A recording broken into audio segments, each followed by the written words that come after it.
For the past few years, Ricky Gervais, Stephen Merchant, and Karl Pilkington have been meeting regularly for a series of pointless conversations. This is one of them. Testing. Is that all right? Hello and welcome to the Ricky Gervais Show with me, Ricky Gervais, Stephen Merchant. Hello. And the little round-headed buffoon that is Karl Pilkington. All right.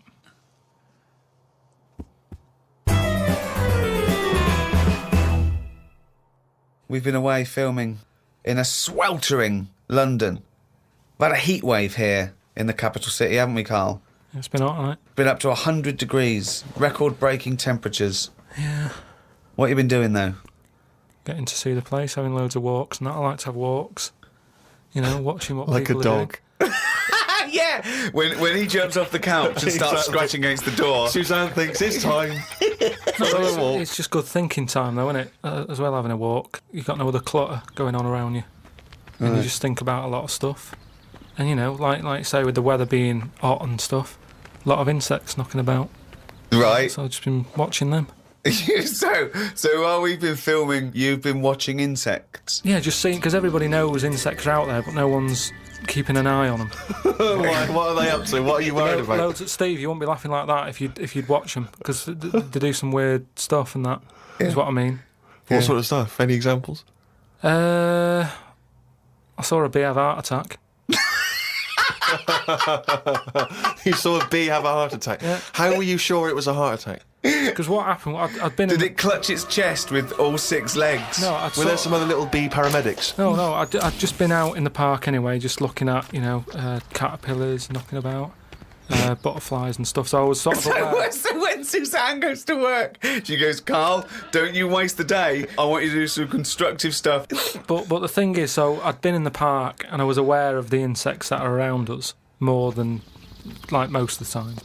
And I come out of the park, just crossing, like, a sort of a busy road and what have you, and I saw this bee to the right of me, sort of in the air, and it was a big one, and I was a bit like, oh, let's watch that.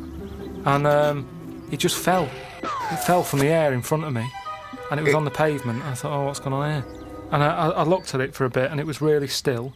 Gave it a little kick, just to see if there was any movement. Nothing. Stone sort of, what's the saying? Stone cold dead. Yeah! Stone cold bee dead. So, yeah. that I like was... the fact that this bee suddenly saw Karl and had a heart attack. Yeah. It'd never seen anything that round before. Yeah. It just thought, it had approached him because he thought it was a sunflower. My God, it's a giant walking orange. Every dream has come true. No, but it just summed up life for me. I thought, that's like us, isn't it, at the end of the day? They have heart attacks, stress. You put it down to stress, do you? Well, it's in London, isn't it? You know, everything has stresses from living here. And they are bald, aren't they? They've got fur all over, but they lose the... And always overweight. It was a fat, bald bee. So what did you... It fell to the floor and you instantly... You just kicked it. You didn't attempt to No, I waited revive a second and just looked at it to see if there was any, you know, leg movement or wing. And there was nothing. And then when I sort of kicked it, it was sort of hard. It had hardened already. It's just... Rigor mortis Rigor mortis had set in. Did it put you in a bad mood for the day? Because I know things like that can just send you over the edge for the day. Death and that does a bit. Suzanne doesn't like me talking about death. What riveting conversations do you come up with? No, just things like one of our mates has had a baby recently, and I just was saying, oh, when that's sort of our age, we'll nearly be dead. Think of that. That's the first thing he says, is a new life brought into the world. I know. But when he's our age, we'll be dead. Yeah. No, it's Maybe weird. they'll let you do the speech at the christening. Well, yeah, I've been watching loads of stuff. I've been watching ants. You mentioned ants. I've had a lot of moths in the house. They're sort of sad. I mean, you say it like it was a every day. garden party. Yeah, well, but all I'm saying is I look at more about what its life is like. Because if you watch something long enough, is what I'm saying, you can see that it's a bit clueless. It's the same way about ants, or, you know, they're hard workers and all that. I watch one, it's going back and forth all the time. They go one way and then they stop and go the other way. They try to look busy in front of the mates. But if you watch one long enough, it's back and forwards and it's like it's done nothing there. I'm going to carry this twig back and forth until I can knock off at 4. There's a lot of that going on. Is there? Because there's not. There's none of that going on. There is. No, like I say, the moth. Depressing little sort of thing. Why is it depressing? It hasn't got eyes, has it?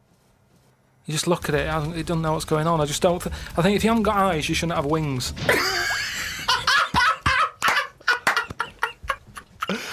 That's a rule. If we could put that into practice, please. That's a great rule. That's a fantastic rule, isn't it? Yeah. If you haven't got eyes, you shouldn't have wings. I just was reading something about an octopus. That's like a killer octopus. And it annoyed me that this was knocking about now. Because I didn't know, I thought they were quite friendly. Whenever you see them in cartoons and that, they're always happy, aren't they? And then suddenly, like, they've sort of brought the whole sort of creature down. Do you know what I mean? No, what do you mean? Well, just you know, when you see them in films, they're running about and that, and everybody likes an octopus. But this one that's on it was your fault, really, because you told me about that frog that's going about killing people. No, I didn't say that. So I looked it up on the internet at, like, other creatures and stuff. .com. And there's some octopus that's in the sea. And what it does, you don't even have to, like, threaten it. It just spits in the water. And if that stuff gets on you, does you in. Again, So in a way, it's good knowledge because, I mean, I don't go in the sea anyway because it's full of stuff like that. But that's just reassured me that I'm doing the right thing. If they're knocking about, just gozzing everywhere, you don't even have to be near one. You don't even know if it's been spitting and stuff. It can kill you. It just seems unfair. I haven't harmed it. I haven't gone near it. Why is it getting annoyed with me? Doesn't seem right. So that's where a knowledge has not helped that octopus out. Because now, when you eat them, I just think, yeah, have another one. Do you know what I mean? Get rid of them. another conversation with himself. Another conversation with himself. Okay, Karl, I'm just going to throw an animal at you. Tell me how weird it is, what bits annoy you, how you'd change it. Okay? A crab. How would I change it? Yeah. Does it annoy you? Do you think it's weird? They are weird, but they're at that size where they can get away with it. Yeah, it suits them. Okay, good. Would I change anything? In a way, you know, what you're saying about things not working, he can't walk forwards.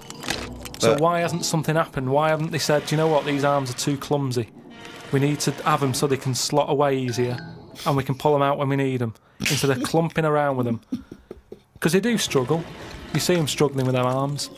Yet they're still here, they're still doing that, they're still designed that way. What's the weirdest animal? So you think the octopus is the weirdest animal on Earth? Yeah. Why is it any weirder than a dog? Because it couldn't be further away from us. A dog has got human eyes.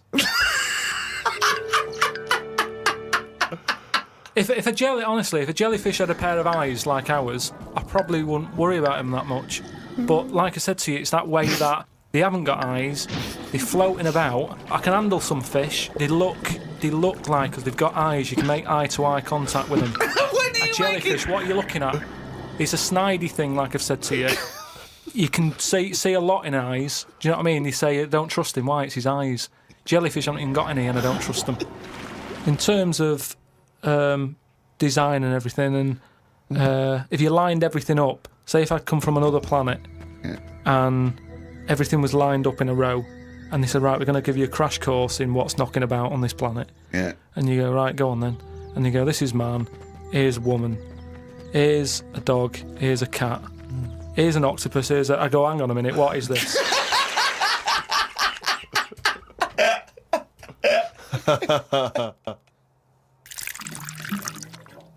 Say if everything was at the same size as us, what would be the best thing to be?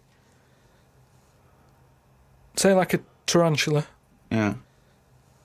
And a tiger. What would happen there? A 15-stone tiger versus a 15-stone tarantula. Yeah. Well, I'd imagine the 15-stone tarantula. Right, so it's just weird, that, innit? It's a good job that they're small. Yet things are getting bigger because we're messing with the world. But it's a ridiculous thing to say, isn't it? Because what would it eat? 15 stone. The biggest you'll find is like a foot long. beetle or something weird It's like big that. though, isn't it? Yeah, and that's about as big as they get. He's So I going to wouldn't kill worry that. about it. Again, based on nothing, he queries It's not- you. But it's that like restriction. fish, isn't it? How they say about a goldfish. Yeah. That thing about a woman who went on holiday and stuck it in a bath. She came back, it was 7 foot. Right, that didn't happen. No, that's a well-known thing about No, it's not a goldfish. well-known thing. What? I'll tell you why. Because a fish will only grow to its surroundings anyway.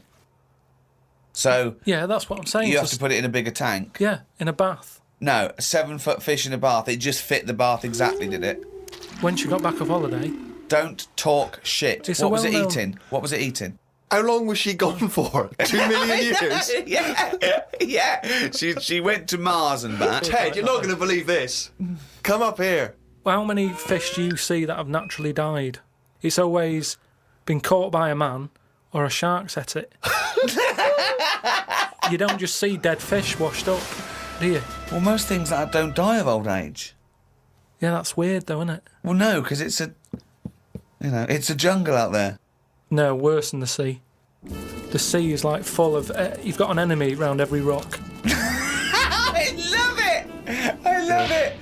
It's like a warning to crabs Exactly. and young squid.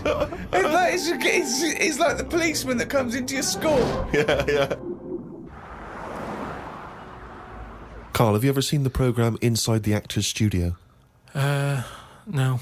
James Lipton interviews famous actors and gets words of advice about how they work and how they act. But at the end, he always asks a series of questions, which is based on a French series of questions that a guy called Bernard Pivot used to give people when he interviewed them. So I'm going to ask you some of these questions. I'm just interested to see what your response is, and answer them quickly. You don't have to think about them too much. What is your favourite curse word? I don't think I've got one. Knobhead. That sums everything up, and I think it's... But you wouldn't call your nan a knobhead, would you? What would you call a nan? Well, knobhead's all right, isn't it? Because she sort of gets it. It's one of them things that everybody understands, but it's not too offensive. Right. What a knobhead. What would you do, though, if you were swimming, right? It was a nice little thing, you're on holiday, right? And there's this octopus there, and you're going around, right? And you just see it start spitting at you, poison. What would you say to it? Well, it's too late then, isn't it? And I'd kick it. And I'd say, knobhead. I would... but what's the point? What's the point in getting annoyed now? Because it's done its stuff, hasn't it? I don't know why you'd kick it and call it a knobhead under the water. What is this octopus thinking? Oh, God. Oh, I'd go, you fucking eight-legged shit. I'm not bothered. I don't know what you're saying. Fucking cunt of a mollusk. I just spit at you again. It's not bothered. You slimy little fucking boneless wanker. This is why the face Are you is still good. talking to the octopus?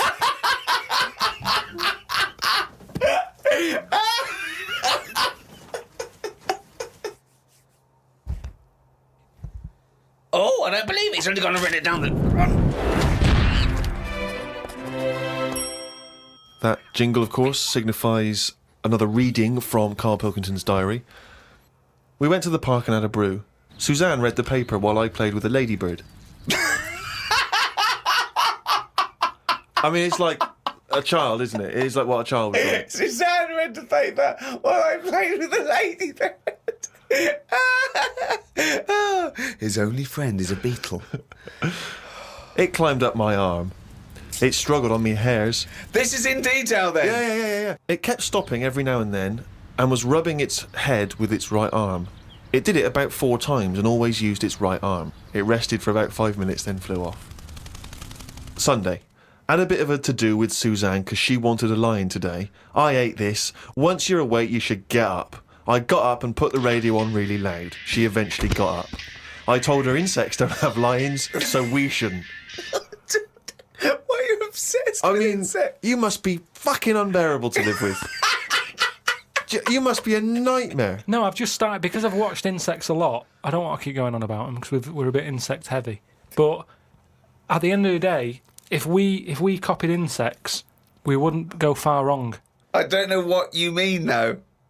1 minute you're saying they're great, then the next minute you'll slag them off. Yeah, I'll slag some of them off if I don't know what they're doing, but because I've studied them a bit longer, I just think they do. You it haven't right. studied them, He, though. he thinks he's like Darwin. But you just slagged them off a minute ago. Don't you think that insects are doing stuff? They're not. It Yeah, goes there, then ants. it goes back again. The ant was messing about, but only that one. The others were carrying stuff. That's what I'm saying. These snidey ones in everything, everything in the world. You get a hierarchy. Oh, long words! Ooh. Some new sea thing has been found. That's the headlines on the news. It wasn't found by sea experts, it was found on eBay. Someone was selling it for £5. I don't see the point in buying something that you don't know what it is. What do you mean? What do you mean? It was... Someone's found some sort of shell with a thing living in it. Right. They thought, oh, I've never seen one of these before. I can flog it on eBay. Someone bought it and then wanted to look after it. Went to some sea expert and they said, oh, I don't know what that is. That's the story. It's just weird how stuff's being found on eBay. No, it wasn't found on eBay, though, was it? Yeah, but that's where the specialist people sort of picked up on it. It's just weird that... I mean, all I was saying is I wouldn't want one. If you don't know how to... If it's a new creature, you don't know what makes it happy. When you get a kitten, you go, stroke its head. Loves it. Right? And you can do that knowing that it's liking it. If I had a little seashell and you go, does it sit in water? I don't know. Do you know what I mean? You could end up doing more damage. So that's why I wouldn't want it. It's nice to have rules in it. It's nice to know what you're doing with something. Well, as you write in the diary, it's like if an alien landed and wanted to live with you. As much fun as it might sound, it wouldn't be long before you got annoyed with it because it wouldn't eat the food you gave it. That's what I'm saying, but I couldn't have a go at it because it might not like pasta. It might not. Everyone likes pasta. Wow. Woke up to some interesting news. It's good when this happens because it sets me up for the day ahead. If it's miserable news, it affects my day. It said on the news that they have found 2 new flies. Fucking hell, more insects! What have you done? Is that all you've done this summer? Bong. Trouble in the Middle East. Bong. 2 new flies found. Ladybird climbs up arm. They were found in the UK and they were found close to each other. Maybe this happened because they were different than the other flies and weren't expected to hang about together, so that's why they knocked about with each other. That would happen, wouldn't it? What do you mean? There's 2 new flies. What do you mean? Does it mean there are 2 new flies that are a different species? Yeah, 2 new species, and they found them close to each other, right? Yeah, And but they didn't mean there was one of each. No. Yeah, they did. They found 2 different ones. No. No, they have. Seriously, I know that. That's right. That's a fact. So you've got, like, I don't know the names of them. They give them odd names, don't they? But say Yeah. call it A and fly B, right? Yeah. Fly A, I don't know. Say that's orange. This is just... B. Fly B, yeah. This is painful. No, but This I'm is just making it painful. easier But for Fly you. B wears Okay. a little hat. He's got a little hat. Right, yeah, fine. Now, they found the orange one. I went, look at this over here. This is a bit weird. And they've gone, oh, that's a new species. Log it, whatever. And then the other one went, whoa, keep your pen handy. Look at this one, it's got a hat on. So then they found them both within the same distance. I don't know what that sentence means. Keep going. They No, found let him them try and both. finish. They found them both within the same distance. But without interrupting him, let him finish this point. Let me just make one thing clear. Karl Pilkington just said they found them both within the same distance. Think of that! Don't know what it means, but go on, let him finish this point. So what I mean is, they weren't knocking about with other normal houseflies because they were probably sort of going, oh, he's a bit weird. Leave it. Yet, because the other one was also odd, they're hanging about with each other. Don't you understand that? Why is that such an odd concept? Because you think of it as like 2 little new kids in school. Yeah. They find out they're both new and they've got something in Yeah, common. they're both goths, so they start hanging out together. Yeah. And this was on the news, was it? Yeah, just on the radio, yeah. I know if I looked into that story, it would be 90% wrong. Bit tired today because didn't get to sleep as early as I'd wanted due to a moth getting in the bedroom. Fuck me. I got it in a glass and looked at it for a bit and then let it go because Suzanne wanted to go to sleep. Looked up some interesting news. Some people dug up an old body in Ireland. Turns out it's well old and was here when dinosaurs were here. The really weird bit is it had hair gel in its hair. Right, what is it? Fella, Well, no, it wasn't around when dinosaurs were here then. just a bit after. Right, fine. A lot after, yeah, go on. It's not the age bit that's amazing. It's the fact of there's a fella, won't have even had shoes on his feet, Right. and yet he was worried about his hairstyle. Right, well, that's definitely not true either. There was a man on the radio doing poetry, says Karl in his diary. I thought I'd have a go at doing a poem about today. Not really. Steve, I'm a little bit queasy. He hasn't really written a poem. He's written a small poem. No, he hasn't really. Yes. If moths had eyes... Fuck me! Let me read the poem, okay? Oh, fuck. You wouldn't interrupt T.S. Eliot. Okay. Oh, okay. If moths had eyes, would they be happier? How do they know they're not dead? Cavemen hunting for food, but not before they style the hair on their head. What would last longer in dinosaur times? A blind man didn't stand a chance. Not with all them rocks about. I'd rather be a blind moth.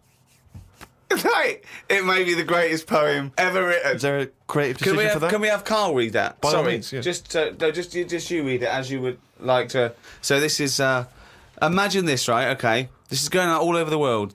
And now, Karl Pilkington, a new poet from Manchester, now living in London, England, would like to read a poem. If moths had eyes, would they be happier? How do they know they're not dead? Cavemen hunting for food, but not before they style the hair on their head. What would last longer in dinosaur times? A blind man didn't stand a chance. Not with all them rocks about. I'd rather be a blind moth. He said it as though the last bit was going to rhyme. He said it like it was going to rhyme. Oh, God. No, It's amazing. I think he feels as though the final line, I'd rather be a blind moth, is going to be one of those great, you know, a summation that somehow the moth is a metaphor, the caveman. No, but there's all no I'm doing- metaphor in that. He really does mean he'd rather be a blind moth. Yeah, well, I'm just because I've looked at the day's news. Are you getting into poetry now, properly? I really like it, yeah. Right, I did 2 about jellyfish. Excellent. I don't like jellyfish. They're not a fish, they're just a blob. They don't have eyes, fins or scales like a cod. They float about blind, stinging people in the seas. And no one eats jellyfish with chips and mushy peas. Get rid of them. And then there's just a shorter one I did about a jellyfish. It would be spiteful to put jellyfish in a trifle.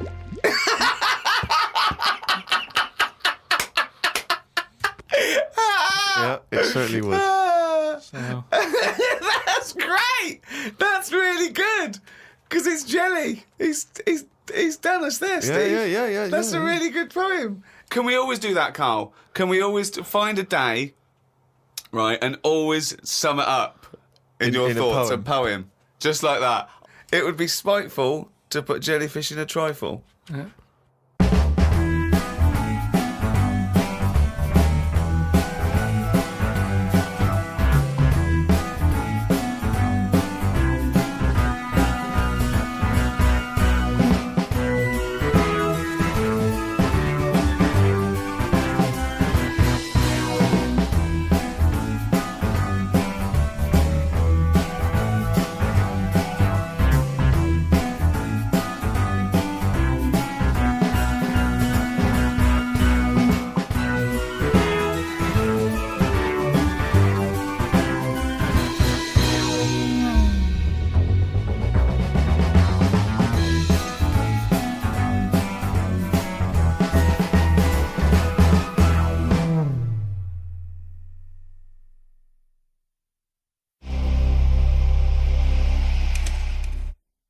He's had a call.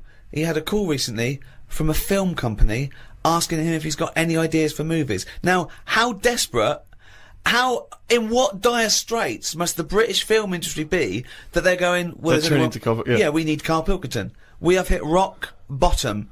And he went along for an interview. So what? And you went in and you... I went along and had a meeting in a cafe. And they just said, right, got any ideas? And sort of said, what are you thinking? What sort of thing are you after? You after action, thriller, whatever? Because you can provide any of that. I love that he's playing it cool, like you've come to the right person.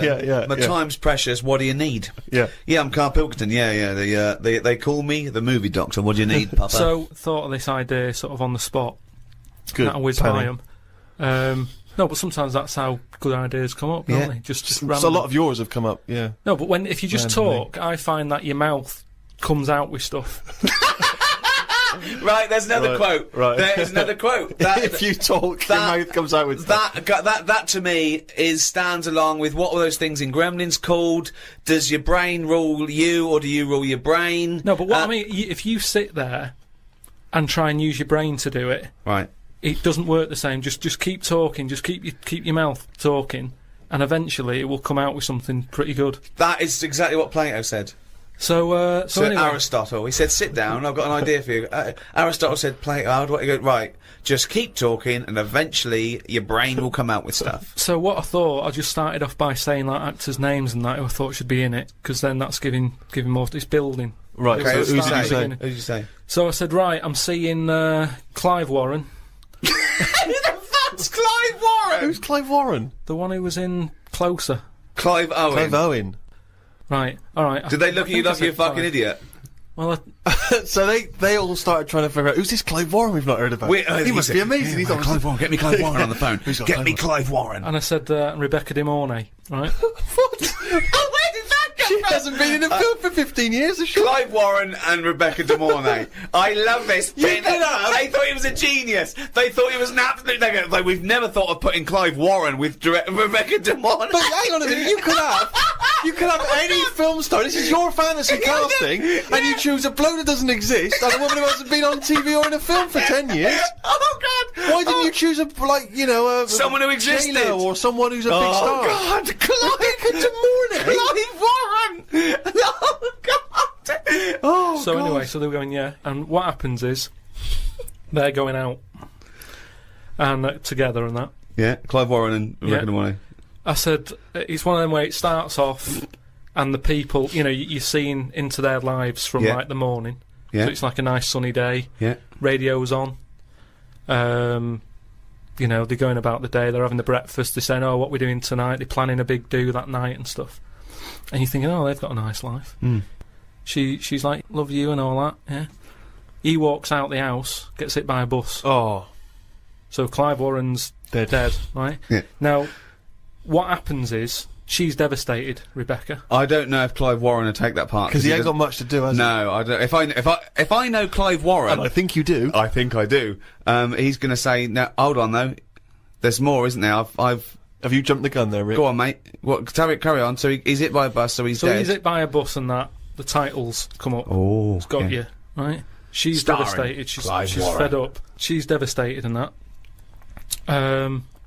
Doctor says Clive's dead. And that who's playing the Doctor? Jack Nicholson House. Sort of. What's that fella who was in Independence Day? Will Smythe. No, the old black fella. Morgan Freeman. Yeah. Yeah. Get him in. He's Morgan a Freeman, doctor. yeah. He says, "Your husband's dead." Right. She's like, "Oh God." What happens then is he says, "But listen, what we can do now, we can take the brain out." Right. Right. And a fact that I read that day before the meeting. This isn't in the film now. This is me. Right, but Right. lucky, yeah, Okay. luckily. I you've read a that. thing about how the brain can run on half of it. Yeah. You've actually got a full brain. Yeah. You can Some run it of on us half. You can Yeah. run it on half. Right. Yeah. So this was in my mind still. So I thought I'll get that in. Well, half your mind, yeah. So I said, what happens is Morgan Freeman says, "Been working on this. You can run your life on half a brain." Right. She's sort of a bit like, "What you tell me this for now? My husband's just died like 20 minutes ago." Yeah. And he goes, "Yeah, but if we're going to do this, we've got to act quick." She's like, "Do what?" He said, "I'll tell you." He says, we can, whilst his brain's not fully dead, because it stays awake for a bit when you've Oh, been he's killed. not dead then. Fine. No, but wait he till he is. comes alive. What do you mean? He is, but they found out that Right. it stays awake a little bit. No. So- No, he's gone. No, You're no. hit by a bus. Yeah, no, he's dead. If the brain's dead, you are dead. Clive Warren's dead. And if the brain's not dead, you're not dead. No, but it's like people in a coma. They're dead, aren't they? But No, the brain no, isn't No, dead. they're not in a coma. No, they're in not a dead. coma. No, they come out of comas, don't All they? right, then he's in a coma. He's been hit by the bus, but the chances are he's not going to come out of that coma. But his brain is still awake. Right, okay. So change that. That's easily done. Hold on though. I like this fact that he's in a coma, so they're going, look, he's definitely going to die in this coma. Take the brain out now. Pop the brain out. But why is that such a weird thing when that's what they do now? That's what they do now. What is? That's what they do. What? They do that. What? A brain transplant? No, but when, like, how I've signed that donor card. Yeah. Like, if anything happens to me. No. they've There's got the no lot. such thing as a brain donor. Oh, we've explained to you before. Yeah, but they're working on it. They've said something about Einstein. They messed about with his brain for ages, trying to work out if it was full of stuff. That's what they're doing. They're working on that. There's loads of things that doctors are doing that we don't know about. I've seen some weird stuff on the internet.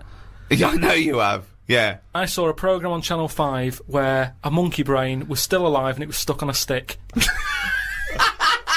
And they You were poked watching it. the Magic Roundabout. They poked it and it reacted. Right. So it's still alive. It's being kept alive, and it's only a matter of time. What's the brain linked up to? As long as you can link it up to the eyes, and somehow so it can tell the arms and legs what to do, you're laughing. I love that. Imagine a team full of doctors going, well, we're going to try and do a brain sort. Carl, right, okay, I'm going to be quick because I've got to get back. My cousin's fixing my boiler. As long as you can link this up to the eyes and tell the arms and legs what to do, we're laughing. Cheers, Carl, see you later. Then what happens is, they say, do you want half of his brain in your head? Half of his brain in her head. She says, definitely not, I'm having you struck off. She starts screaming, she calls the police, he gets Yeah, arrested. but you'd have said that years ago when people can have, like, someone else's arm put on their body and stuff. Yeah, but he's only in a coma. Yeah. No, but he's not going to come out of that coma. Right. So it's like this or nothing. It's Right. like, look, you know, what we're going to do here? We can either turn the switch off, Yeah. or we can put his head in your head. But why would But you... so why... what he does, so what they do then, they're going to take half his brain. Half of his brain, take out half of hers, pop it in place Why would she do that? because she loves him. But hold on, well, no, wait. What would she then be? Because this is what I'm trying to tell you. Okay, sorry. What happens is, he explains all this. So I mean, this would probably cover about 20 minutes in the film, but I'm just rushing it. I just rushing switched it up off, now. but yeah. No, you wouldn't. This bit would have you. So what? Well, what I'd have actually left when I wouldn't have even gone in to see a film starring Clive Warren and Rebecca De Mornay, unless it was 1985. so the thing is, she's the same as you. She says the same thing. She goes, "Why would I do that, Doctor?" And he goes, "Well, what will happen is, he's gone, but you'll have his thoughts. So in the morning when you say, 'Oh, I don't know what to have,' well, I have cornflakes. His bit of the brain will sort of say, Have a Weetabix. have shredded wheat or Yeah. whatever." And she's like, "Oh yeah, good idea." Sorry. So the point of this film is that the dead man can remind her what breakfast cereal she likes. Yeah.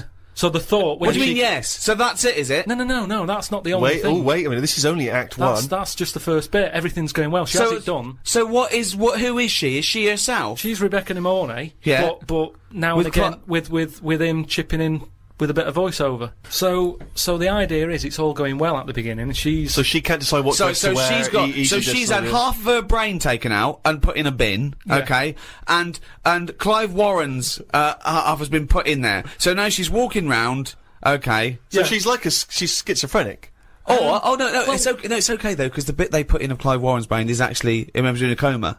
So there's nothing happening anyway. Don't worry about it. No, so no, all no. she's got is half a brain. no, like I say, the brain is alive. So it's all going well when she leaves hospital. Yeah. And she gets a first taste of it, and it's a bit weird to get hold of because she's sort of. I think when she signs herself out, he's sort of fighting, writing his name and stuff. So there's a few sort of technical things that Yeah. she has to get used to. And does Clive's brain What does know he that think? he's now inside her brain?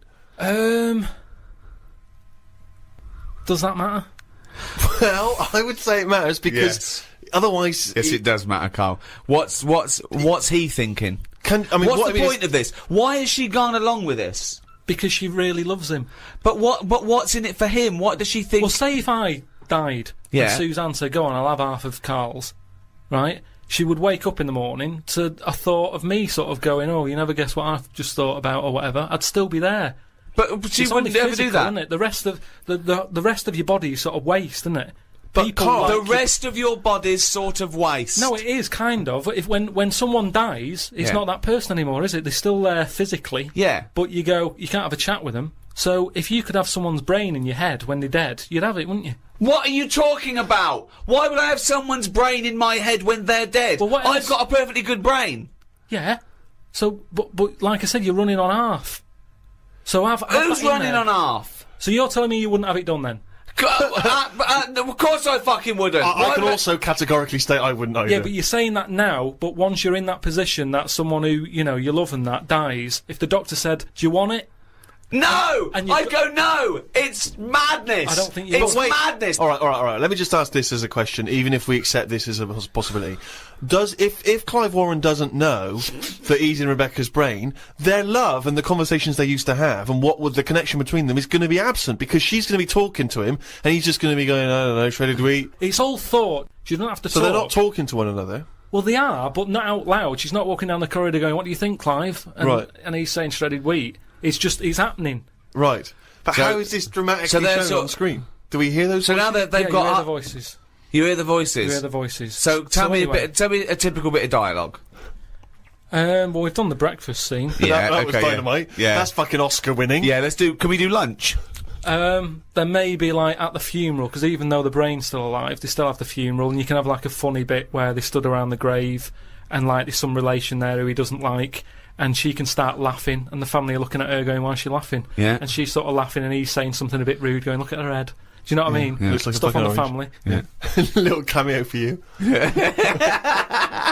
Yeah. And so you have all that, and people are sort of liking the film, thinking, oh, it's quite funny, this. Yeah. And then you hit them hard. The 8 people that have gone to see it. Yeah. Rebecca De Mornay and her family. Yeah. Clive Warren's 3 mates. All right, Clive, I didn't know you were a film star. Nor did I. I was working in a garage yesterday. Yeah, I was fixing boilers. Anyway, this is where you get them. It's the most ludicrous idea for film I've ever heard. All right, but- It's the maddest. Honestly, it really is the ramblings of a mental case. I have to say though, I am hooked now. I want to know what's going to happen next in the story. Oh, Christ. Remember, I was making all this up. It's not based on a true story then. Imagine if he said that in a meeting. Remember, I'm making all this up, and they go, all right. Oh, okay, I thought, oh. So the meeting's still going on. They haven't left at this point. No, they were sort of going, oh, right, yeah. But what annoyed check, me... please. Check, I please. think that's the annoying thing. It was like, I just wondered whether this is what they do just so they can have a cake every day at 4 o'clock, because it was odd. I can't imagine Spielberg sort of nipping down to Costa Coffee to discuss E.T. So I said, right, so this is where you get them. You've got everyone laughing, and that's what it's all about with a film, innit? It's emotions, messing with people's emotions and that. Yeah, yeah. So they like that. They were like, yeah, it is, yeah. Yeah. I thought, and there you go again. That's new me, outlook to filmmaking. that's me. That's me mouth coming out with stuff that even I didn't know I knew. Yeah. So, so then I said, right, then what happens is, she hears the voice go, Leslie, where are you? Something. Right. Her name's not Leslie. No. No. So she's thinking, who's Leslie? Yeah. So in her mind, she's going, who's Leslie? He's going, oh, He's thought, hang on, I've let something slip. I've here. let something slip. So she's going, answer me. Oh. He goes quiet on her. Oh. So He was having an affair. this is the thing. So she's trying to hunt down Leslie. and He's got to stop her thinking it. then what happens is, I mean, you know, Where your ex? So he's got to hunt down Leslie. so she's got to hunt down Leslie. Right. And that can fill about half an hour again. I'm not I love quite the sure. fact that you're doing it how far you've got through the film. Yeah. You've got to fill up 2 hours, right? One more idea, we call it half hour, that's the end of the film. See you later, starring Clive Warren. So Nice to see Rebecca De Mornay again, wasn't it? Yeah. So Leslie has got to be sought out. It's a woman, is it? Another Leslie, or It's is it a another bloke? woman. Right. But what happens is, I mean, without ruining the end for everyone, what would sort of happen is, Oh yeah, because you don't want to ruin it for them, because this will be filling the multiplexes in no time. This film's definitely going to be This made. is definitely going to get made. well, seriously, isn't any pick a massive Hollywood film and look at it on paper and go, that's a balmy idea. Casablanca. haven't seen it. Okay. So what I'm saying is, That's why they called on him as a movie expert. This is a different sort of love triangle. They've all got their own brains and legs and stuff, walking around interacting normally. But that's just it. It's the power of love, isn't it? In a way. Yeah. But sorry, I mean, I don't want to see. No, it's the greatest love story ever told, set in a head. But listen, let's just get to hang the on a end. sec though, Carl. I don't. Yeah, you've got to tell us the end. I don't think you can let people listening. Come on, what's hanging the on end? waiting for the film. Just let your mouth talk. Right. So what I said was, maybe because I wasn't sure about this end bit. I Go thought on. they might think it's daft or whatever. You're putting So I yourself down. I imagine it's dynamite. Go on. I said maybe you could have something like this, and they were there, sort of going, "Oh yeah, what's it going to be? What's it going to be?" Yeah, well, he's come up with some great stuff at the moment. What happens is, his brain is more powerful than hers. Right. How is there power? Why is there no power involved? It's got a stronger will. What I mean is, the brain, her brain was running the rest of her body. Now he's taken over. His brain's just sat there, innit, thinking stuff. Right. Brilliant. So that gets more powerful and overrules her body. Okay. Yeah. She then fancies Leslie. So it's a lesbian hold on, film. this is building up to a lesbian love. What the? Well, it's what? trendy, isn't it? That. So just have a bit of that at the end, and That is the worst idea I have ever heard for any piece of art. I mean, it's the it would be the worst. It would be the worst TV show, worst book, worst everything. It's the worst idea. it's not the worst idea because as long as a film makes you think. But then this it's done doesn't its make job. us think about anything. I'm thinking, who the fuck's Clive Warren? So hold on. So he overpowers her, so she is now a lesbian. What's Leslie getting out of this? Why does Leslie think, hold on, why is my Because- dead lover's wife coming on to me? Because this is what I'm saying to you. It's relationships. It's the love of two brains. Right, okay. Again, can anyone a out there, can we strapline. make that into it? That's a quote. The relationships is a love of two brains. Now, he's got something there. He's got something there. But my point is this. Why is Leslie suddenly turned lesbian? Because she loves the brain. But does she know this is Clive Warren? Well, maybe now and again, Rebecca or Clive says something. Rebecca will say something now and again, like, "Oh, I like me. Minge. I like me. You know, me food done like this or whatever." And it's all about say if I like love my food cooked. Wait a minute, Clive Warren on this food cooked. Yeah, I'm in two minds about this bacon. Yeah, what I'm I going mean to turn is into a lesbian. people Shredded wheat. people like what they like, and it's the same way, like I've said to you before, with someone who's been going out with a woman and then is found out that she's got a twin sister and they divorce that first twin and go out with the other twin.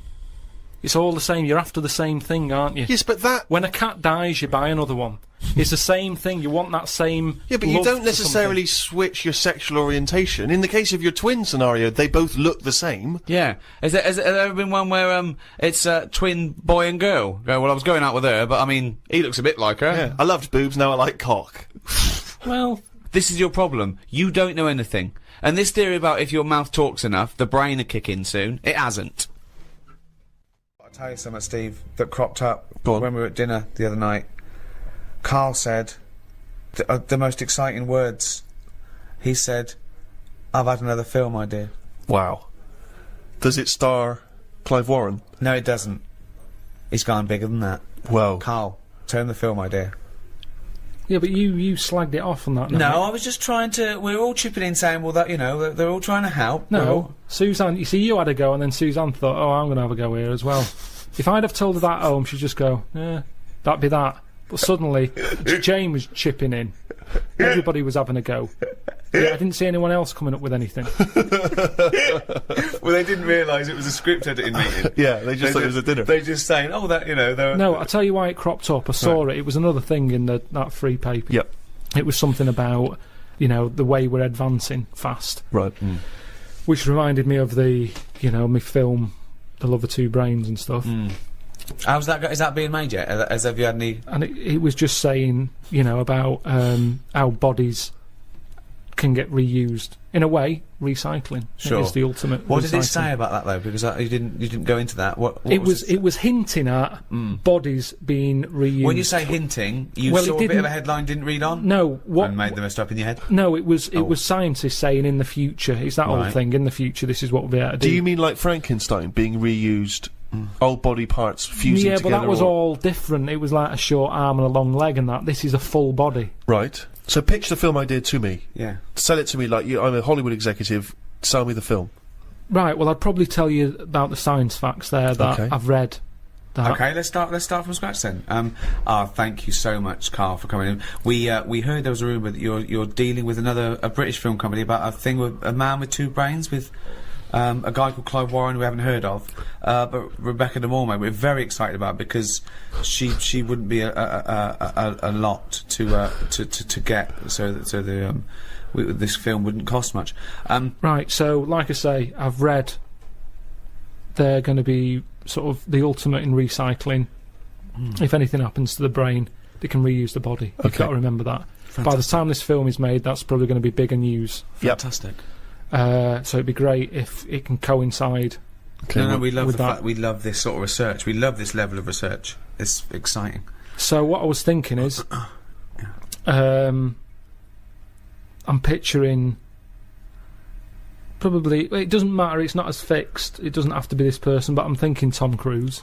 Okay. Cruisy. Yeah. Excellent. Yeah. And the way it works is. Do you know Tom, by the way, or have you got an in there, or No. no? Okay, but you just no. I think it's a sort of film that would appeal to that Tom. he'd sort of be into. I think it would Okay. excite him. Okay. Great. Okay. Right. So have you ordered coffees? Did what? Did Cheryl get you a coffee? Yeah. Oh, okay, thanks, great. So Are you hungry at all? Do you want to? no. No, great. So Cheryl, I might have a tea actually. Cheryl, if you could.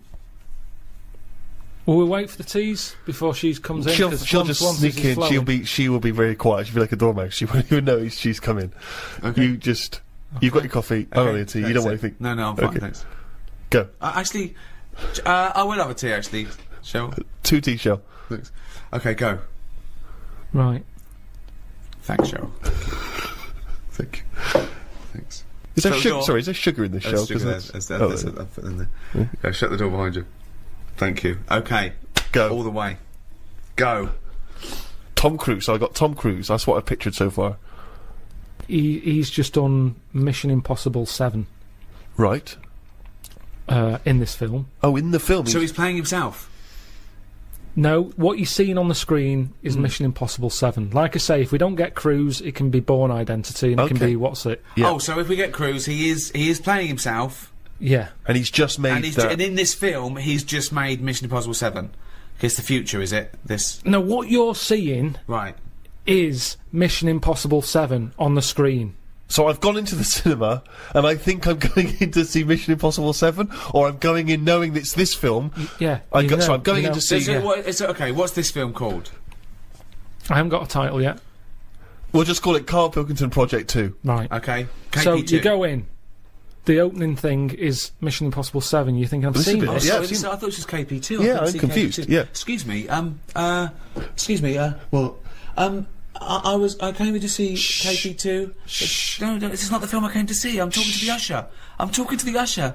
No, this is the film. It just what you're seeing is Mission Impossible 7. I don't understand. Right, listen. So what happens is then it sort of pans out. You see it's a telly. There's a bloke watching Mission Impossible 7. Right. His girlfriend's watching it going, oh, I love Tom Cruise. Yeah. He's there going, I can't be doing with him. He's So it overrated. is set in the future, though, this, because we're assuming that he's made 7, so this is a... Yeah. How far in the future is it? Well, when will Mission Impossible 7 be made? I don't know. Probably about 2 years, the way it's going. Right, so, yeah, 2013. Okay. Right? And this is underway then, is it? This practice of recycling the body?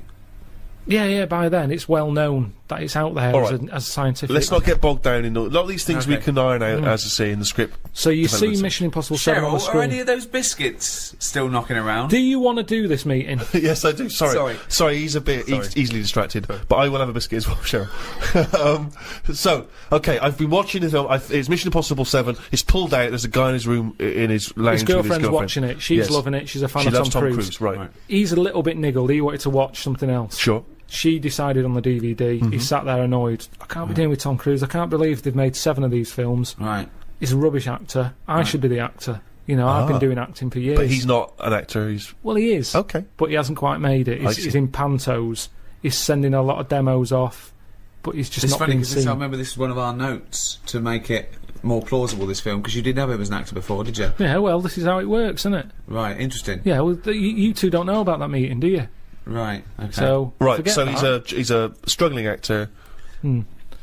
So what happens is, next day they get up, right? Yep. She's still going on about Tom Cruise. Loves him. Thinks I'm sick of him. Right? She loves him. Got my biscuits garnering my tea. I left it in there too long because he put me off. you Just hang on, let me just little think. twat. Can I get the spoon, please? Can I- Yeah, my sure. biscuit- Do you want it? Oh, it's all probably gone be All better. soggy. soggy. Oh, that's soggy. Cheryl, can we get some more of those biscuits in here, please? Do you want to weigh more? Or? Yeah, I'd love to Yeah, hear no, more, I'd love to please. hear more, Yeah, yeah, I'm just yeah. conscious Can that Colin Firth's coming in. He's won an Oscar, so And he's got an idea yeah. about a prince with a Right. cleft palate. Anyway, listen. So, what happens is, he gets so annoyed with his girlfriend liking Tom Cruise. He plans to kill him. So he plans to kill Tom Wow, Cruise. this is new. I've Now, never this man is a drumming actor. He's obviously based in the UK because he's in Panto. So he flies to Hollywood. No, the equivalent of that. Oh, he's based sort in of- he's based in yeah, America. he's a bit part player. Yep. So he sees Tom Cruise. He kills him somehow. Now it's some way. Right, how does he kill him? Because this is all new to me. I don't want to put everything Because down again, on paper. This is just a in rough the original idea. pitch in the restaurant, Tom Cruise just dies on the set of Mission Impossible I 7. see, right. Yeah. Oh Which- yeah. Yeah, Right, that's right. okay. Oh, hang on. So Okay, right. he dies in the film in Mission Impossible 7. They're doing Right. that thing on the strings. Right. He cuts. He lands. Right. His body is in perfect condition. hold on. But It's- how is she watching the film? Film, yeah. Did they put it out even after Tom Cruise No, died? no, sorry. He was filming Mission Impossible 8. So he's okay. So He's filming the next one. They film the next one. Mission Impossible 8. Okay, sure. He's annoyed. He's going, I can't believe they're making more of these films. Right. I can't get a gig, and yet Yeah. they're churning this crap out. Yeah. Okay. So he's on his springs, On his wires. Yeah. on his wires. Yeah. An accident Spring happens. sounds better. He's bouncing around. like a baby growth. Yeah. Yeah. The strings cut, smash. Tom Cruise dead. Right. Right. Right. The bloke hears this on the radio on the news. Yeah. The girlfriend's fella hears it on the news. He can't believe it. He's like, yeah. Oh. Takes his eye off the road a little bit in the celebration. Truck ploughs into the car. Right? So he's killed as well. Well, is he? Okay. Okay. Little interlude. Fades up. Comes out of. You're seeing it out of his eyes. You see his eyes sort of opening. You know when you're seeing out of the eyes, you see the eyelids, Yeah. and you see his girlfriend there, sort of looking at him like a bit startled. Sure. Oh, yeah. And he's going, "Oh, what happened?" And she's going, "It's all right, it's all right." And he's going, "Oh, get me a mirror." She's going, "I don't want to get you a mirror yet. Okay. Oh, hold on. What's going on? You've had a bad accident." Oh. Probably terribly disfigured, is he? Or? This is what he's thinking. Oh, how Yeah. bad do I look? Scarred, you know, burnt. You know, Yeah. you fancied that Tom Cruise. I gone the other way. She's going, "It's all right, it's all right." Right. It can't be relevant though that Tom Cruise was killed at the same time. I don't need to think about Tom Cruise. I'll put him out of my mind. Okay, go on. Put him out of my mind. Anyway, What's he going to look all like? mirrors out of the room and everything. He's just learning to Yeah. learn to walk. He's going, "Why can't I look in a mirror?" And the doctor's going, "No point. Yeah. Right, No okay. point. You've got to get used to this body." He's going, "What do you mean?" It's great that Tom Cruise just did a small cameo at the This beginning is of good this as film. well because we're seeing it through the. What's the voice like, by the way? The bloke's voice. It's the same. Just the same as it was Oh, is it? earlier. So the whole thing is through his eyes. I haven't seen his face. No. Then he gets walking. It's Yeah. almost time to go home. Yep. His girlfriend comes in. Yep. It's her job to tell him the new news, Oh the my God! shocking What news. is the news? Says, "There's the mirror. Look in there." He looks in it. Yeah. He's Tom Cruise Right. because He had his accident on the set. He had the accident. They ended up in the hospital. Right. Quick, we've got to act quick. This is the time. This is the future. Right. Where they can use bodies, all the rest of it. So Tom Cruise is dead. Tom Cruise dead. This But bloke he's just a Brian. body. His body's squashed, but what's his name? Brian? Yeah. But Brian's brain is in Tom Cruise's body. Just a donor body. He just happens to That's how yeah, it'll be. it's just meat. It's just like a lung donor, exactly. a heart donor. Yeah. It's just so this is timing. Brian.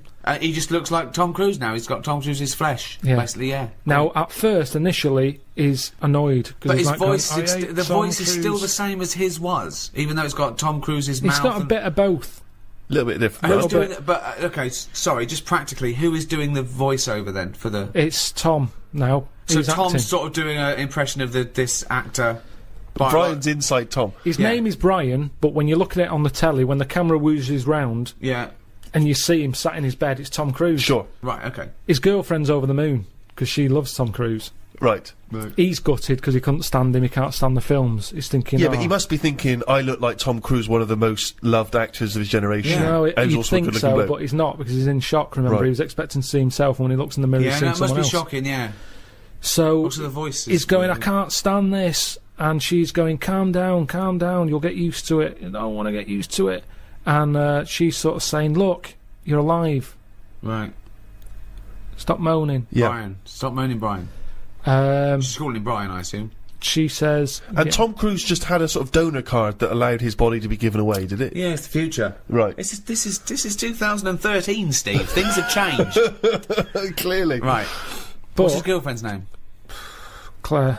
Claire and Brian. Okay. Great. Just a different body, just a slightly different look. All Just right, like- so yeah. he's seen that he looks like Tom Cruise. He's shocked, but he's getting used to it. He doesn't look like him. He is him. Okay. No, right. he's not him. He's Brian, isn't he? Yeah, but to most people, it's Yeah, when he he did. leaves the hospital. They go, all right, Tom. I thought you were They're all dead. going, it's Tom, and he's going, Really? "Oh, yeah," and he's going, "Oh, I knew this would happen, it's doing me head in." Are there paparazzi? Do the paparazzi think it's Tom? No, there's Let no him paps. explain. Sorry, Mick, Okay, because you so heard this. I want to weird, hear though. this story. This is weird though, because so he looks like Tom Cruise. So he wheels out, he's in a wheelchair. Okay. He's going, "I'm sick of this." The other patients are going, "Tom, I thought you were dead." And he's Yeah. going, Right. yeah. And he's annoyed. He gets in the car. He gets out there Right. and he sees a poster up on the side of the road Right. for Mission Impossible 8. It's hold on though. It's finished. I thought he died while they were filming It's not it. finished. But now, these days, he's shouting about films before they're made. Okay, It's like Lord of the Really? Rings, isn't it? Yeah, they're going, "Lord of the Rings is in the making." And they're going, Wow. "Brilliant," and all the hype But and they put everything. a poster up even Seems after. premature. No, the poster Yeah. was already up. They That haven't seems put it up. premature, given that a What, man coming- died during the production. Doesn't Yeah. matter. I'd have taken the posters down. No, but it's then I all- don't work in Hollywood. Right. So the poster's up there, and he sees it as he's in the car driving past. Yeah. And he thinks, that can't be finished. That makes sense. Yeah. They both look at each other. This is your chance. You wanted to be an actor. This is the chance. Yeah. Right. Go back to the studio. So he goes in. "Hello, you don't know me?" And they go, "Oh, we think we do." And they go, "No, you don't. I'm Brian. Tom Right. died on your film set." Well, they must Presume- know that. They must know Tom that Tom Cruise Cruise died. is dead.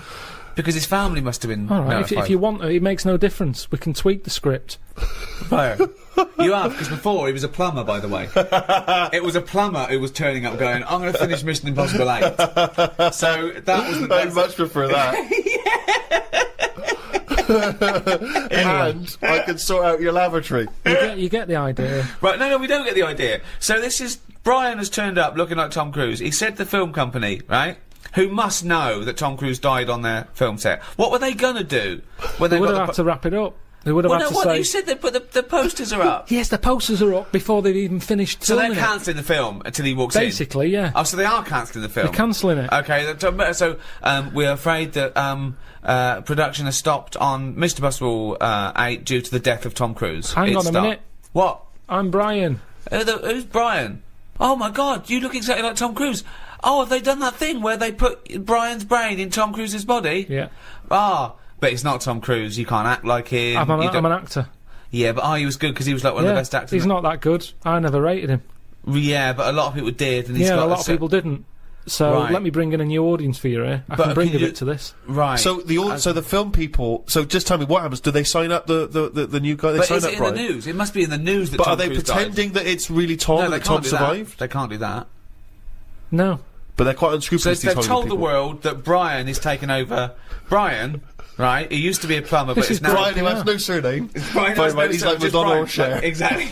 Yeah. So Brian, right? Is that Brian? With It's above the title. Brian, I bet it's Brian with a Y. Brian with a Y Right, in Brian. Mission Impossible 8. This won't work. Where's Tom Cruise? It's not the same. So this, of course, gives it a boost because Right. The people wanna flagging see- franchise people wanna has see how been good Brian is. rejuvenated. the Yeah. press, the news that's Yeah. out there, Yeah. Tom Cruise and his new film. Well, it's not Tom Cruise. They can't say that. Well, it is though. When you look at him, you go, "Oh, it's Tom Cruise." Well, no, you got to say a bloke that looks like Tom Cruise. The body in of his Tom new- Cruise. Yeah. The acting ability of Brian. In a new movie. Mission Impossible 8, starring the bones and skin and stuff of Tom Cruise with Brian's I brain. forget Do it. you like Tom Cruise's face, but not his acting? Then you'll enjoy Mission Impossible 8. Can't be bothered.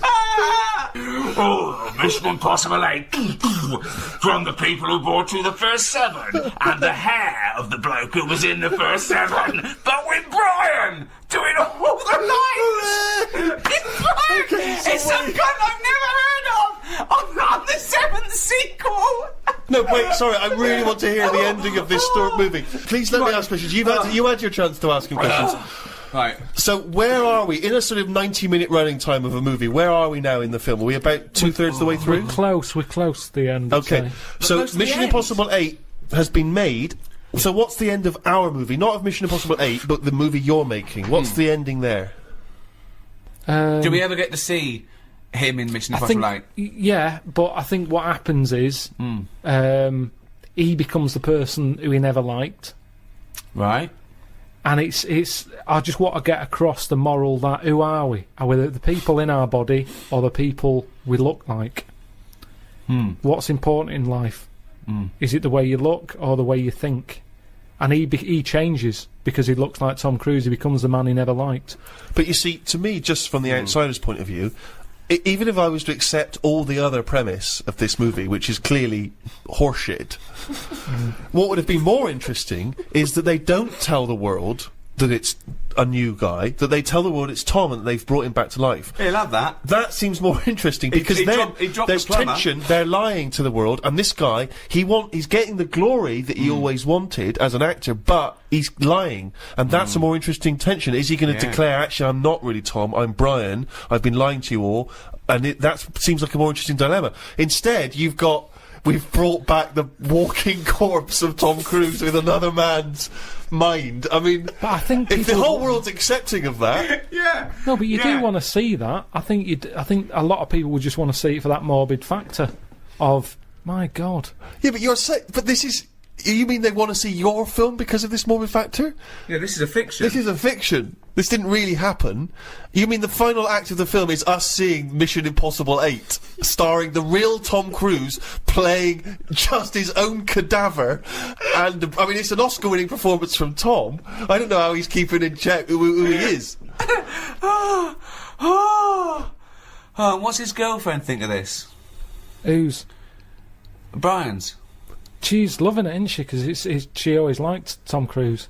She's over What the did moon. Brian look like, just out of interest? He's just sort of an older looking. Well, who would play him? Who would play him in this film? Probably. This has got to be American. I'm not that. What's his name? The bloke who was in Cheers, probably. Ted Ted Danson. Danson. Ted Danson. So Ted Danson is Brian. So Claire, right? This is so confusing because Ted Danson's supposed to be someone that we've never heard of, even though he's Ted Danson, and Tom Cruise is playing himself, the famous actor Tom Cruise, who is now inhabited by Ted Danson, who's not Ted Danson. Ted Danson. Ted Danson as Brian. Ted Danson as Brian, as Tom Cruise, as Ethan Hunt in Mission Impossible 8. Wow. So, have you got a title yet? No, I just wanted to know if you're in. Surely the It's wife meeting. of Brian. The wife of Brian. Who's played Claire? I'm up for you. You know, that's why I've come to you. I thought It's you'd an know. obvious suggestion. Okay, so- Rebecca okay. De Mornay. Okay. Yeah. She is so hot after the love of a brain or whatever it was called.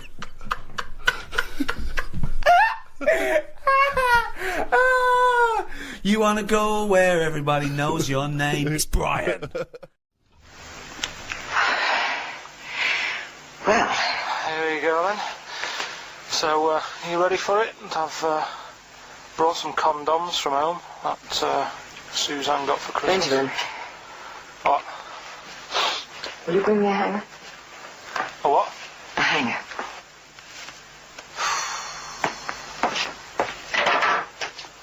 Tell you what, I've got wood. What? Just saying, I've got wood.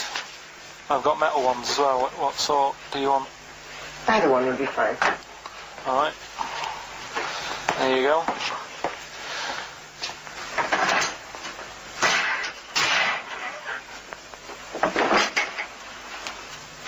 Are you afraid of me? No. No, I've seen weirder things than you. Have I ever told you about the two lads I went to school with who had big heads? Webbed fingers as well. Not related, and weren't mates, but both had the same thing, which is a bit weird. Yeah, I never found out what was wrong with them. Can I ask you a personal question? As long as it's not about my head being round, because Ricky's always going on about that. He's saying I've got a round head. Well, you can admit that, can't you? No, it's I'd say it's a normal sort of shape. It's just round. It is, isn't it? Yeah, but what do you mean? So is yours. Heads should be It's round. nothing to be ashamed of. I'm not ashamed. It's just a normal shape. Mm-hmm. And you can talk. Look at your saggy arse. Anyway, get your knickers off. Hello, darkness, my old friend. We've got 18 hours to kill before we hit New York. Oh yeah. Brought a few books just to kill a bit of time on the journey. When I buy a new book, I always read the last page first. That way, in case I die before I finish, I know how it ends. I read a book like that once. Not on purpose though, it's just that all the chapters have been put in the wrong order, so it's a bit annoying. Got to chapter 1 before I realised. Are you finished now? Yeah, I bought another copy of it and read it in Lanzarote. It was alright. Good read.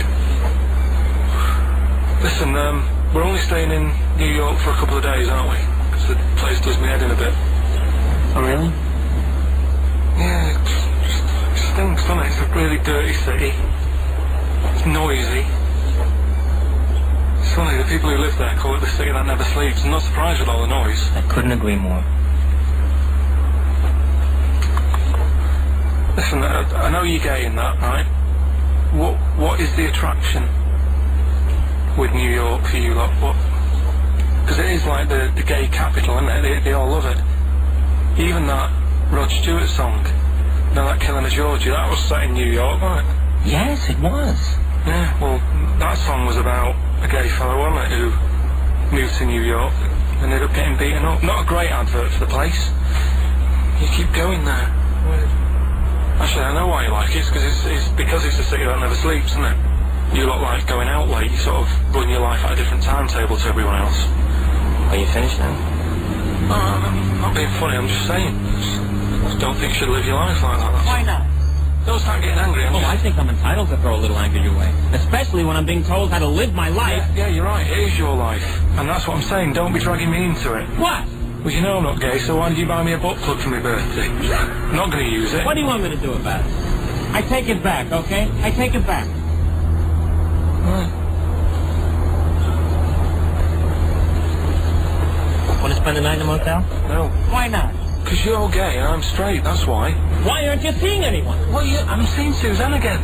We only split up for a few weeks and she had that funny haircut that made her look like David out of Slade. It's grown again now. She looked weird, didn't she? Well, but forget that. Anyway, don't want to share a bed with you again, not after last time. Oh, jeez, what are we supposed to do? This isn't normal, mate. Pull over. All right, Forget it. all right. Don't you... I don't want to talk about How it. was that Pull club? over. Just pull over here. Fine, what's There's nothing. I'll get a B&B.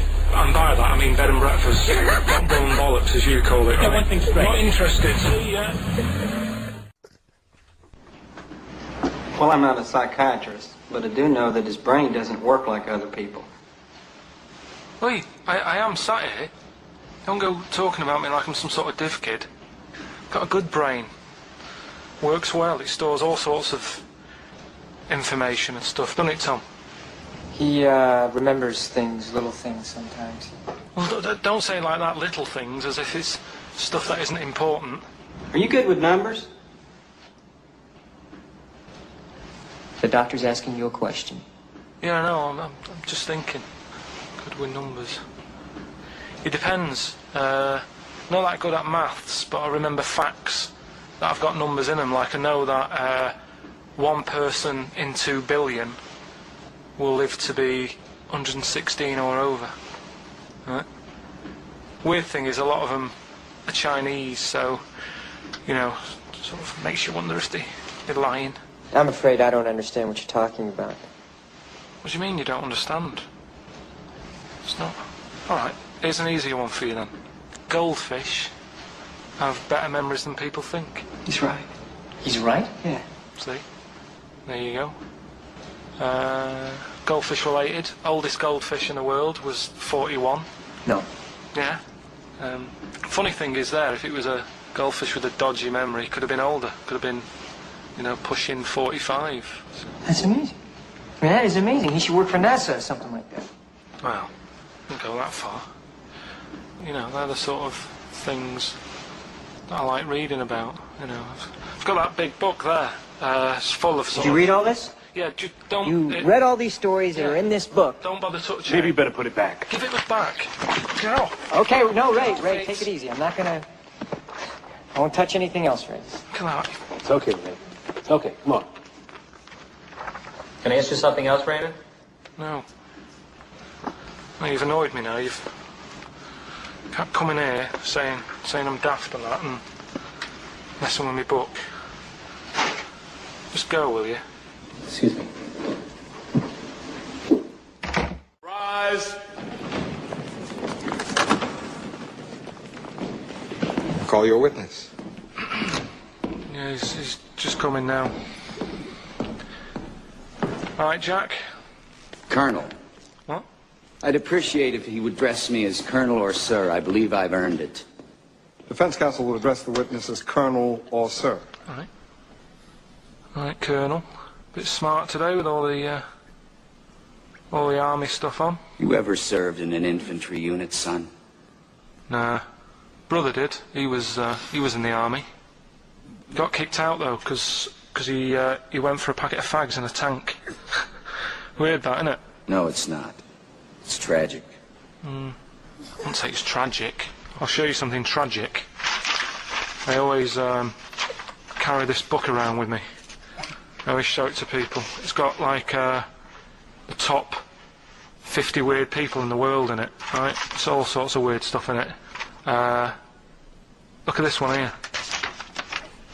It's a fella, right? He's got 2 heads. And the weird thing is, right, is the top 50 weird people in the world. He's at number 50, he's got 2 heads. Right? Makes you wonder what's going to be at number 1, doesn't it? Are these really the questions that I was called here to answer? No, but look at it. Imagine if you were his mate. You wouldn't get a word in edgeways, would you? If you Maybe he didn't have any friends. Probably right, they say, don't they? They say 2's company, 3's a crowd, so... Please tell me that you have something more, Lieutenant. Yeah, I got loads more. For this fella at number 36, look at him. 3 legs. Little fella with 3 legs, right? Guess what his job is? My answer is I don't have the first damn clue. Well, I'll tell you. He's a juggler. I beg your pardon? He's a juggler. This is ridiculous. I know it's ridiculous. You're probably thinking what I'm thinking. Why wasn't he a footballer? Be great at keepy up, isn't that? I'll answer the question. You want answers? Yeah, it's just that I'd like to know the truth. You can't handle the truth! Gentlemen. Well, I've paid for the book, so I think I'm entitled to know why. I don't give a damn what you think you are entitled to! You better get somewhere fast with this, Lieutenant. What about this one, then?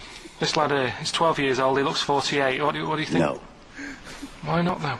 You said you didn't want to know any more about the juggler. You didn't say you didn't want I to know know what I about said. I don't have to have it read back to me like I'm... All right. Lieutenant, do you have anything further for this witness? Well, Just wanted to know if you thought Mr. Webfoot at number 42 should have took up swimming, but... Absolutely. Yeah, you'd say that now, wouldn't you? Forget it. Right. Girlfriend came in here earlier. Had a haircut. I'm not happy with it. Look at the state of that. Well, don't laugh. Yeah? I mean, I don't want to cause any fuss, but just want you to sort it out. Afraid I can't do that. Well, you can do that, because it looks a mess. Look, my friend, this is just where you and I differ. Well, you've got to do something, because look at it. When she came through the front door at home, I thought Dave Hill out Slade had walked in. Funny, I was thinking the same thing. Look, I don't want to cause any problems or anything. She hasn't even seen it properly yet. She sort of had it cut and came straight home and didn't look at it. Suzanne, just look in that mirror. Look what they've done to your head. God damn it, what is it? Suzanne! No! We're not going to do anything stupid, are we? I'm the manager here. There's no problem. What do you mean it's not a problem? Look at the state of her hair. Be calm, cooperate, and this will all be over in a minute. I'm going to go home. Well, we're not going anywhere until they've sorted your hair out. I'm not walking home with you with your hair like that. It's embarrassing. So let's just get it... You die. No, forget having it dyed. Just get it cut. Colour's not a problem. Just sort it out. Just get rid of... Let's see what we can do. Right. Good. Look at it. Look at the state of it. I'm trying real hard. Suzanne, just keep your head still there so we can... Just hang in there, baby. You're doing great. I'm proud of you. Just sort that bit out there. Just cut that.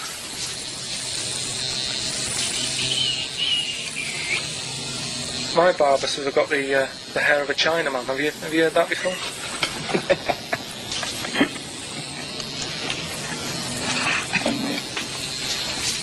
What? What's so funny about that? Is it serious or what? Freaking me out. If my answers frighten you, you should cease asking scary questions. It's almost over. There you go. No, it's not brilliant, but that'll have to do, won't it?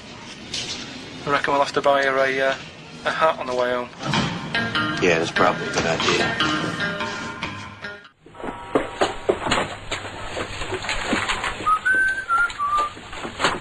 You're late. Only 20 minutes. What do you mean by coming in here this time of day? I've just been doing some Christmas shopping, haven't I? Probably do some more shopping on Monday, because it's my day off, isn't it? Yes, I know it is. You don't have to tell me. You got to see what I've bought, Suzanne? No, thank you. I don't mind showing you. It's only a Christmas present, isn't it? Bought some more condoms. Why? Well, I bought some last year. Got 2 boxes. They all got used, so... I'm very glad to hear it. How much do I pay you? Why are you asking? The presents I buy has got nothing to do with what I earn. Like I say, if I won the lottery, I wouldn't go mental on her. You know what I mean? I probably wouldn't even tell her, because I think she'd want to travel around the world and all that, and I'm not into that, to be honest, so I'll probably keep it quiet. Why? Well, once you've been around the world, where do you go next year? Each to their own, though, innit? You know what I mean? Well, what do you want? What for Christmas? Not that fussed, really. And you, it's just as well I'm not that fussed, because do you know I do some work at XFM? Do you know what they're giving me for Christmas present? Nothing? No, might as well have been nothing. 2 CDs. That's it. I was well fed up. I'm sure you will. They give you a list of about 30 albums and you get to pick 2 off the list. So I've gone for Kings of Leon album and the Best of Bob Marley. Mr. Marley has been dead these 7 years. In fact, he died 7 years ago this very day. Did he? Do you know what sort of donuts Bob Marley likes? It's not my business. No, it's not a proper question. It's an old Peter Kay joke. He likes the ones with jam in. Yeah. Garlic bread. It's good, isn't it? Hey, where am I? What is this place? Hang on a minute, I'll have a look. According to the Lanzarote guide, we've been dropped off at the volcano bit. Apparently there's 36 volcanoes here to be seen. I hope you don't mind my saying, but this is a waste of time. I know what you mean. Don't know why they need 36 volcanoes. Just keep one. Fill the rest in. Like a car park or something. Excuse me, guide. Why's the bus dropped us off here? What's so special about this place? Well, according to our holy writings, that is where creation began. Where the Almighty breathed life in the time before time. It's amazing that, isn't it? All this has been stood here for years and years. What about the coffee shop there? Is that old, is it? Well, nothing. You're out to rip us off. I bet it's about £4 for a coffee there. Always ripping people off. That's what annoys me with these trips. You get us in the middle of nowhere, we die in a thirst. I'm not able to do without. The reason I've come here, I believe this is where they did Planet of the Apes, innit? Love monkeys. Especially the ones in Planet of the Apes, because they talk and that. Talking monkeys can't exist. Joking, aren't you? Of course they can. Getting up to all sorts of stuff. I read about a monkey the other day who worked on the railway. Right? There was another one about a chimp that did a bank job and went off to Spain to sort of... Shut up! Oh, hey. What is that? Little monkey fella. It's come from that little coffee shop. It's been serving coffee. Now that is worth paying £4 for. No, you're teasing him. I'm not teasing it. It's working, isn't it? It's serving the... We want some coffee. Get us some coffee. I've heard about this. You can buy coffee that's been sort of hand-picked by monkeys. It's like Coffee Mate, except it's more sort of coffee primate. Yeah. Hello, little fella. We want coffee. What do you mean, we? You're going to have a coffee, aren't you? What else are you going to do? Go and look at another 35 volcanoes? I'm staying here. I'm having a monkey coffee. It's brilliant. You find this amusing? Jesus, it's a talking monkey. Right, mate. Have a couple of coffees. Don't start now. We're off duty. I'm starved. What do you mean you're off duty? Have you bananas later? Just get us a couple of coffees. Right. I understand that you're tired and you've probably been on your hands all day. Just forget the coffee. You go and get some lunch. After you've got some coach, you lazy ass. You damn human!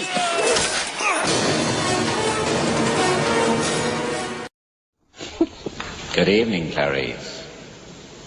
Alright. Just thought I'd come and see you. How very thoughtful. Don't mind me popping in though, do you? It's just no one else is interested in the sort of things I like talking about. People will say we're in love. Well, say what they want. Did you hear the show last week? We were talking about gay people, if they should have their own toilets or not, and stuff. That was good. Yeah, it was alright, wasn't it? Got a good debate going. Enjoy doing the show. It's a favourite part of my week, really, just talking about weird stuff and that. Oh, Clarice, your problem is you need to get more fun out of life.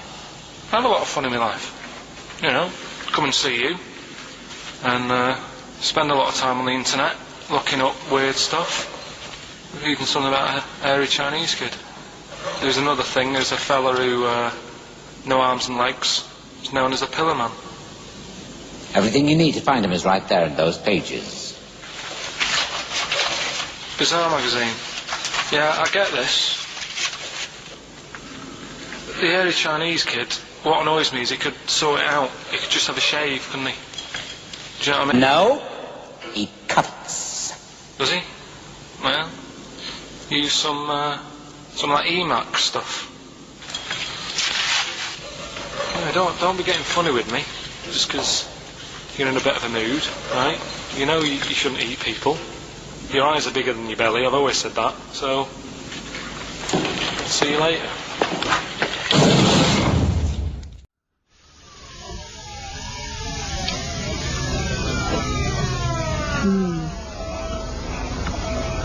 Jeez, I hope nobody got hurt.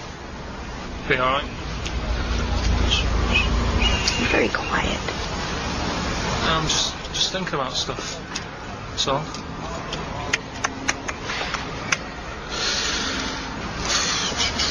You're mad I missed the play, aren't you? A little bit annoyed, to be honest. Went down a storm playing the drums in Little Donkey, but your loss. I'd give anything to have been there. Well, you wouldn't, because you didn't. But like I say, it's your loss, isn't it? Anyway, I'm just quiet because I'm thinking about stuff. Like I said, right? I'll make a big deal out of it. What is it? Well, I was just thinking, what would happen, right, if you put a chameleon on a mirror? How would it handle that? It's a bit weird, isn't it? Well, you're scaring me. That's scaring you. This'll scare you, right? The other day, saw men sat there having a Twix. You never see that, do you? Old fella having a Twix. You see ghosts, Cole? No, just the old fellas having a Twix, boy. They talk to you? No. They tell you to do things? No, because they were too busy eating, but what's that got to do? What are you looking like that for? Do you think I'm some sort of freak or something? Is that... I would never think that about you. Well... Ever. No. Got it? Right. Things that had actually happened. I've got another one.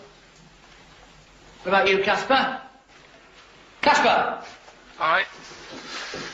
Alright? Alright. You haven't been listening to a word I've said, have you? Yeah, I heard some of it. Yeah, you... Some of it? Just... Stand up. Always somebody, isn't there, eh? Right, now you're going to tell us a story about yourself. What sort of story? I want you to think of an incident that's happened to you sometime in the past that is true and that you think will interest the rest of the cast. All right? Right. What about I work on a radio show at the weekend. Well, you're going to tell us about it. I'll just do. It's 2 hours, and it's with Ricky Gervais and Stephen Merchant, and just sort of play music and tell stories and stuff. What kind of stories? Well, whatever. Like last week, it was science. We were talking about this lad who was growing a knob on his arm. So it's weird. It's tricky, sir, because like with Ricky, he gets bored quick and he won't listen to the stories, and he'll start squeezing my head. All right. I'm not interested in what he does. That isn't normal, is it, sir? That. I mean, it sure is a bit gay. Is he? Just messes about, though. Do you know what I mean? I try and like come up with good stuff, like monkey news and like quizzes and stuff, but then he'll just, Ricky will just mess about. I mean, on Saturday he did it again. He squoze me head. How do you spell that? Squoze. S-Q... I'm going to show us on the board. This is a new word to me. Squoze is S-Q-U-O-Z-E. Now tell us what it is. It's when he gets me head and he puts one hand on the back of it, right? And he puts the other hand on the front of it, and he just sort of swivels it. Swivel, right down the front. Oh, swivel's not. It's spelled S-W-I-V-R. How many times a day? How many times a day does he swells it? It depends what time he gets in. If he gets in about 12:30, he could get a good 3 in. But I think, I don't really want to talk about. Good enough, don't you? Well done, Billy. Big hand of applause. Well, I've been observing you here now for the last 4 weeks, and I don't see any evidence of mental illness at all. Yeah, no, I'm not mental. I never said I was. I mean, all right, I got an E in history, But that isn't why I'm in here. I'm in here because I had to get away from the outside world. It was doing me head in. I've been working too hard. I'm stressed out. I've been working like loads of hours Monday to Friday. I've been working on a Saturday with Ricky and Steve. Right, that's been doing me head in. People think that's a laugh when it isn't. You right? busy right now, are you? You got something to do right now? See, this is why I'm here today, Doctor, because he's doing me head in. What do you mean, sir? Well, he's doing me head in. I came here to get away from Ricky. He is just as bad. I was smarter than him, ain't I? You're an idiot, right? You just... we're just good friends. No, we're not friends. And if you were a friend, you wouldn't be doing that to me, Ed. How do you mean that? Well, don't ask... Come on, I'll show you. Yes. Lower your dog. Get him out. Get him off me! Get him off! Now, you just hold it right there. All right. You get off! Doctor, will you tell him? Come here, Phil. Don't hurt you, does it? Of course it does. That's it. Now, hold on to it. Not too hard. You'll crush all the air out of it. We're gonna... You normally do... Get off! You normally does it harder than this, but... No, just warming up. Warming up. What's somebody else? All right, be there.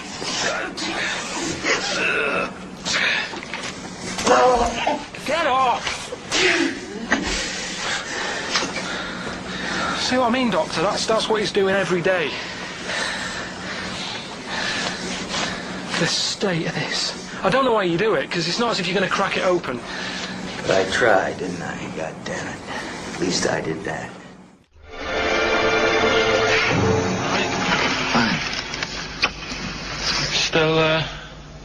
Still trying to write the book then? No? Yes. Good. Funny, someone told me the other day, weird thing about a typewriter, the top row of letters, the longest word you can write is typewriter. I'll just show you, That's weird, isn't it? It's just the typewriter being... You're not in the mood, you're in one of those grouchy moods again, that you get into when you're writing. I'm not being grouchy. I just want to finish my work. Yeah, it's just being a bit funny, a bit offhand and that. Let me explain something to you. Go on.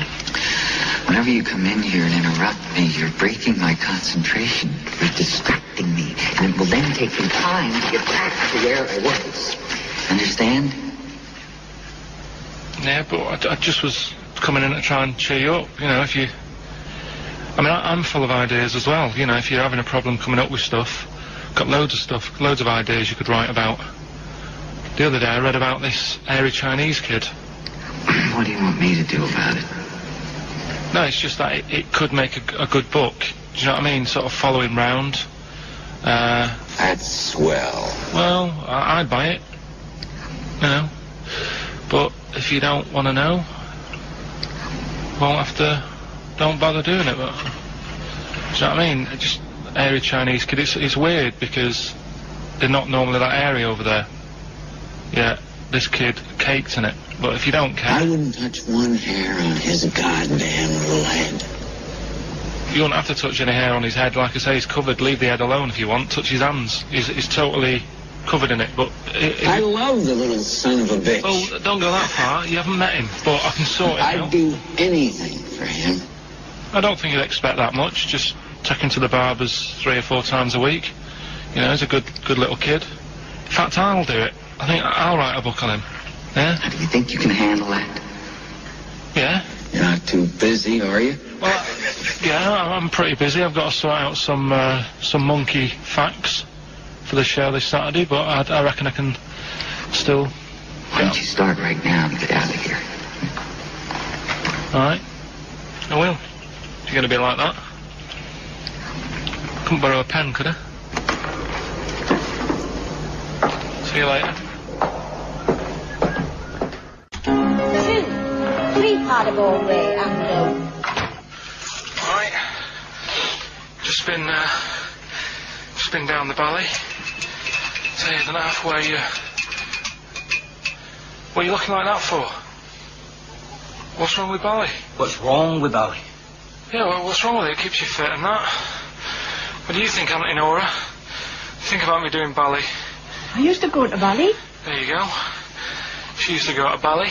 Used to say I could have been a professional dancer if I'd had the training. Bet you were pretty good, weren't you? Wasn't the time you had wind for 5 minutes, was it? But you well glided across. Will you shut up? What's wrong with ballet, anyway? For girls, not for lads, Billy. Lads do football or... Well, I've done that, yeah. Boxing or... Did that for a couple of weeks, so... Wrestling? Wrestling? Yeah, wrestling, yeah. Oh, friggin' ballet? Well... Don't worry about it, anyway. Just... Is it alright if my mate Wayne stays over tonight? He just wants to sleep over. He's just coming over to... Wayne, sleep? Yeah, he just stays over. I'm not gay or anything, it's just... I don't fancy him, I'm not... Yes, you do. I don't. Yes, you bloody well do. What, just because I want my mate Wayne to sleep over and I've started doing ballet, that turns me into a gay man, does it?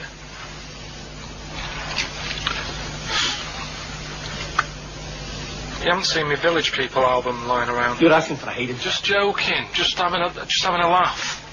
Just didn't mean...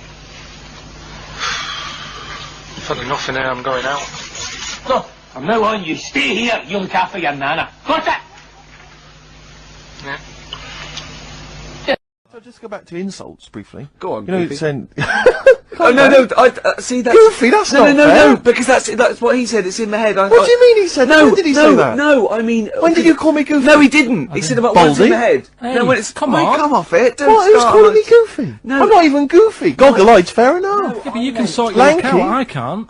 What do you mean how can I sort my look out? I'm not even Goofy. That's not fair. You've got the proper features. What? Just needs sorting out a bit. I can't help it if my hair's not good. Who do you think's cooler to look at, Steve or the Chemical Brothers? Steve. Definitely, yes. You're absolutely right, Karl, and that's the first sensible thing you've said for a long time. If I was to work with Steve on some music, yeah. If I had the choice, I think Steve would look better on a album cover. Really? Yeah. What would you do? Would you change him at all? What would you do with his image? I'd put him in the distance, so I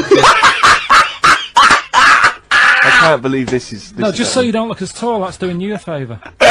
You know, I was on the... This is true, I was on the tube, right, coming in to meet Gervais the other day, and I was wearing a suit, and my mobile phone slipped out of my pocket, and it landed on the seat, and I didn't realise this, and as I was about to get off, some bloke who was sat there like an old guy, he picked up the phone, he went, "Oi! Lanky, you dropped your mobile phone." And I was like, well, I thank you for pointing out I dropped my phone, but did you have to do the lanky? But you knew who he meant. I bet you turned round straight away.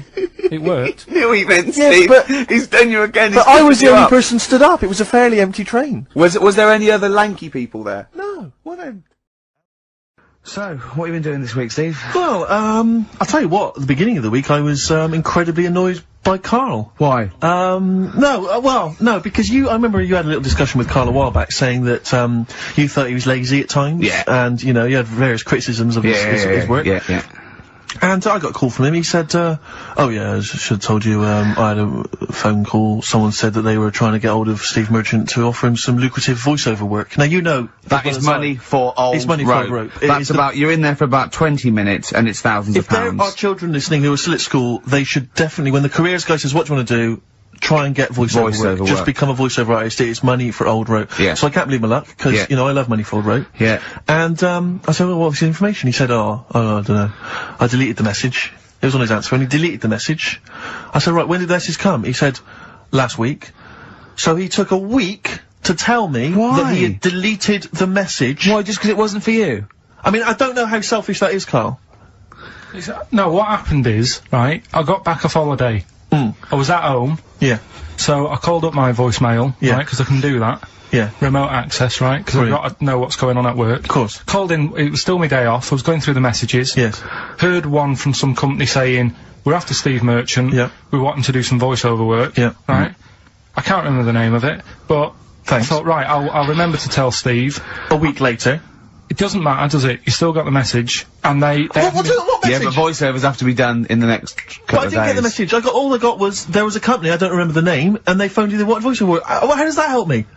There are hundreds of thousands of media companies. You didn't take down a number, you didn't take down a name, nothing. I was more puzzled why they'd want you to voice anything. He's having a go. I don't know why. No, but listen to that voice. You must be annoyed. You must be annoyed. I mean, talk about rubbing salt into the wound. No, but listen to you. Oh, God. I don't know how you think. I don't know how your mind works. Well, I was thinking there must be a tractor sale on somewhere. What do I care? No, hang on a minute. Wait a minute. Wait a minute. The worm has turned. I don't care if they want me to advertise, you know, the latest designs in pirate fashion wear. I will do a voiceover because it's money for the rope. I don't care what you think of my voice. Someone was interested. They were offering me money.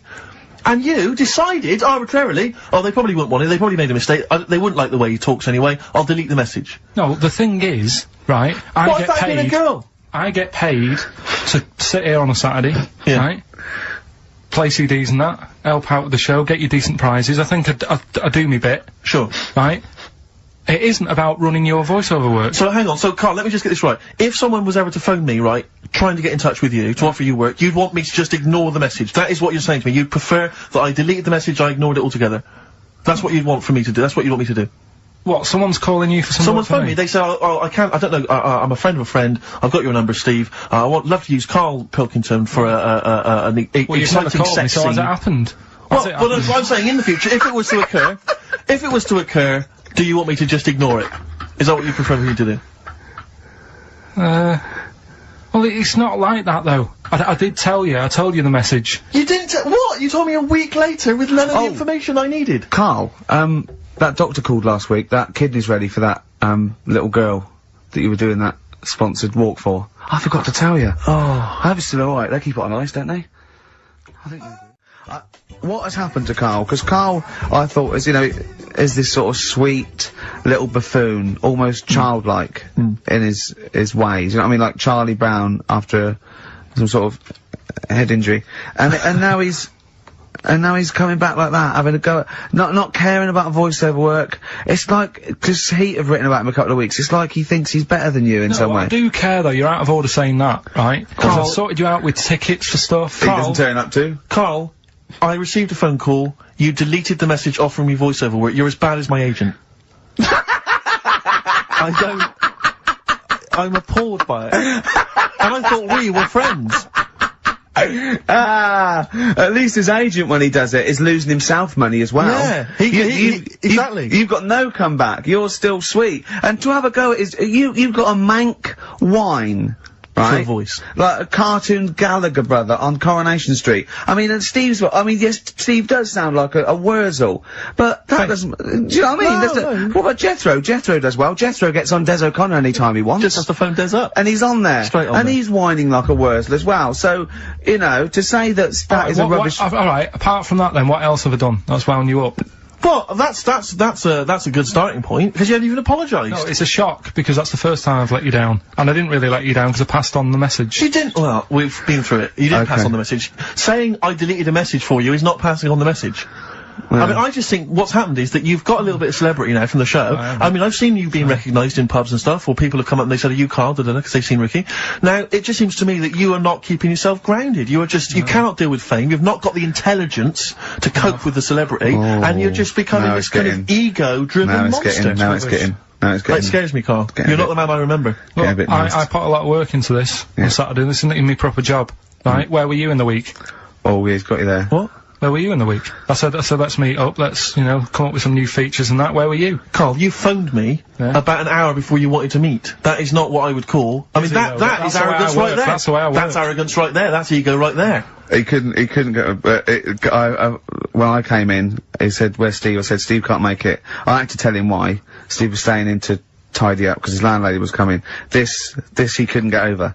He could not get over that you couldn't make it because you had to stay with your landlady. He talked about it for about the hour when we were working.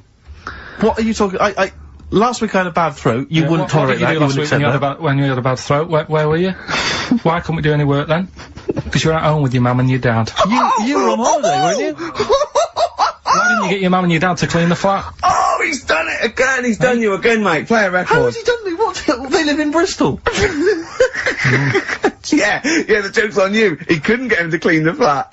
I don't know who's laughing at who now. Right, listen. Can we just go back to laughing at Karl? Okay. Because I know where we stand there. Okay, alright. Do you want to, That's the natural order of things. I know, yeah. The world's gone topsy-turvy. he's stepped out of the pecking order. Right, well, someone who I don't let down, right, are the listeners of this show. Do you want to read out the prizes for Rockbusters? We'll get that running. Oh, we're not doing Rockbusters again, are we? Yeah. Well, it was a shambles last week. We cancelled it 2 weeks ago. What? I mean, there you are right there, Rick. I mean, both you and I, and let's be honest, we're the guys with our names on the poster. I know, It's supposed to be your show. And our faces. Exactly, and yet... we have to be on tube stations with people laughing at us. Yeah, well, they're not laughing at me, right? They're saying it was a good I don't know. What do you think people think of the poster, Karl? Seriously? No, I don't want to know his opinion. It's just going to be insulting. My point is this, Rick. He was looking at you. My point is this, Rick. We used to be able to decide what the content of this show was. I know. Now, it's him. It's just him. He wants to do Rockbusters, he gets to do it. I know. And it's awful, but like Tourette's Trent D'Arby. Not only is that offensive, it doesn't work as a clue. Saying that, have you come up with anything for this week? We've actually had people emailing in saying, this is the worst Rockbusters ever, because it was too easy, it was boring. Oh. This is just, don't shoot the messenger. Oh, Other people saying, it really has run its course. Some people genuinely agreeing with Rick. Oh, Karl, this must hurt, mate. Stinging attacks on you. Some people just slagging you off generally, saying that you whinge all the time. Looks like Steve was right when he, sort of like poo-poos your ideas. So... When he wheezes on your bonfire. Someone else, like, swear to God, someone else emailed in and said, don't bother sending me the prizes, take them to a charity shop, or pawn them, give me the money, I'd rather have it. So I don't know what to say, Karl, I just wonder if it really has run its course now. Alright, well, we'll see what you come up with next week, though. Let's see what you do, let's see what you come in with. Sure. Oh, yeah. About 5 to 1. I'm guessing you'll be popping in with another hip-hop track full of effing and jeffing. Well, no, I won't bring it into you, I'll do it myself at home, because obviously that makes it easier. Obviously you can't cope. Oh, dear. Are you actually going to be here next week, or are you still going to be in Cornwall? No, you see, there again, I'll be back in time. And in the week, when I go to, Cornwall, see the Monkey World. Yeah, you're 2 days past the Monkey World. That still works. Yeah. Still work? What? You're going to interview some of the monkeys? Get some stories? I love that. You were going, could a monkey live without bones? And so I'm going, Karl, shut the please, just look at the monkeys and eat your ice cream. This is what the phone message he left me Wednesday on my mobile. But I just is chatting about certain things that are going on at the moment. What he does need to know. Duncan, who he mentions, is my agent. And, you understand a few other things. But this is the sort of message I get from Karl, right? Whinger. Old messages. Alright. 12:10, Wednesday. Just getting loads of people calling me all the time about shit. Yesterday, DVD's signing for BBC London. I don't work there, but I've been dragged into that. I've got a woman on, leaving a message from Talk PR, going on about, do you want to go and see Pop Idol again? Right? They're just saying, you and some listeners can go. So I'm sure you'll love that. I've got Jim Benner wanting you to introduce the tin buckets at the Astoria. So can you just let Duncan know that I'm doing his job whilst he's sat on his arse with his thumb firmly up his arse? Can you let him know that I'm running around like a here sorting shit out for you? Alright, see you later. Message left at 12. Do you know what I mean? I know, but that's the kind of phone message he's leaving. Do you remember who he was before you... But he's even annoyed that he gets a phone call. I remember he got a phone call for you to do a voiceover and didn't pass it on. You missed a voiceover. That was thousands of pounds. No, I did pass it on, though. I told you. You said someone had phoned. Yeah. That's not good enough. But who's that? Well, she didn't say, and I didn't ask, but... Of course she said! She didn't say. Rubbish. So you didn't take the number down? She went, oh, can you tell Steve to call me? And you went, yeah. Yeah, well, I just thought you'd know her already. I should have known, it was a woman, so I should have known. He's having a go, you see? Unbelievable. I don't know how it's come back on me. You're the one who was picking on it. Yeah, exactly. I'm saying. I'm defending. Why is he having a go at you? He never picks on Ricky, because he knows you are his bread and butter. Seriously, do you know what I mean? The only reason he's got Mondays off is because you're still doing this show. Yeah. That's why he's scared of you. That's why he's like, he has a go at you on the phone, but he always picks on me, because he knows, I'm a pushover, I'm a nice guy. He's scared of you. I can't believe I don't know how it works. Is that true? Steve, I'm always sorting you out. I look after you. Sorted you out with tickets, I sorted you out lager out. I got you today, why are you picking on me? What do you mean you're sorting out tickets and lager? What's this? Right, whenever you want tickets. Yeah, sorry, I don't want to use this as, moaning time and that, because I don't like to moan, I'm busy and that, right? But I've sorted you out tickets for gigs. Yeah. Right? Well, somebody doesn't even turn up to. Yeah, we won't even go on about that. Yeah. Right? Lager. He was sorting out the Cure, he complained it was boring. Yeah. There was that big drum of lager that you had, and you said, oh, put that in your room for me. Yeah. Because I don't want to carry it home. Right? Lazy. So I said, alright, then I'll put it in my room. It goes missing, it gets nicked. Then you have a go at me because it got nicked. Yeah. I get you another one. You make me carry it around town for you for half an hour, then you say, oh, I can't be bothered taking it home. Can you take it back to work for me? Yeah. Yeah. But, interestingly, this is like a year ago, so it's obviously, it's still pressing on you, Oh, is hang it? on, and I forgot the one when we had an argument over 50p. When we went out for a coffee. You didn't want to give me 50p back that you owed me. That was the same day you'd given him about 40 quid worth of lager. But, see, this is my problem, this was my point at the time. It's not the 50p in terms of money is not what's important. The fact that you think you don't have to give me money back because it's only 50p, that was the point at stake. It's me who makes a decision, oh, don't worry about the 50p, not you, it's only 50p, I'm not gonna give it to you.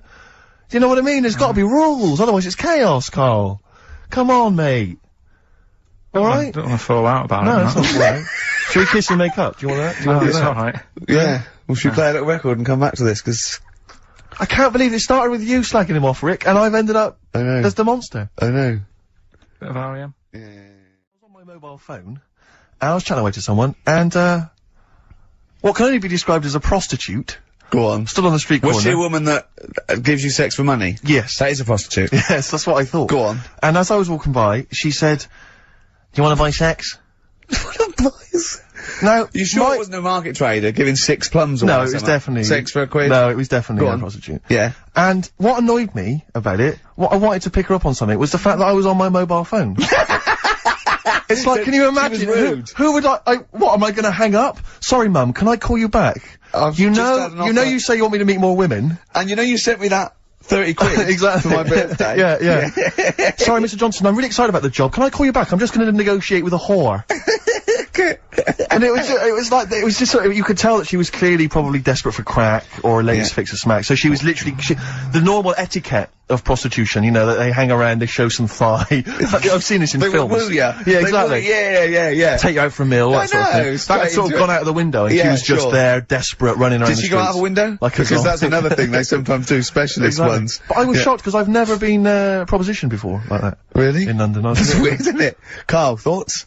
I think you'd be sort of approached a lot, because they tend to sort of go for people who look like they haven't got much chance. Sure. And I'm not being mean. No. I've known you a long time. Sorry, I'll let you go back to it. In what way aren't you being mean? By saying that Steve knows is a little bit odd looking. I don't think. Well, no, he does.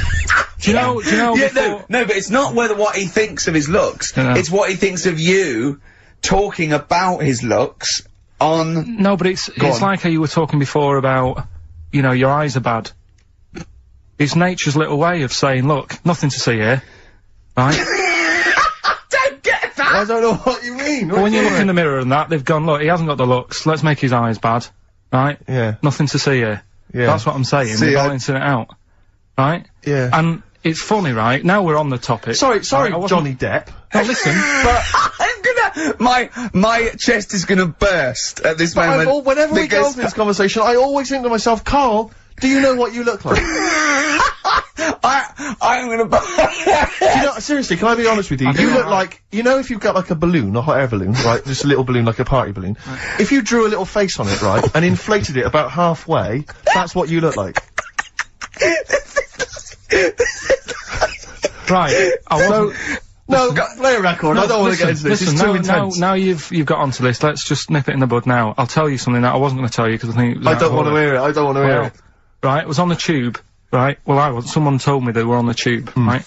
And the tube pulled into a station. Right. And one of the women saw the poster that's out at the moment with you and Rick on it. Right. Yeah. So this woman apparently goes, oh look, there's Ricky. Ricky's on the radio. Right. And the other woman goes, oh yeah, don't you listen to it? So she goes, oh, I didn't know he was on the radio. And she goes, oh. I'm sorry, Steve. Look at. Because he didn't sound this bad. She said, oh, look at that person he's with. So she goes, yeah. She said, that's Steve. She said, I sort of aware that he looked odd because Karl mentions it on the radio. Yeah. So it wasn't as much of a blow to me, but I can see how it was a bit of a shock to you. Yeah. So that's weird, isn't it? Yeah. And that isn't me sort of telling this woman to say anything. That was all happened without anybody else sort of bringing it on. Yeah. Do you know what I mean? Yeah. So... Was it... Sorry, you seem to be relishing this. Was it because of the little balloon story that made you... I honestly, Steve, I wouldn't have told you, but if you're gonna start, you know, having a pop... Yeah. Do you know what I mean? I can't just sit here and take it and that. No. I mean... all mates. Yeah, it's just, yeah. Well, I mean, I was mistaken for Johnny Vegas. Steve's got a story about that, if you wanna have a go at me. Well, someone just thought you were fat with a beard, which is true. Well, don't have a go at me, because he said you looked... Well, you started it. No, I didn't. Yeah, I didn't. You were milking it. You were egging him on. I was laughing. You were egging him on. I sort of was. Yeah. But let's not, you know... Oh, it's a good job you've got lots of good mates like Jonathan Ross you can go and hang out with. You don't need other friends, people who've helped you in your career. What star sign are you? Mine changes. I'm on the edge. Oh, right. God. Okay. He even makes that complicated. Of course. He even makes twaddle complicated. No, I'm just, it changes depending what paper you read. Yeah. Alright, in theory... 23rd of September, so I think most of the time I'm a Virgo, I think. Oh. Well, I'll tell you. Write that down, listeners, 23rd of September, and come round and give him the bumps. What I mean... Well, according to this, I mean, I mean, you've been criticising this, Rick. Sure. You've been saying that there's maybe not anything in the zodiac. Yeah, well, hang on, let me just read some of the elements. Is this going to change my mind? Am I going to eat my words? The typical Virgoan. Words. Okay. The physical appearance of the typical Virgoan. Yeah. High forehead. That's not true. Cranium may seem too big in comparison with the face. Look at Karl, But how specific is that? Has an extremely large forehead. Has a high hairline. That's not true though, is it? Maybe quite tall. What are the blokes like? Often has one foot turned in more than the other. What? They've just described Rain Man. What is that? How can they be specific? Well, that's why it sounds like Karl. One foot turned in. Yeah. Oh. Well, have they even bothered doing one for you? Because there isn't many people who... Hang on a minute. Let him finish, Steve. No, I'm just saying... Go on. What are you saying? I sort of think I'm fairly average looking, but I'm saying, have they wasted a page in that book for whatever you are? It started off me being dissing him and stuff, and you've been nice. Hang on a minute. I don't think you can be a Virgoan, because it says, that they are normally quick, alert and intelligent. But no, actually, I have to say, it says here, behaviour and personality traits of the Virgoan, as a child, is an excellent mimic, can learn many things in a short time. Not really true of you, is it? Rarely questions authority, but frequently questions facts. You never question facts. Yeah, you never question authority, he's scared of authority. Yeah. You're usually trying very upset if teased. That's true. Yeah, oh yeah. Hang on a minute though. Yeah. Can't take a bit of stick, too much pressure. If you can't stand the heat, get out of the kitchen. Yeah. What to teach a young Virgoan? Myths, fairy stories, make-believe, daydreams, and how to use imagination should all be taught to young Virgoans, so they have plenty of magical moments to remember in their adult years when they are often alone. I'm changing my mind. I know. This is good stuff. This is really good stuff. Alright, well, let's see, what are you? I don't think we should talk about that. Yeah, let's have a look. It says the Virgoan is... I love some of the specifics of this. Virgoan is an employer. He's excellent as the boss of a small company. yeah. Don't get him on a Tuesday. He's probably stamp collecting then. Yeah. He loves a bit of haddock. Okay, let me look at mine. Oh, that is good though, Karl, isn't it? That is you all over. I've changed my mind. It's brilliant. It's a real science. They've really put their work in with this one. Let me see. Sagittarius. Sagittarian is a happy, playful little clown. Little. Greets everyone. Oh dear. Yeah. Let me see. Sagittarius at home. He's only going to read the good bits, though, isn't he? Yeah, exactly. If that's it, what can it say? Have they done yours in sort of small print because you've got special eyes? I don't know what that insult is, Karl. What kind of an insult is that? Well. He's happy with that. Look at his face. He's done me. Oh dear. Well, we're not going to do Freak of the Week here, okay? Right? Because we've done quite a bit of that in the last 20 minutes. We've right, so OD'd we'll on move freaks, you think? Yeah. Sure. We'll just shift it a little bit. Okay. I don't, like I keep saying, don't want people to be thinking we're sort of taking the mick out of anyone. No. Right? Because we're not about that. I feel that, like, I can do a little bit of it because I work with you, Steve. Yeah. Right? Sure. It gives me that right. It's like a care worker. Yeah, I understand. Well, it's like that thing of you can't be homophobic because I've got a couple of gay mates and stuff. Sure. I think it sort of gives me that edge. Yeah. Right? So you're not freakophobic because you work with Steve? Yeah, that's right, yeah. So, yeah.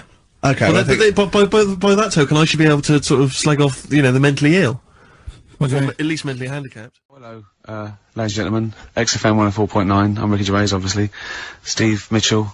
No, come on, let's get my name right from now on. That novelty's worn off. What is it? Is it Steve Merchant? Oh yeah, Vegas. Yeah. That's the wrong one, isn't it, Mitchell? The Guardian got it wrong. It's Steve Merchant. And the more I say Mitchell, the more people are thinking exactly. It might be Mitchell. Oh God, sorry, Dave. But Karl wanted to start off with the stereophonics. Oh, loser. Because it was a newer track. And Karl now, we've made him what he is. He was nothing when we found him. He's like work experience. And now he's going, oh, we should start off with the stereophonics. I'm going, trying to tell you what to do, Ricky. If I want anyone's opinion, I don't. Basically.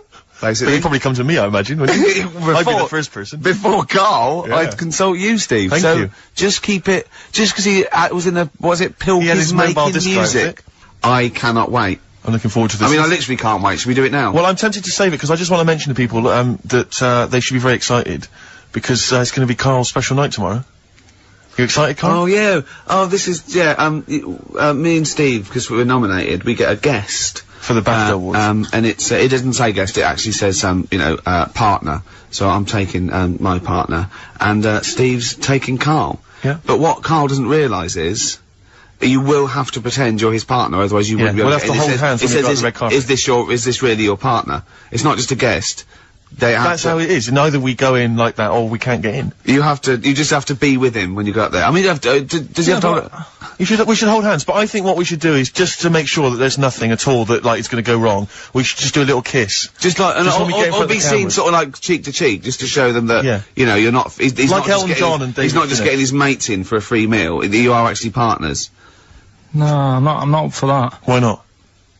Well, because we know we're not actually gay. No, but so it's not a problem. You've come out of it looking quite good because you've got a good-looking fella. But I'm meant to look like, you know. I mean, I'm not gay, but if I was, I don't think I'd go for your thing. Oh, he's done you, Steve! It's turned on you again! I cannot believe we were trying to get him. Wait a minute. I have got the cream of London's totty phoning me up, trying to get an invite to the BAFTAs. Yeah. Right. We have very graciously asked you if you would like to come along. Well, that worries me even more. That you've got women calling you up. Karl, I can't choose between them. If I let one of them down, they're gonna destroy them. They'll be ruined. Their lives will be ruined. It's better for me to take you and not, you know, ruin the lives of any of those poor women. When he told them he was taking you, it was like a scene from Graceland. There was just like there was weeping. They were crying. Like, it was horrible. Hundreds of them. And really? He just went, and I got upset. He just had to say, look, just chill out, bitches, didn't you? I did. I just said, you know, you're all my hoes, but I can't choose between you. So I'm taking Karl. You know he could get you discount frocks. No, I had a letter from the people that there's an organisation. No, listen, Karl, there's an organisation that sponsors the BAFTA Awards in terms of clothes and fashion. They sent me a letter. They said your partner, they've not specified the sex, they've said your partner can come along and choose an outfit. Now, I suspect, by the look of it, it is a woman's outfitters. I'm thinking we could get you a lovely trouser suit. Well, you have a trouser suit, look feminine, right? But I think people will be fooled. It'd just be a little bit roomy in the hip, and probably narrow on the shoulders, but you're a bit skinny. Why didn't you take it? Because it's a lot of an insult. And maybe just some pearls as well. Be lovely. Wouldn't you want... I haven't got anything sorted to wear yet. See, you're slagging me off. You're likely to end up going in a tracksuit. Yeah. Still arguing. This time about having help from your mum and dad. What do you think, Karl? No, I'm not. I don't want this to turn into some sort of wacky type thing where we're pretending we're arguing. Yeah. Well, we're not pretending. We're not pretending. You are arguing. Yeah, I know, but people will think we're messing about. Oh, right? I wouldn't have thought so. We just need to. We can talk about it later. Sort it out. Yeah. It's just that Karl's a little bit stressed. I'm not stressed, but... And he doesn't really understand that, you know, You know, me and Steve have got lots of different jobs in the week. He's just got one job. Yeah, and we sort of rely on people getting messages to us, you know, as soon as they get them, you know, and not sort of deleting them from their phone selfishly. Yeah. Just things like that, you know, people being on the ball. Not just thinking about themselves all the time, not just thinking about number one. What do you think, Karl? Whatever. Do you know what I mean? Whatever. Don't get all maudlin again. Just having a little discussion. Yeah, this will annoy you. Guess what? Think of this, you little slaphead twat. Apparently, that's so in his arse, Right, apparently, women can get bald treatment on the National Health Service, but men can't. What do you think of that? Do you think that's fair? Is that a fact? It's a fact. We should point out that Karl is, would you say balding? Yeah. Would that be fair? Well, either that or a wide parting. I mean, I know what Steve's like. He is tight, right? No, he is.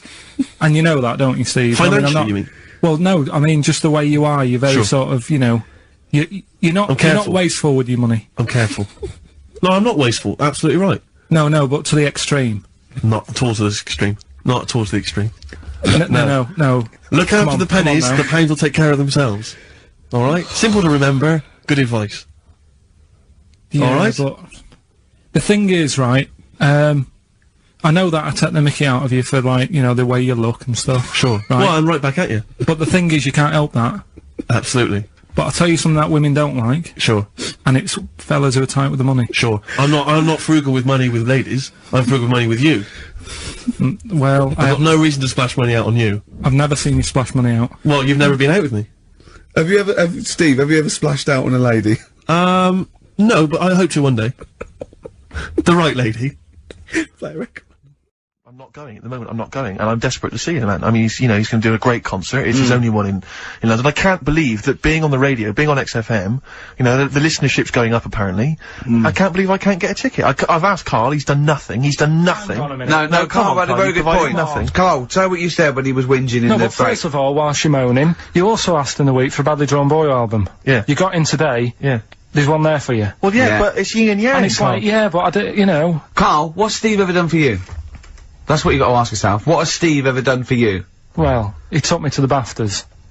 Yeah, but only 'cause no one else would probably want to go with you. I can't believe that. What is this? I do not believe that. Oh, Steve, I'm going to stitch you up now, Karl. And it's in a nice way, and don't worry, it won't be too bad. He won't take it too bad. Karl sent me a little text message today. Right. No, Oh, what is this? Right, okay.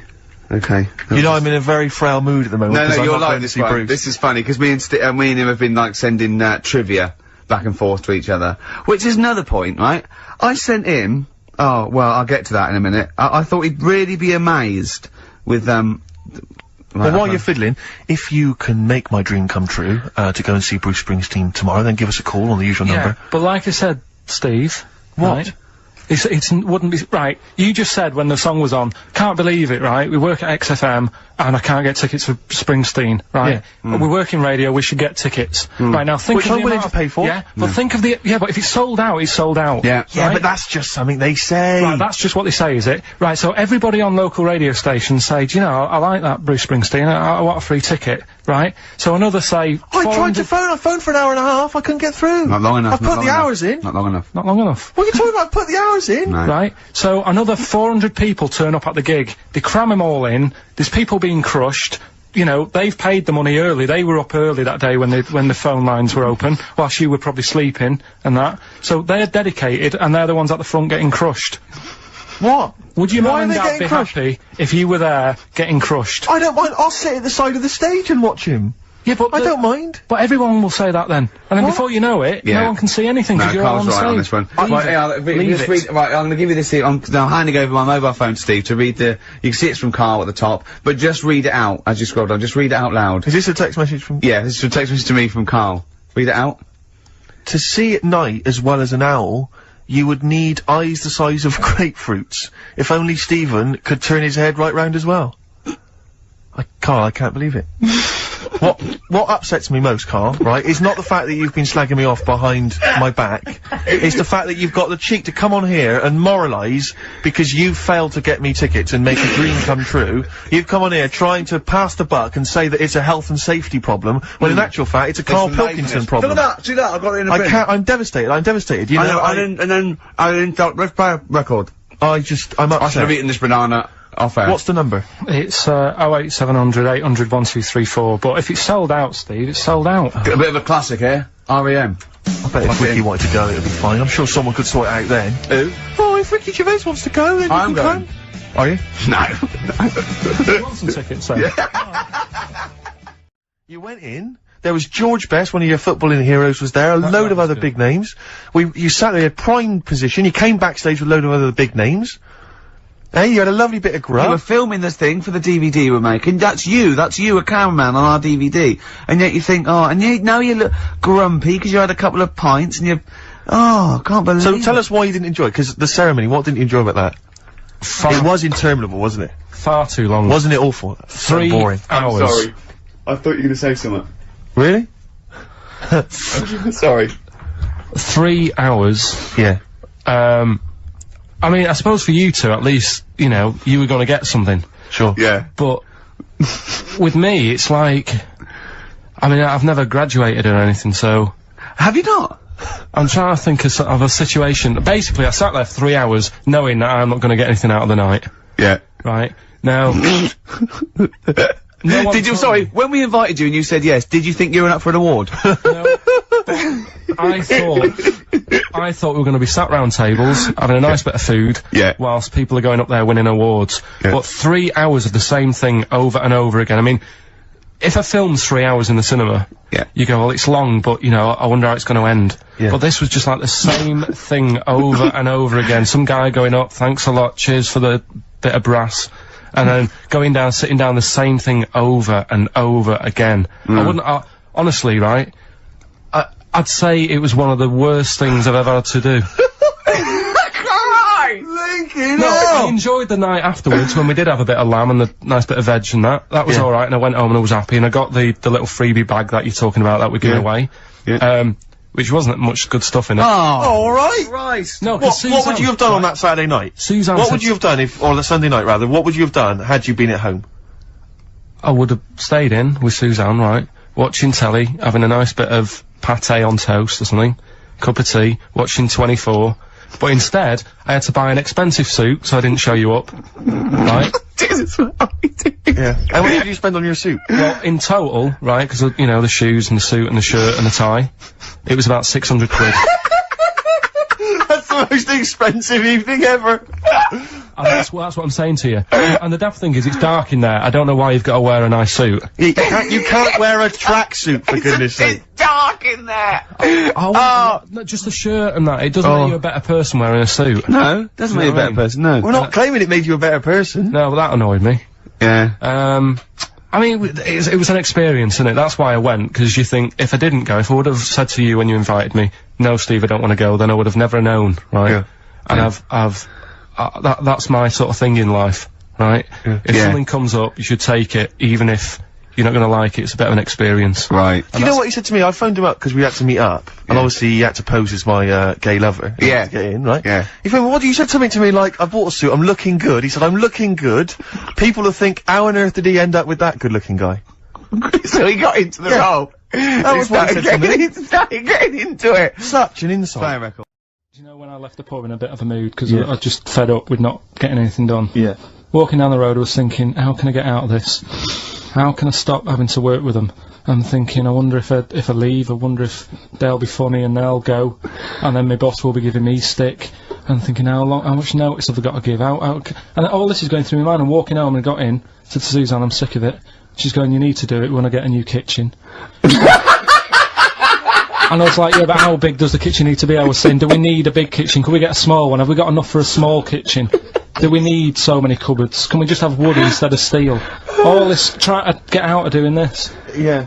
It's always, I always feel like, you know, because I like to think that I'm not perhaps as bad as him. Yeah, no. You annoy me in different ways. Like what? How does he annoy you? Well, stuff that, you know, I come up with ideas, say cheap as chimps. Yeah. Rockbusters springs to mind. Yeah. 15 Taiwan. 15 Taiwan. Let's just remind people what 15 Taiwan was. It was a little feature that I wanted to give a run, you know, give it a little run, see if people like it. The premise being? No, there's no premise, it's just a title. No, we were gonna get 15 sort of ornaments, you'd explain them, and then people would call up and say, that one's from Taiwan. See? Carl, you just explained why I didn't think that was a good idea. Yeah, by explaining the good bit. No, you know the funny thing is, Steve, right, I was walking down Regent Street on Monday, walked past one of these big stores, right, and they've got all famous quotes on the windows, right, and one of them was something like, an absurd idea is often a great idea. Yeah. Do you know who said that? Go on. Einstein. Yes. Which made me wonder, if you were his mate, would he ever have done E equals MC squared? Or would you have said, don't bother with that, it's not going to work? Because that's all you seem to do, everything I come up with, you put down. Yeah. Well, that's one thing, he's negative, right, I don't know why, I don't know why he is. What else? He messes me about, I get him concert tickets for stuff, and you say, oh, I didn't bother going. Yeah, that is annoying. You come in, you know, 5 minutes to go with tracks that need editing. Yeah. The little bag, that bag that was free? Yeah, you got a free bag today, an XFM little rucksack thing. Yeah. You were like, oh, what's this rubbish? Ricky said, I'll have it, they're great. You said, no, I want it. Yeah. Well, it was free, I need it. I'll give that as a gift or something. So, I mean, I think on reflection, Steve is probably a little bit more annoying than me. I won't go that far. You are annoying. If I had to go away for a week somewhere, if it was a quiet place... Well, you are again, aren't you? That's 2 holidays you had this week, this year, I mean. If it was a busy place, I'd probably go with you, because people, do you know what I mean, staring at me all the time and that if I'm walking around with Steve. No, I'm just... Can I draw up a list of reasons I don't like you, Carl? Just being honest. What? I'll tell you, because the list of reasons I don't like you is incredibly long. And getting longer. Just saying. Do you want another slap? You don't care about the job? I mean, I've got to ask, because, you know what I mean, if I was in charge, I'd worry about your motivation or... Because yesterday we were trying to work out what you enjoyed doing, and we got to, Manchester United and moaning. And that is the two we came up with. I don't know where you get the moaning thing from. You're always whinging. About what? Everything. When? When did I last have a moan? Just before we came on air. Right, and why was that? I don't know, I can't remember. Because we were in a good mood, me and Rick. I'll tell you why. Go on. Because you brought a song in at 10 to 1. Yeah. With a load of effing and jeffing in it. Yeah. And saying, can you edit this? Yeah. Yeah. But that's your job. You could have brought it in yesterday. No, I couldn't. Why not? I hadn't thought of it. But why are you whinging? That's your job. And I did come in 10 minutes before, it was a good 20 minutes before. It just took you ages because you were whinging and moaning to even get started. Been very quiet week. Been checking, I was looking in books last night and stuff. Is there any monkey news? I've got some, but just because it's not that good, something else I found out that I thought I'd share with you. Go on. I was looking in the Guinness Book of Records, right, because I thought they'll have something in there about monkeys or something. Right. And there's a little monkey, I think it lives in Asia, right? There's loads of them live in Asia. Might just be travelling, but yeah. And, something they found out, I don't know if they've got it right, and that's why I want to bring it up. Apparently, it's the mammal, right, that's got sort of the pointiest eyes that pop out of their head. Steve.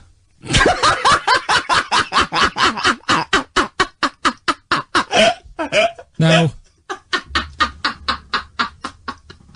the thing is, right, I thought that's interesting. Yeah.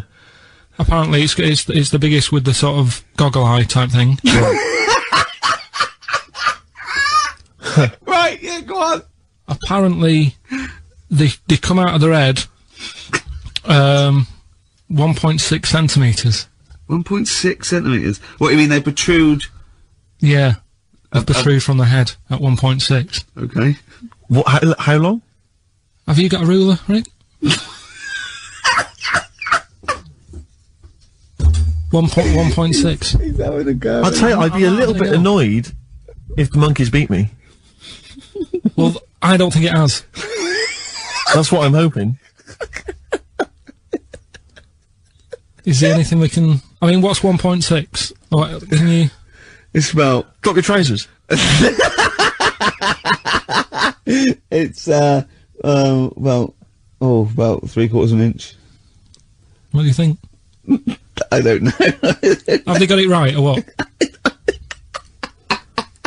Maybe I should come down to Monkey World with you next week. So anyway, so that's not the monkey news, that's just something that cropped up, and... Sure. I do know once, when we were playing pool in the office, I think Lucy was your partner. Yeah. It was me and Ash versus you and Lucy, and you were having trouble because his glasses kept slipping down. So Lucy pushed his glasses up his nose, but the glasses touched his eye. Do you remember that? Yeah. He started it. Well, you're the one who joined in. No, I know, and I feel bad now. Yeah. He makes me nervous when he goes, yeah. It's like, play a record. No, I'm just trying to think about which part of your fat, middle-aged physique I can pick on. The tits would be a good start. Yeah. Oh, the belly. Sure. Oh, what do you think of that? Oh, that's... What is that? Yeah. Before we carry on with anything, I should just tell you, we're on the subject of emails. There's one emailer we're always looking forward to hearing from. Dickers! Richie Anderson! Dicky Docky Doo! Richard Anderson, thanks for emailing. He's my biggest fan. He's one of the biggest fans. He absolutely loves me. But not afraid to offer some constructive criticism. Go on, That's the what's he great said? thing about Dicky. And from Anders this week, he says, Ricky, I'm lazy, I talk nonsense, I'm badly organised, and I believe in ghosts. Can I have a job working on your show?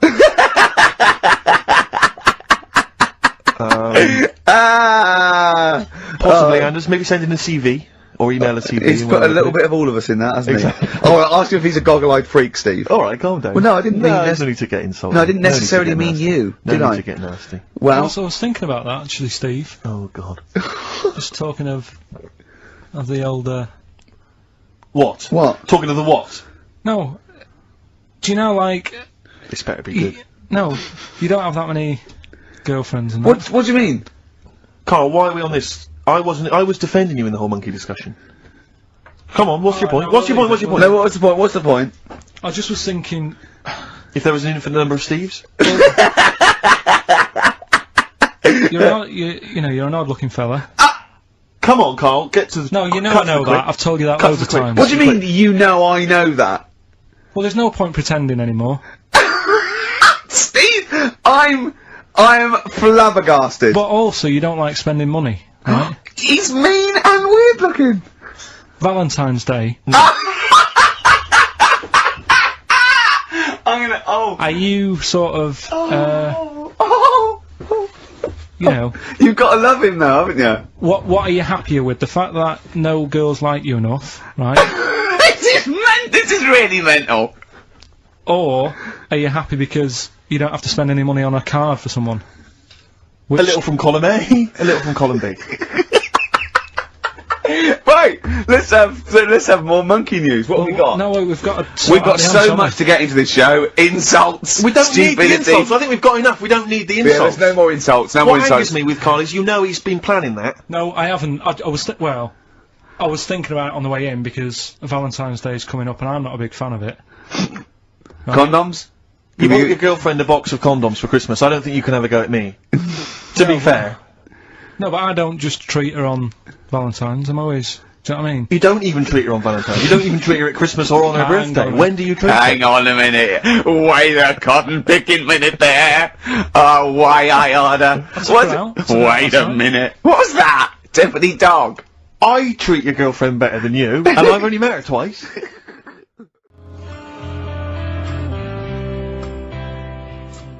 Oh, I genuinely, I really, it does frustrate me that I don't get any allowance. It doesn't count as a disability. Well, it does count. No, it doesn't. It's not a disability being 6'7".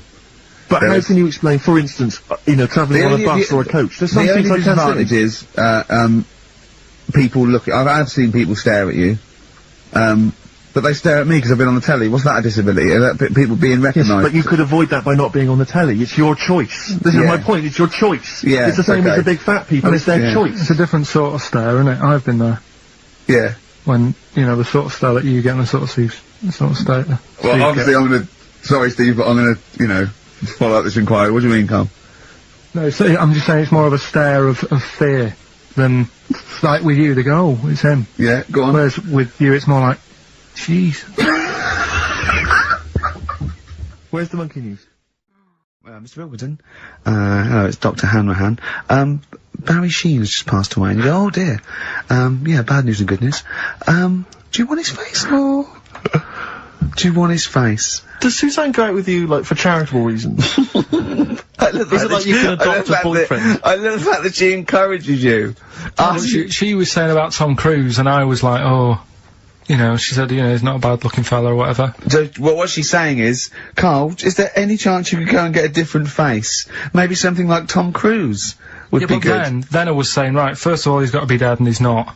But if he was, and you had that done, would you feel like... People were looking at you on the tube? Well, no, like, say if the people who made Mission Impossible said, well, we want to do a third one, would I be in me right to say, well, I don't want to do it? I don't know what he's talking about. I don't mean to be offensive, Karl, but your girlfriend could do a lot better than you.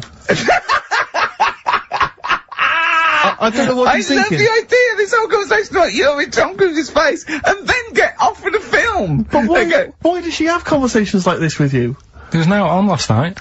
It was now on the telly. I love it. What should we talk about? What about getting a new face? Oh dear. Oh, that cartoon. If you don't know what Karl looks like, there's a cartoon that was in last week's Heat, isn't it, that I drew is on the website. What's it going for now? Bid? I think it's at about 225 quid at the moment. And what do they have to do to bid for it? Just email in and I'll pass it on to the website people. I know why Heat put it in. It's because the editor, Boyd Hilton, looks a little bit like you, doesn't he? Sort of my ugly brother. He's probably listening, and he says nice things about you.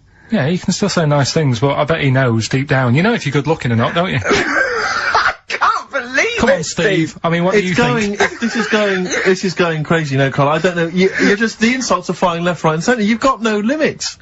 You've just gone crazy, you've just gone wild. You're swanning around just because you look like Tom Cruise. I think it's because he's been hanging out with Christian O'Connell. Yeah. And they're both thinking, yeah, we're... couple of media players. Yeah. Too big for their boots. Yeah, not scared. Although he's scared of Christian. No, he's terrible. He's scared of Christian in here because he's not allowed to do monkey news. No. Well, because Christian wants to do it. He's scared of him.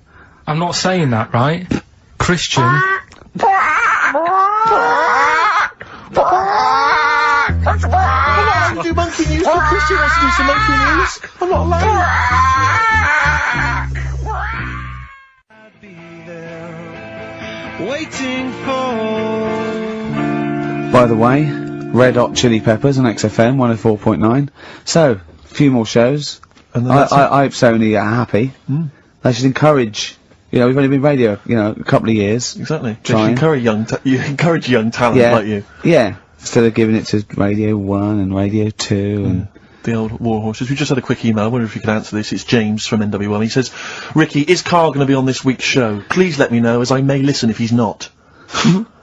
Sadly, he is here. I mean, people are already turning against you, Karl, because they've seen what's happened. Yeah. I think they've probably realised that we've I think we gave him too much. I think we've got a spoiled sort of kid in our hands. It's sort of like, you know, we knew how bad he was, but we were trying to sort of bring him out of his shell a little bit. Yeah. You got to encourage sort of,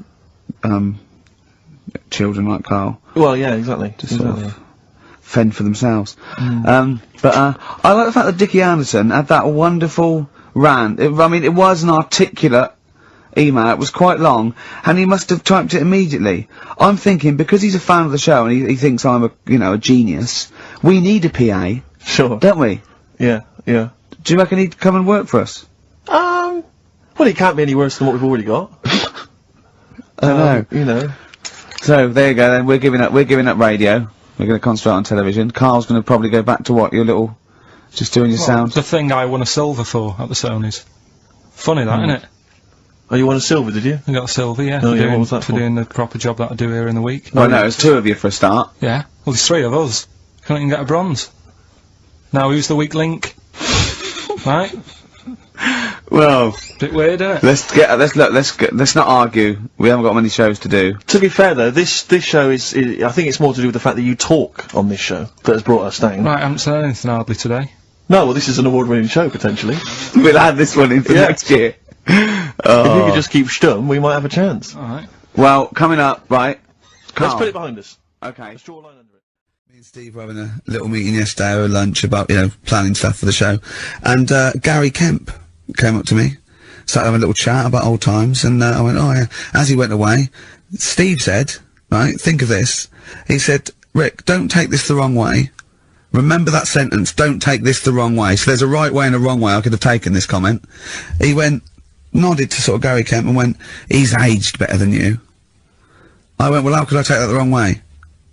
Yeah, it's not offensive. No. Well, the point is this. He didn't know me 20 years ago, so he's actually saying, Rick, don't take this the wrong way. He looks better than you do. Yeah, well, he does.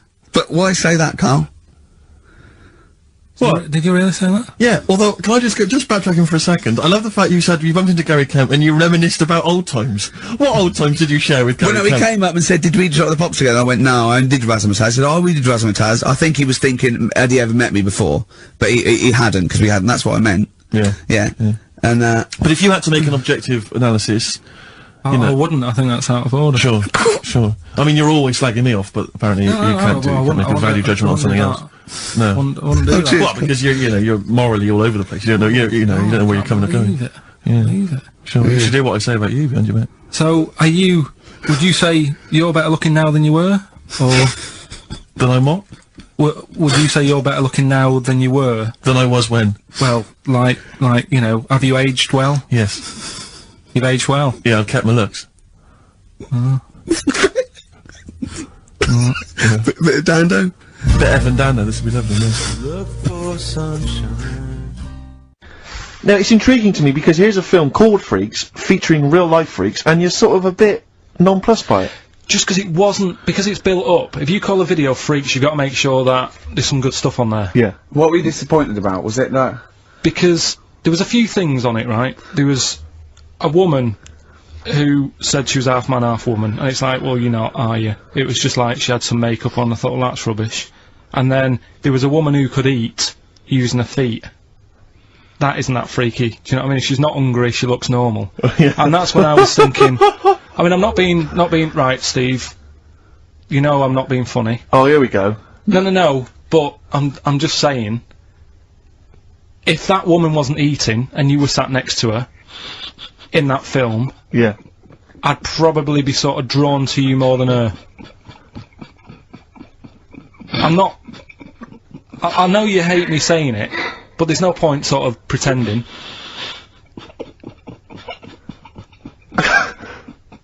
Do you know what I mean? Oi, Muttley, what are you sniggering about?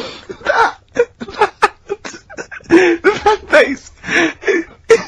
What you mean there were things in it that were less... What are you saying? I'm just saying... Play a record. Seriously, I'll slap you. I'm gonna slap you live on air. Yeah, but you always go... Right, I'm slapping you live on air, I swear to God. Alright, play a song then. He's playing a song. I'll play the song. Keep the finger up. No, keep the finger up. I went out with a drink with Karl in the week, and we went to a restaurant, didn't we, Karl? Good night. And we sat there, and next to me, when Karl came, next to me was what's his name? Ross Kemp. And he was sitting there, and I saw Karl, and I tapped him on the shoulder, Ross Kemp on the shoulder, and I pointed at Karl and him, and I said, "It's nice to see you two back together again." Nice. And Karl was horrified. But Karl didn't know that I'd already spoken to him before Karl arrived. Yeah, so I thought it was okay. I thought I could break the ice because I'd met him before. Sure. So he just thought I was insulting him. And in the week we were talking about his little head, weren't we, Karl? And Karl suddenly stopped the conversation and said, "If I had hair, what would we be talking about now?" I think he had enough of everyone talking about it. And he looked good though. He had it's a special little do. He had it sort of, cropped a little bit more. I like it when he's just freshly had it done. Mm. Do you like? Yeah. Has that ever happened to you, Steve? If you're somewhere, say if you sat somewhere, does someone sort of, is he anyone else who you look like, or would you say you're a bit of a one-off? I love these two. But to be fair, so like it. To be fair, he seems to be having a go at me an awful lot more than I do at him now. I mean, he just starts it. He starts it out of nowhere. I think his is sort of a get back for the way you treat him as a producer, not But he's not a producer. If he produced the show, I wouldn't have a reason to criticise. I think this is it. But I honestly, I mean, it really winds me up though, because, you know, it started as a joke, but now it's abuse. Yeah. He got annoyed at Heat because it said Karl, producer, well, not so much a producer as just a bald mank. And he went, can they say that? Yeah. Can they say that? See, that's a magazine, an independent publication has identified what exactly it is you do. Yeah. Oh, here we go then, go on, bring it on, because here we go, he's looking at me, I know he's thinking, I can hear the cogs I'm not thinking anything. It's no, that is true, never a true word, play a record. Here we are then, we're back, XFM 104.9. Karl had to leave early last week, but, can you stay to the end this week, mate, or? Yeah. Yeah? You don't need another holiday. Oh, he's started already. I mean, you Steve's know, made you look like a bit of a twat already, and it's only 1:05. But the only reason you don't go on holiday is because you have to spend money. Oh, and he's gone straight back! Well, he's gone straight back! I can't come back to that. Oh, it's just dynamite, it's just absolute, that was searing last holiday, last holiday Steve had, he sort of found a third world country so he could live like a king for a week. It was Cuba, wasn't it? Going to Cuba, amazing. You can almost rule the place. If it weren't for Castro, I'd have been in charge, kind of cash I was flashing around. They do anything for $1 over there. It's extraordinary, literally. I mean, it's amazing. Yeah. Oh. Definitely, and I went to Kenya before that. So he thought, to the prostitute said no. You were going... Yeah, well, it was $2. I mean, I'm not made of money. How did you meet your girlfriend? Through work. What, through her work? What, you found out and said you... worked at the same place. Oh, you're right. Yeah. You're quite an enigma, aren't you? Could you give us more on that? At work, you met her at work. What, she came in selling sandwiches? She was going through the bins outside. What do you mean you met her Why at are you work? having an attack on me? You're the one who's sad and lonely. Oh, he's done you again! He's done you again! But what I thought was interesting was I just scratched at him and he just went mental. Yeah, no, it's like a bear caught in a trap. It's funny, isn't it? You'll never learn. No, I was just interested to find out what the story was, because it might be a really romantic story. Well, it's not. Alright, jeez. I mean, the fact he doesn't want to talk about his love affair. I was thinking about you in the week, and like... Does it worry you? I mean, you sort of joke about it now, and we're talking about it in the office, you know, like, oh, is Steve really touchy about the way he looks? And, oh, what's this? Where's that come from? He's done it again. He's done you again. I was walking home the other night, and I was thinking about it. And do you worry that when you're old, you will be on your own? You did start it, though, didn't you? Well, Karl, I'm glad you brought this up. Because I mean, for me, you know, a lightweight, frothy entertainment show on XFM on a Saturday afternoon is exactly the place where I want to discuss the desperate, lonely future that's inevitably coming my way. Oh, God. I'll tell you what will cheer you up and forget all that. A bit of Embrace. Oh, one of the most hated bands. There's the best band in Britain, in my opinion. Big words. The Darkness, Growing on Me, on XFM 104.9. I'm Ricky Gervais, with me, Steve Merchant and Karl Pilkington. Have you got the album? And already, they've had an argument. Yes. Well, I mean, I don't know whether we need to cheapen the show by discussing it, but I asked for a particular track. Karl is the producer, and he failed to get it for me. He's failed to bring it up from the record library. Completely failed in his mission. He needed to get 2 records, and he failed to get one of them. A 50% error rate there. Yeah, but like I said, I looked in the system, it told me what album it's on, I brought that album up. I'm busy. But, okay, so fine, you're absolutely fine then, that's no problem. You know, once again, that's a great excuse, Karl, brilliant. The show has been ruined, it's been partially ruined, but you've got a bit of an excuse. Alright, I didn't make a big deal out of it when you said, oh, and whilst you're down there, get us a new 50 Cent single. I never said, while you're down there, get the new 50 Cent single. I asked you if 50 Cent single was lying around. Yeah. If it hadn't been here, I wouldn't have worried. So I get it, yeah, I did that for you. Right. And when I come up, you say, has it got swearing in it? Well, I don't know, it's 5 to 1, Steve. You're the I haven't got time, I've been whizzing You're the around. producer, it's the brand new single. I'd have thought it had been lying around in the XFM office anyway. But I don't have time to sit around listening to music. Sure, well, yeah. Right? I know that you have, now you've got an iPod that can hold 7,500 songs. I don't know when you're gonna get round to loading all them on, but I haven't got the time. Sure. Busy. Yeah. Fine, okay, no, that's a perfect excuse, Karl. Well done, mate. Right. I just hope that I never have to depend on you in a real emergency. To a certain extent. I'm just thinking, if I was to meet Steve in a restaurant... Yeah. Right, nothing untoward going on, we're just hanging out. No, just having a chat, just having a normal night out. Yeah. Who's paying? Because, I mean, is it expensive? Go Dutch. I mean... Right, so... I say to you, I'll see you at 8, right, in this restaurant. I turn up at the door, it's a bit of a posh place, right? So he's Steve Merchant in. Yeah.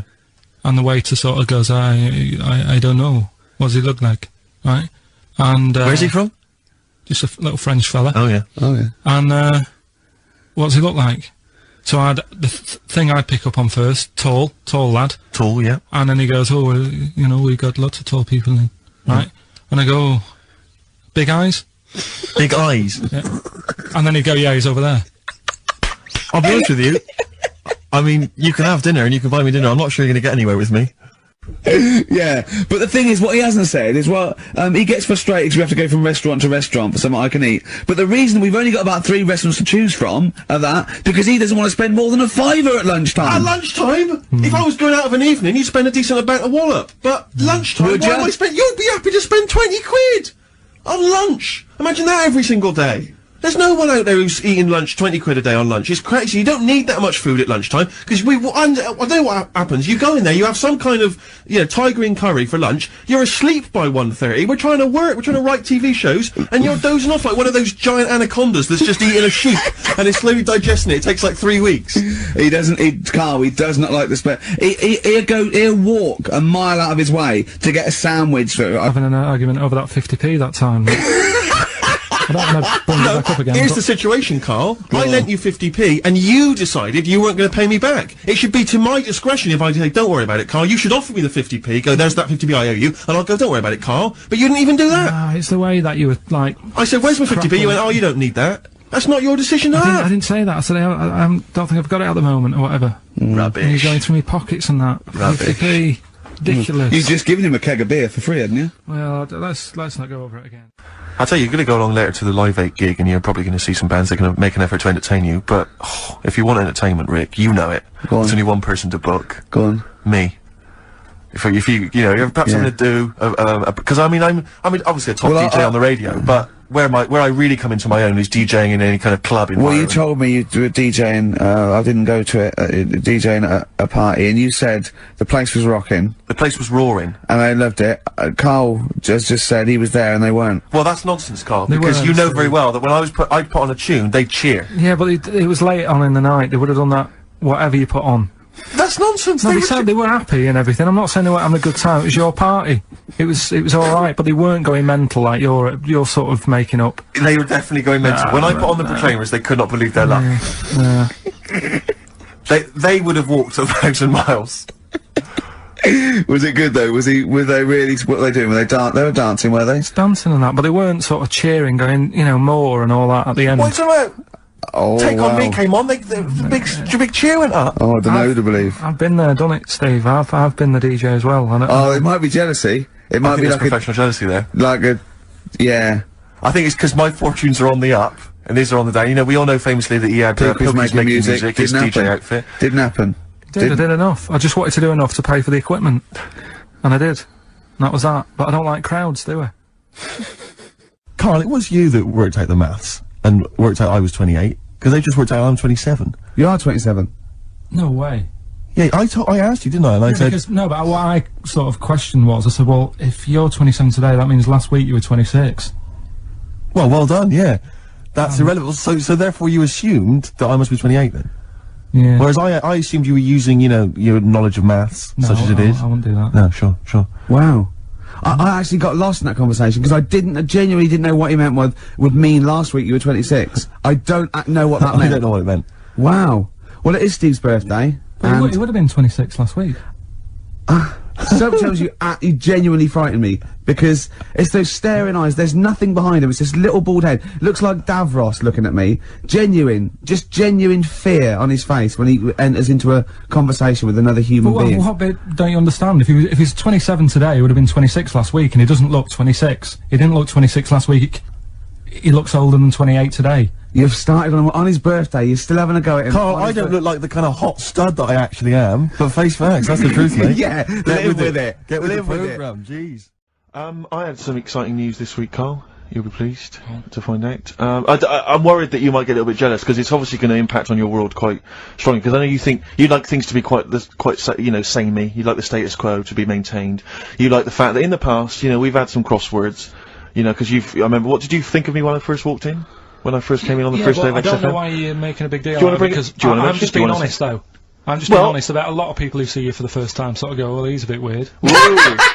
I know the fact, Steve, that you brought it up, and then you're again. But I'm sure that wasn't what he said before. No, did he say did. before. Yeah, well, he was a bit weird. Yeah, well, he looked at you, and I knew. I could see by the look on his face. You know when you know your kid, and your kid's sort of scared of something, and they go, "Why's your kid?" He goes, "Oh, he doesn't like pigeons or spiders." Right. It was like that when I saw Karl, and I brought you in, and I went, "What do you think of that, Karl?" I could see the look on his face that he was disturbed. Sure. And then, as he said, you get used to it, don't you? Yeah, you get used to it. And you have changed a little bit. Your hair's a bit smarter now, and you've got some nicer glasses and that, I think. Or I might just got used to it. Whoa! Don't bring it up, Steve. Don't look at me like that. So you say that you think some other people in the office thought the same? Do you know that for sure? Karl. Did you discuss it? Karl. Yeah, I think they do, yeah. Okay, leave it there then. But not just in the office, as you walk through the building. Oh, it's worse than you ever thought. It's best if you leave it. Well, we're not going to leave it. We're going to get you on the poster. Yeah. I mainly have to see myself on videotape this morning.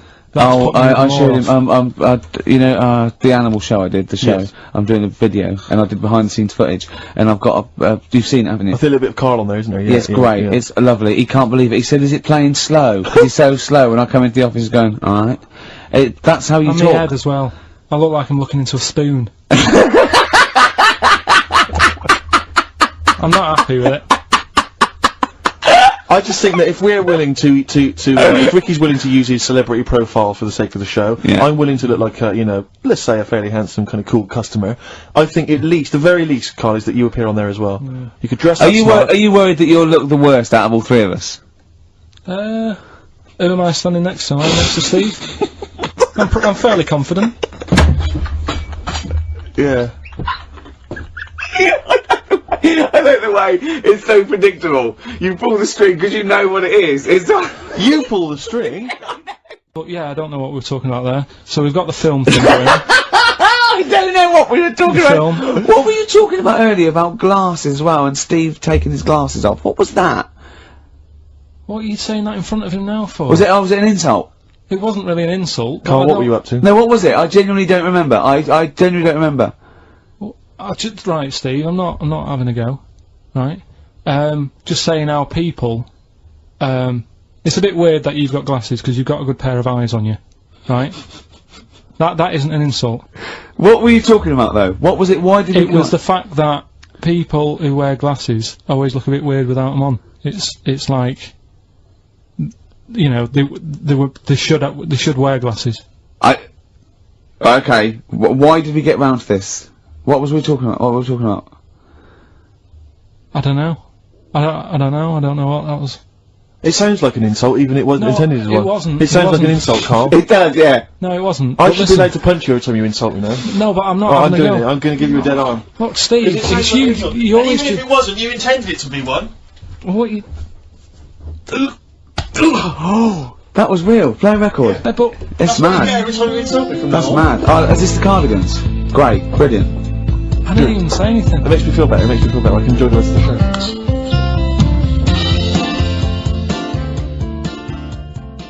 Because actors are often quite handsome people, but yet they're always quite obnoxious. We are. No, I mean, they're normally quite obnoxious, Rick. Again, you know, you're a good example of that. And yet, I think it must be the small man complex. That's what makes them so obnoxious and so kind of desperate for attention.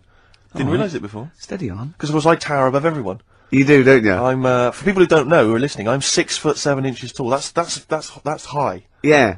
That's big. And for people who've never seen him, he doesn't hold it well. It's not like he's a sort of handsome athlete, is it, Karl? He's a bit of a, what would you call him? Karl, don't answer. No. Don't get drawn into that. You know the game he's playing. No. Do you know yesterday when you were in the office? Yeah. You did a little move, and it reminded me of Blakey. Oh, I hate you, Gervais. Oh, I hate you, Pilkington. That's his stance. Yeah, but even he held it a little bit better, didn't he? Because he was a man, you know, he had a big coat and everything, and a peak cap. But, yeah. I can't believe you. Like, I've not suffered enough from being freakishly tall. Now, two of my best buddies, live on radio, are just... It's not just the height, though, is it? It's the posture and the face and everything. But it's got your places, hasn't it?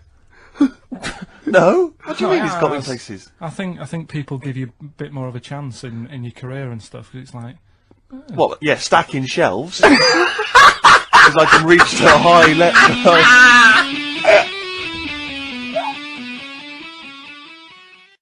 You know, rubbish. That's rubbish, Carl, those prizes. I'm ashamed to give them away. Carl, you know our mate Johnny? He's a Doctor Who fan. Yeah. Do you remember, he bought, the Doctor Who magazine, and he went, to the toilet, and Steve got post-it notes and put geek on every page. And Johnny opened it on the tube, right, and it had geek and everything. And Johnny bought in the new Doctor Who magazine, I think this week's or this month's, right?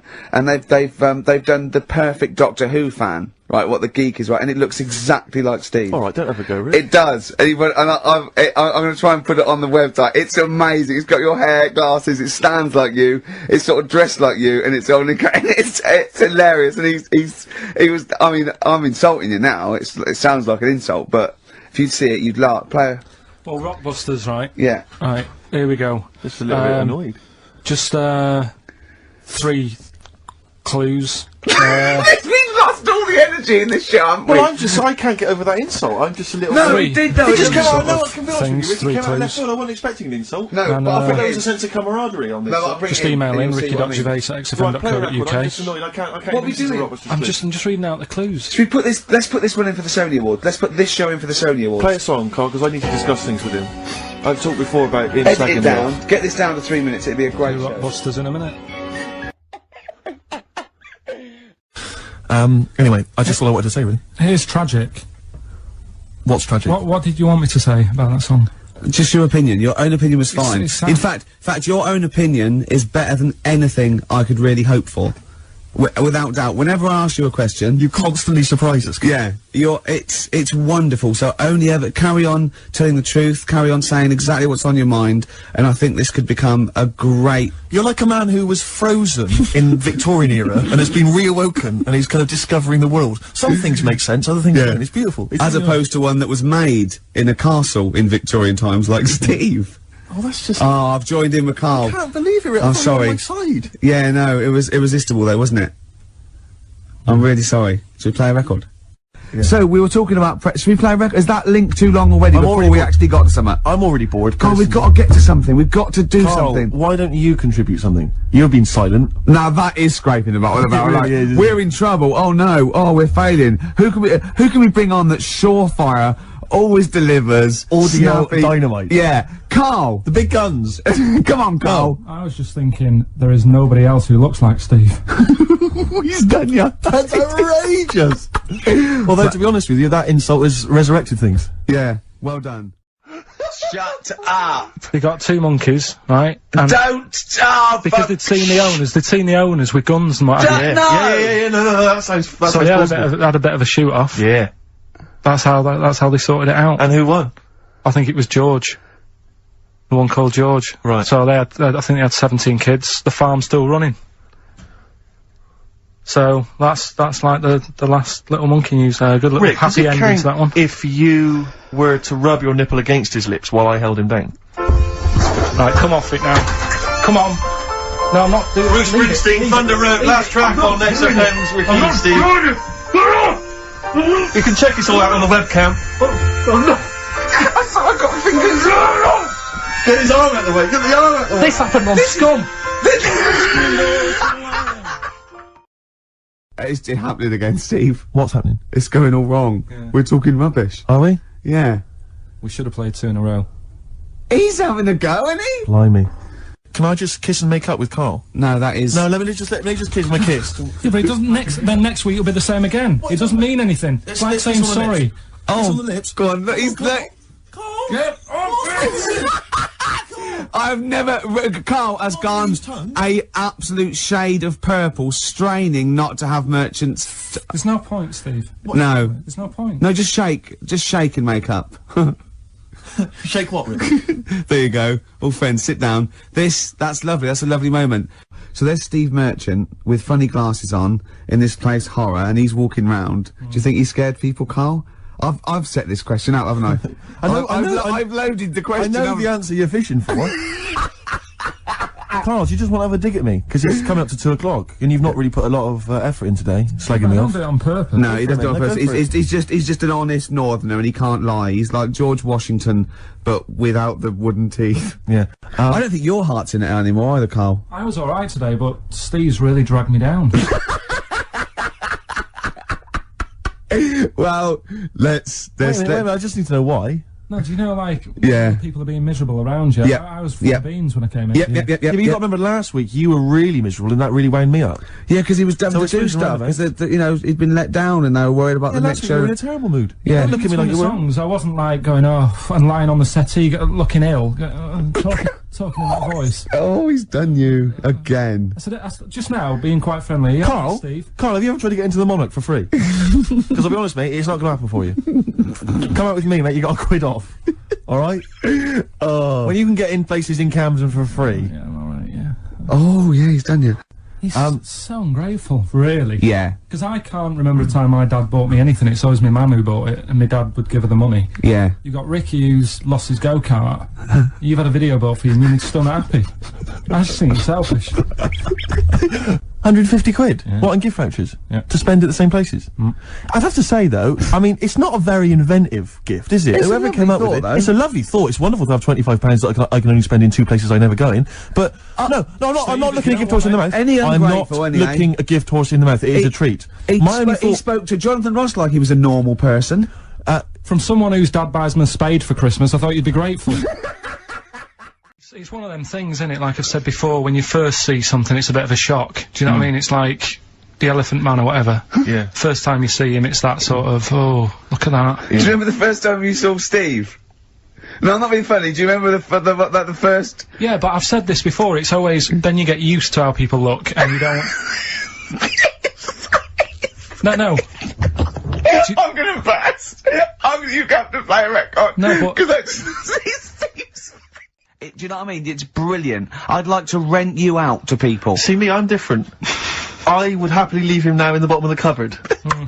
Until quiz with the night. Scalextrics.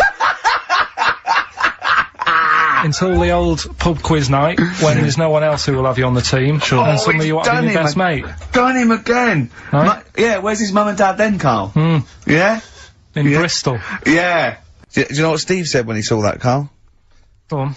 He said, it has captured Carl. What do you mean? Well, you just look utterly gormless. In the pictures. It's captured you brilliantly. You know how, like, a good photographer can do that? They can capture the essence of someone. That's good stuff. Now, the thing is, right, I thought that's interesting. Yeah.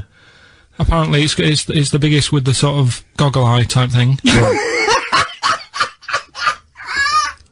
Right, yeah, go on. Apparently, they come out of their head, 1.6 centimetres. 1.6 centimetres? What, you mean they protrude? Yeah. They protrude from the head at 1.6. Okay. What, how long? Have you got a ruler, Rick?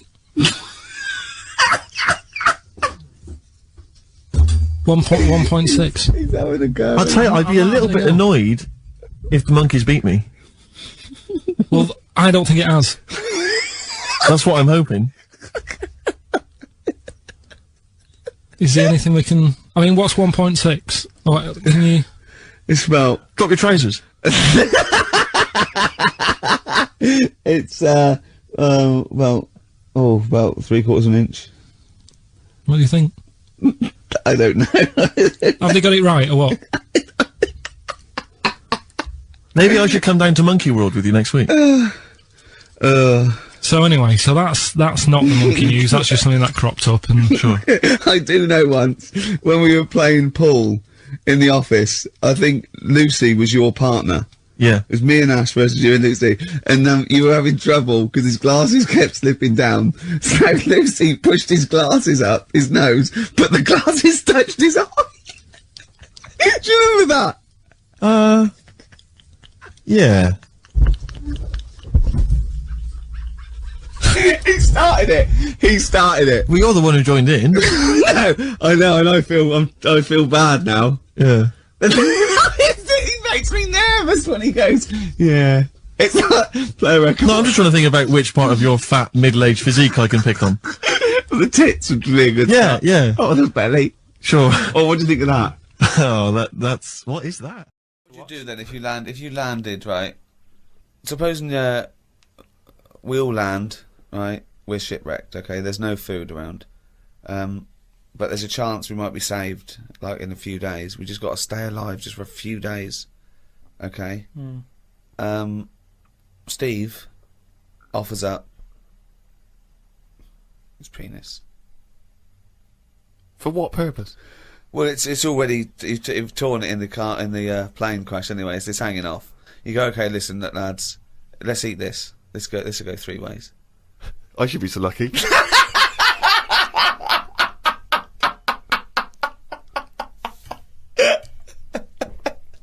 Okay, fine, yeah.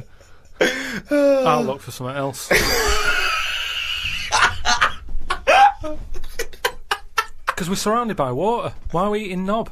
There's loads of fish and everything. There's more fish in the sea than there is stuff on land. This is what he says. This is what he gleaned from the programme about monkeys. It sat on a bridge and wanted stuff off people to walk over the bridge. What? So it was acting as some kind of toll booth, This was is it? ridiculous. No, it was a bridge in like, the jungle. Oh, shut the fuck up. And it's a monkey that sat on a bridge, and a lot of tourists go through the area. No, it's a monkey to look at them. who realised that if he sits there, he'll get stuff because it look like it's a cute little chimp begging. No, but every time. Yeah, because you give a monkey, I'm as bad as him now. If you give a chimpanzee a banana, and he starts realising that humans have things to give. Yeah, but it's all Squirrels sorts of learn stuff. that. But you don't go, you wouldn't say, went to the park, the squirrel's waiting at the gate. You have to give them a toll to go in. They're only going to give them a bit nuts. They come up to you every time. You fucking idiot. Went to bed after watching it and fell asleep thinking about it on the bridge right now. It's a bit bad, really, because the monkey should work harder for its food. It made me remember the slug I saw yesterday that was eating bird poo. Nobody would ever help a slug with food like they do with ducks and monkeys. A slug's life is pretty bad.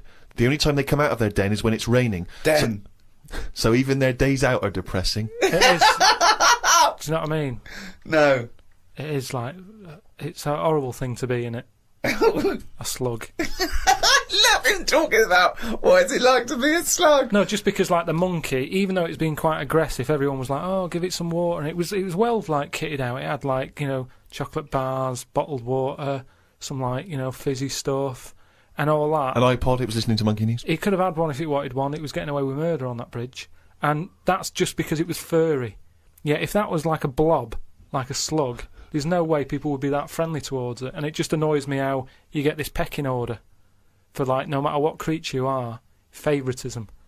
And that slug was only eating that bird poo because it wasn't being offered stuff. If it was offered toffees or whatever. Well, it's just sad, isn't it? It's come to that. That's what its life has come to. Yeah, but it's not as mollusk that's down on its fucking luck. It didn't live in a big country house, No, and his but wife left it. The kids went. It started hitting the bottle. And I kind of thought, and look, they do only come out in the rain, and it's depressing, and it'll probably get killed in a bit. And that was its last meal. I just last meal. But it wouldn't prefer steak and chips, Karl. It doesn't have. It must like a leaf or at the end of the day, it's an insect. They love a leaf. It's not an insect. Well, it's part of that gang. It's part of that. No, it's part of They that. hang out together. They hang out together. No, why do you think it's part of that because gang? it knocks about in the woods in the same place as a spider does. But what I'm saying is they're eating boring stuff because that is what's It's in not their boring area. stuff to them. They're not. I have no opinion of it at all. They take in sustenance. No, but where you are is what you eat. When I'm in London, I'll have beans on toast for lunch. On holiday, what? Tapas? Go on, I'll have a bit. So it's whatever you eat, what's in that area. Looking back at the year, a year in which we've seen, increasing violence in Iraq. We've seen the advent of more fears over global warming. We've seen George W. Bush take a massive battering in the midterm elections. We've seen many major world events this year. Karl, what's stuck out for you? What event do you, if you think, oh my God, if you were doing your own review of the year, what would you put on the front cover? The grub that was eating biscuits on the windowsill. Right, that's just a little bit more up there for you than the capturing of Saddam Hussein and his sentencing to death. Just because it's I never thought I'd see that this year. So what exactly? What, the capture of Saddam or the grub? No, the grub. The grub. It was just I was there on the computer. Yeah. I was having a cup of tea and a biscuit. I put the biscuit on the windowsill. I sort of picked it up. Why would you do that? Why? Why would you put a biscuit on a windowsill? Because I'm sat next to the windowsill. It's like something from a cartoon. I put the pie on the windowsill to cool down. Yeah. No, And so- some ruffian stole it. Yeah. So I was eating that and was enjoying it. Put the rest of it back down for like the next half of the cup of tea, and I saw Planned out. This is. I bet. Well, we read about this later in the diary. So and then I saw just like a little crumb moving. I was like, what's going on there? Yeah. So I looked down closer, and there's an insect that is see-through, but with legs, and just sort of running off with a crumb into like a little hole. And then when I looked, I noticed there was loads of these little see-through things, and they were obviously all like, "Oh, I got biscuit," and That's exactly what they were saying. They were going, biscuits over here. But I can't, that, what, Come on, what was it, target like I say, it was amazing because it was they're miles away from what I'm about, and yet Not that far. but they still like a bit of biscuit, and it was just weird that happened. I never thought that would happen in 2006, and that's You never thought that would happen in 2006. that's what's nice, isn't blown it? That's his what's mind. nice about the the nature of the world. You know, we can invent iPods, we can bring out better vacuum cleaners, but at the end of the day, you can't make nature up. And to see this see-through thing, You do. eating a biscuit, blow your that's mind? where I've sort of gone this year. I'd say out of anything, I've sort of gone out of my way to learn more stuff about weird stuff that's But out I don't there. know what you've learned. You've learned that A creature which you can't even identify that or you name. don't know, right? You don't know what it is, right? Looked like it nicked a bit of crumb. I don't know what knowledge is that. What is that? How is that useful? Just because everything is changing. But it's not useful. It's not useful to you, and it's not useful to anyone. You can't pass on that as knowledge because we don't know what it was, But Karl or where thinks, it happened, or but- why it happened. But Rick, Karl thinks that the grub has an inkling, has a taste for McVitie's in the same way that Karl does. That's why Yeah. he's from Meg's. He's thinking, I can't believe it. We both love hobnobs. As It's opposed to just being extraordinary. taking the It would have starch eaten from the anything. flour. Yeah. Exactly. Yeah. But what I'm saying is that these things have been around for years, Yes. maybe longer than us, Yes. right? Now, their life isn't changing in the way that ours have. They still live in a little crack in the wall, Yeah. but they're eating biscuit, and that was never meant to happen. So it's changing it. What But I mean is, you might start getting fat insects. That should never have happened. You don't normally see a fat beetle. You go, oh, look at that, that's a bit fat. Put a bit of weight on. And now that's going to happen because they're eating sugary stuff. The squirrels in the park, because people are feeding them Mars bars and everything, they're getting fatter, they're getting bigger, they're getting more violent. Now, over time, you know, they're going to cause more trouble than they What are now. evidence have you got What that do they're you getting more think? violent? Just because when I'm sat in the park and what have you, they really like cocky. They come up to you now and sort of jump up on the bench and sort of attack you for food. They're not happy with acorns now. They want a bit of croissant. And that's what I'm saying. They've changed. They're changing over time. Just like that grub having a biscuit. Everything's trying different food out. He'll want a gatto soon. Well, in the same way that, And you know, eclair. you look at people around the world, how they're eating weirder stuff. They're running out of, you know, ideas on how to cook food differently. And we're eating weird stuff. So our insects, everything's moving on. Everything's getting more intelligent. The goldfish memories got better.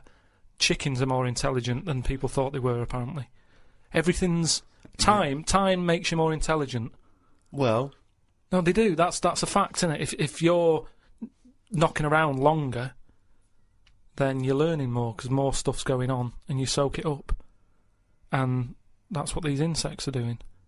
They're all learning. You know what I mean? No. I saw a cockroach playing Pac-Man. There was a picture on the when I was on the plane coming back from here. There was a picture of this new luxury hotel. It'll be, I think, $10,000 a night to stay there. It looked extraordinary. It was a hotel, and the best rooms were built under the water, under the sea. Wow. So it was the best hotel room we've ever seen, but surrounded on all sides by glass, and out of it you could see the sea, the sharks, the fish.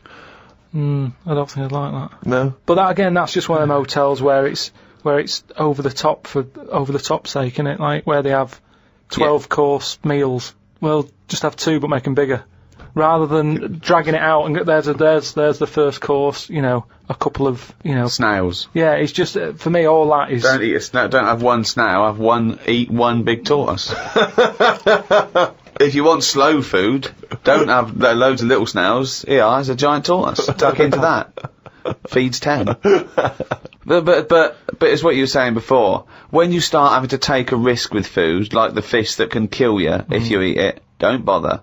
There's apparently a delicacy in Japan, again, someone could verify this, where they eat a live little octopus. And it can stick to your throat, because it's obviously fighting for its life. I mean, good. Again, you don't need to eat a live octopus. What are you thinking? How cruel is that? Well, how fresh do you need your food? it's not, do you know what I mean? But I always remember this story when I was a kid about, some bloke who, a bit sad, this story, but weird. He had, throat cancer, right? And his doctor said, carry on with your life, right? It's not going to be that good, but just carry on, but don't eat meat. And he was like, oh, I love meat. He's like, yeah, but just don't, have your veg, plenty of vitamins and stuff, keep yourself strong, but don't be eating that. Anyway, he was fed up because he loved his meat, and his wife was feeling a bit sorry for him one day, and thought, I'm sick of him looking fed up and that, all he wants is some meat, for God's sake, give him some meat. So she goes to the butcher's, gets him a big piece of, like, steak and what have you. He can't believe it, he's like, oh, brilliant, cheers for that. Anyway, he's got the meat on his plate, just about to tuck in, and the cancer comes out from his throat. What? No, I know, it sounds really weird, but it's something that I was told about years ago when I was growing up. What are you talking about? It was just some bad illness, some cancer thing, and it was coming out waiting for the meat. It was sort of dying. Again, a lot of your medical knowledge is from the film Alien. So this guy with throat cancer, okay, as opposed to it being a disease of the cell. It was like a living. The alien. It was alien. So it was the animal. It was the little animal cancer. That's why he wasn't allowed to eat meat. He wasn't allowed to eat meat. So it's sitting there. So it's actually sitting there in the throat. Well, I'll tell you what I'd have done if I'd have had some cancer in my throat. I'd go, there you go, rid of that. What are you talking about? So what happened? He choked to death on this thing, and the wife was like, "Oh, I shouldn't have given him the meat after all." Just that's a bollock story. It's all. There's loads of weird stuff like that that happens in medical stuff. Well, the terrible thing is, if you got testicular cancer and you eat meat, your bollocks come out of your trousers, and they're all over the plate, and you have to be asked to leave the restaurant. Of eating knobs. Yeah. Jilly Goulden. Now what's she been up to? Well, you saw it in I'm a Celebrity, Get Me Out of Here. I haven't been watching it. She popped a little kangaroo knob in the mouth, chewed it up. What, she just found it? Did she line around? No, it was one of the things that she had to eat. It was one of the challenges. Carol Thatcher, a daughter of one of our leaders. Sure. She popped a couple of bollocks in the mouth, chewed them up, swallowed them. Oh. And Jilly Goulden, there was a kangaroo penis there, dried. She couldn't even get. It was so tough she couldn't even get through it. And then she eventually she eats it. What was it, like a pepperoni? Yeah. And what do you think of that, Karl? What, eating that sort of stuff? Yeah. I watch it. I like those little trial bits, right? Yeah. But what I don't think people realise is, right, it is hard eating a little kangaroo knob. Right? Really? How do you know? No, it's just, you think about it and you go, oh, I couldn't do that, right? But what they never mention on the TV programme, which I think takes it to the next level, right? They're eating that at like 7:30 in the morning. Sure. Right. Which is worse, innit? Yeah. Do you know what I mean? If I was there and Ant and Dec said, right, Karl, eat the knob, I'd go, hang on a minute, give us a few hours, let me get some rice and that on my belly, and just sort of fill me up a little bit more. I'll pop back at about 6:30 this evening. Right. Have it ready.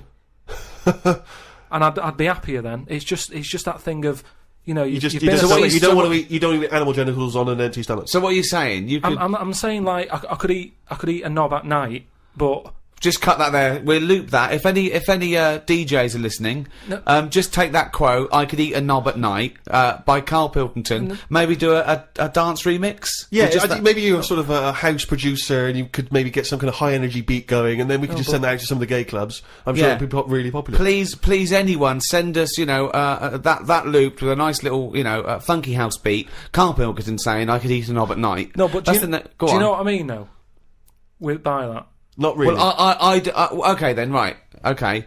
Now, I couldn't do it. I could not do it. I couldn't pop a kangaroo testicle in my mouth and chew it. It was disgusting to watch. She was eating witchetty grubs. I mean, good on them because they were doing it. But then again, I think, well, they wanted to go in there. They knew they were up for it. So on the one hand, I think, is that admirable and is that showing sort of like good British metal, or is it, you know, I'll do anything to get on telly for a week? I don't know. You know what I mean? I don't. Where does it stop? You know, I thought Rebecca Lewis went too far when she gave the little pig a tug, but at least she knew where to stop. Yeah. She didn't, you know. Well, I think it's obvious when you have to stop. Yeah, but you know, the pig tells you that.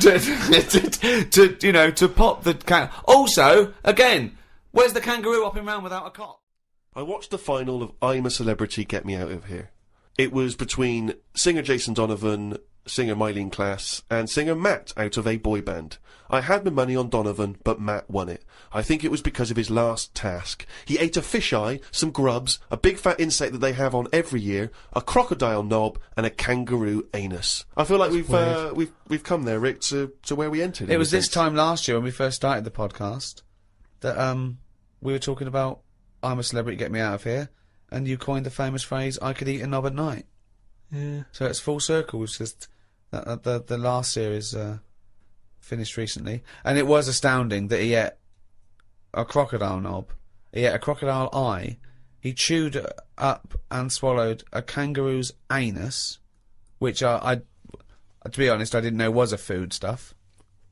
Could you eat any of that? If I had to eat any of them, it would have to be the anus.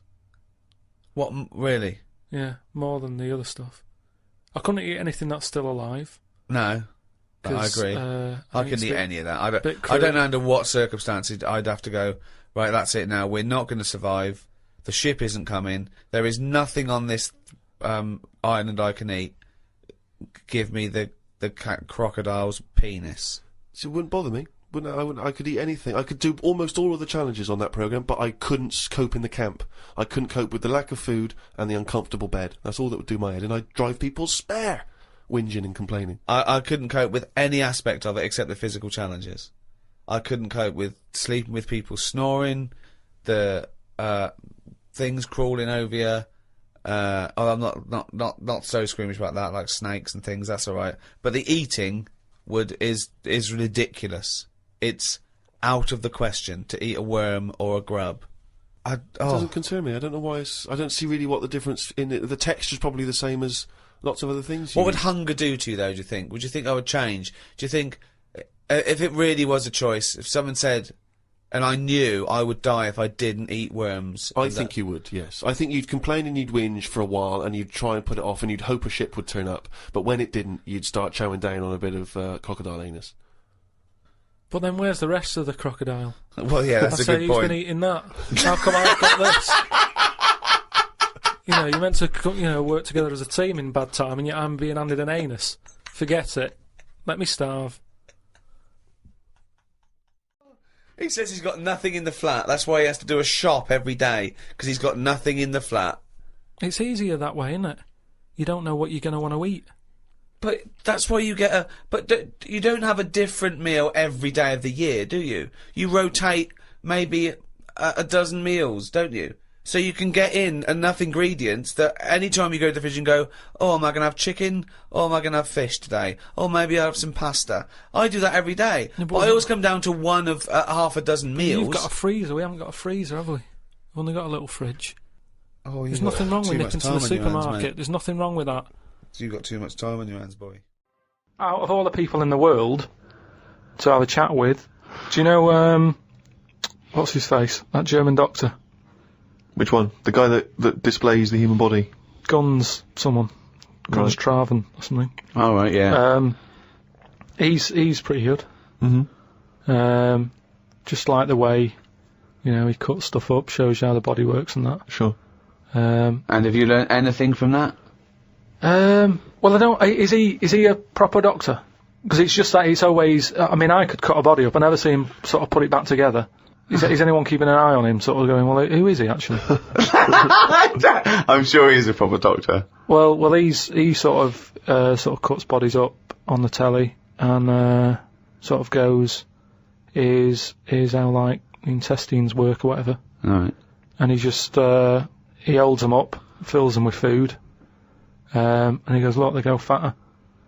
And, I mean, he doesn't answer everything. Like, he doesn't say, I don't understand why the intestines have to be that long. I don't know why it just can't go from the throat to the belly, exit, straight dark line down, out the arse. You must know.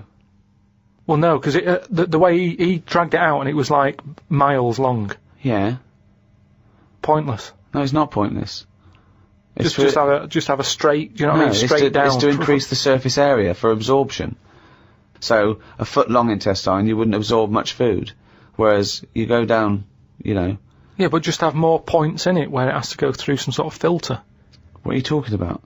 Again, the evolution sort of worked this out for us. It really works. I don't think you're going to improve on it.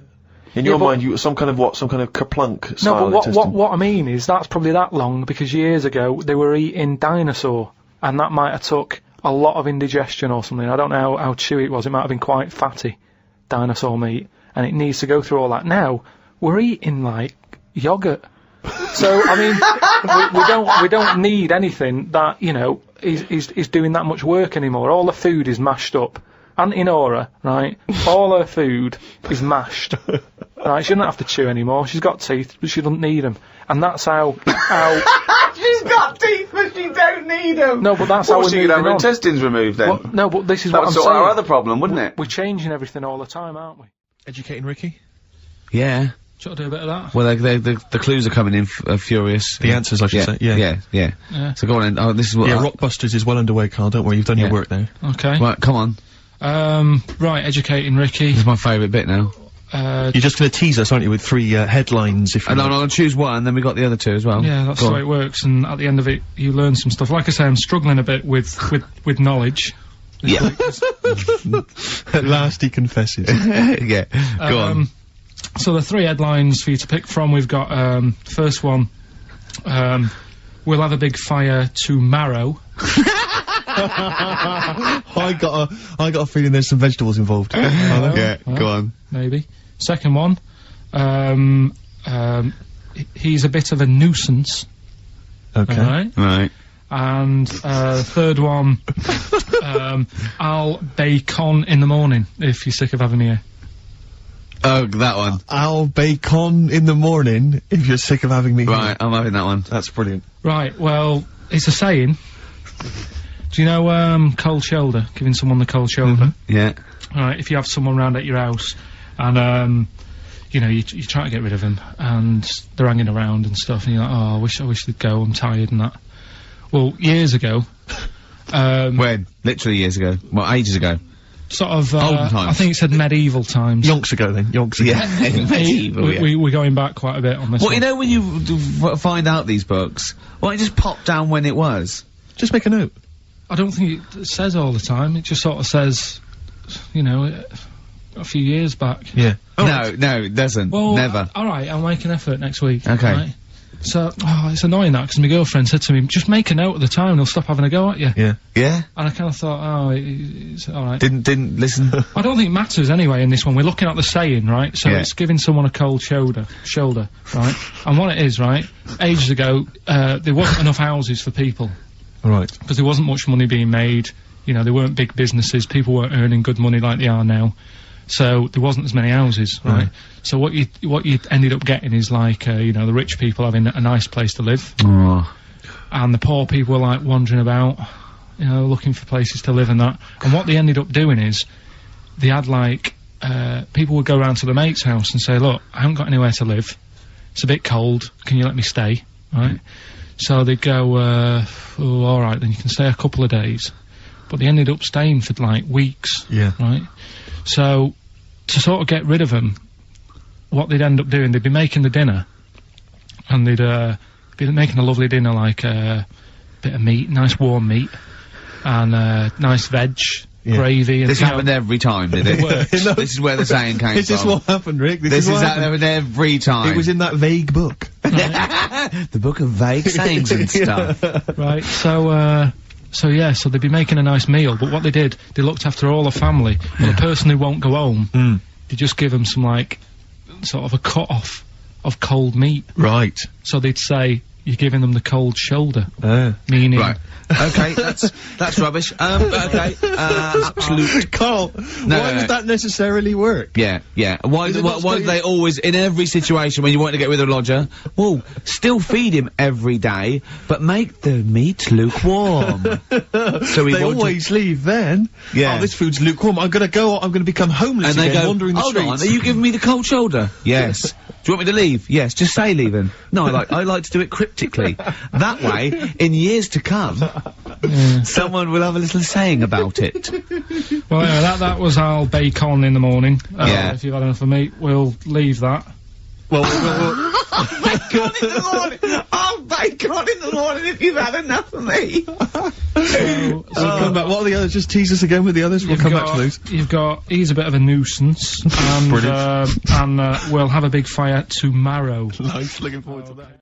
Studying. Okay, what's the next one? What's the educating Well, Ricky? I don't know, see, like I say, I was looking around and there's stuff that is interesting, right? I was looking on the web. But there's no point. Well, it's just that I found one about, what's the point? About a lad who, 8 years old, but he's still breastfed. Now, I don't know if you can get anything out of that. Is that what his mum said?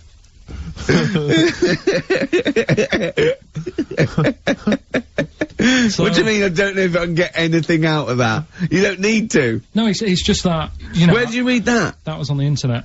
Oh, well, yeah. You're always unspecific when you mention it. It's just it was on the internet. Well, I'm trying to think what I put in. I think I put in Y to see if I'd confuse the computer. And then, Go! You are... No, I did no, honestly. I did a search, put in Y, and it came up with funny things that, like, why is this person doing that? Why is that? And it had a picture of this 8-year-old lad, sort of, you know, on his mum's nipple. And, it was saying, you know, is this healthy? You sure that wasn't asking you that question? What? I put in Y to confuse the computer. Like the computer going, what do you mean? Yeah. Stop it! Yeah. So what would you do there, though, just to sort of wrap that little thing up? What would you do? That lad loves his mum's milk. What are you asking me to come up with? No, I'm just... A title for the story? No, it's just what would you do? Right? What do you mean, what would I do? Well, it's causing a bit of a problem in the area. Right? What area? In America, I think it was. Oh, America are a problem, are they? George Bush is worried about this kid who's breastfeeding at 8. Imagine it like this, right? Right. No, so Carl, what are you asking me? About this spurious story you saw on the internet? I saw it on the internet. There's an 8-year-old lad, he likes his mum's milk, and it's saying, is this right? Should it No, be it's going not. on? But what do you want Ricky to do about it? It's not his responsibility. Yeah. No, but the little town that he lives in, they're all causing an uproar, right? Going, this isn't right, you know, I can't let my kid play out in case he's in the garden with his mum getting a bit hungry, right? So, what should they do? Because his mum's saying, well, he likes it. Yeah. And he, you know, so what do you do? I don't know the laws. No, but I'm not asking you to sort out the laws, I'm just saying, if you lived in that neighbourhood, what would you say, if you went up to him and said, look, everyone's getting a bit fed up with this, look. I'd say, what would I do? What do you mean, what would I do? What are you asking me? Right, it doesn't matter. No, what are you asking me? What are you asking me and Steve and the public? I'm just saying, say if you live next door to this woman. Yeah. Right? The kid's hungry, 8 years old, he's out playing on his bike and he goes, Mum, I'm getting a bit peckish, and he goes, alright, son. She whops one out. And he starts having his milk, right? You live next door, you're putting your washing out, and you see this going on. You're getting a bit sick of it, because it's gone on for months. 8 years, I assume. Why is it your business? Why are you such a nosy neighbour that you're concerned? What would you do, Carl? Let's turn it back on him. Yeah. What would you do? What's your solution? What would you do? Well, I thought I'd say, right, why are you doing this? And she'd say, because he likes it. And I go, alright then, put it in a bowl first. And you think that would sort that out? No, because I was thinking about the whole thing, right, and you do that when you're a baby, and everything's alright, innit? Yeah. No one bats an eyelid at a little baby having a bit of milk from its mum's breast, right? Yeah. You'd almost say it was natural. But you grow out of it. It's like, you don't see. It got me thinking about things you don't see. And you don't see. Did you put this into a computer? Show me things you don't see. What else don't you see? Well, you don't see, like, an old man having a Twix. You never... Oh! So what? You know the terrible thing about all this, Steve, is he's right. You don't see an old man eating a Twix. That's a terrible thing. So what they have got, right, they've made old man toffees, haven't they? They've come up with burgers. Is that a song? Oh God! You don't see an old No, listen now.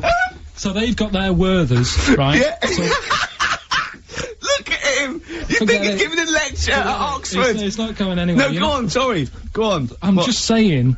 Right. You grow out of things. Yeah. And the old man, I'm sure when he was a kid, he'd have a Twix. Yeah. But now it doesn't look right, so he's having... It doesn't look right! So... Right. I don't think Werther's originals were specially designed for old people. I think they were sweets that just happened to have been made for years. That's why old people eat them. Yeah. They didn't go, hang on, there's a market here. I've noticed old people aren't eating Twixes. Quick, let's make some old man sweets. But the little advert, he gives it to his grandson as well, doesn't he? He goes, I have a Werther's original. No, I think it cuts though before he throws it back in his face and goes, get me a Twix. And a damn curly-whirly, Grandad. You old fool. Song's a phrase. What it is. Song's a phrase. We took a phrase from the show last week. It was, there's this airy Chinese kid, right? Yeah. Today, we're going back to the good old line of, about you never see an old man eating a Twix. Sure. Right? How long is that? No, you'll never see an old man eating a Twix. You'll never see an old man eating a Twix. It's not as many as you think, though. It's not that many. Well, how is it not that many? Right, well, first of all, anyway, don't worry about that. I think there's about 5, I think. Hang on a minute. Oh, God. Why do we leave him alone to do this, I don't Steve? understand. Do you know what I mean? He always, it's like, I'll tell you what, we were flying them. 6 different songs. 6 different songs! That's a lot to get, Carl. But what happened is, I couldn't find a song with Twix, so we've changed the chocolate.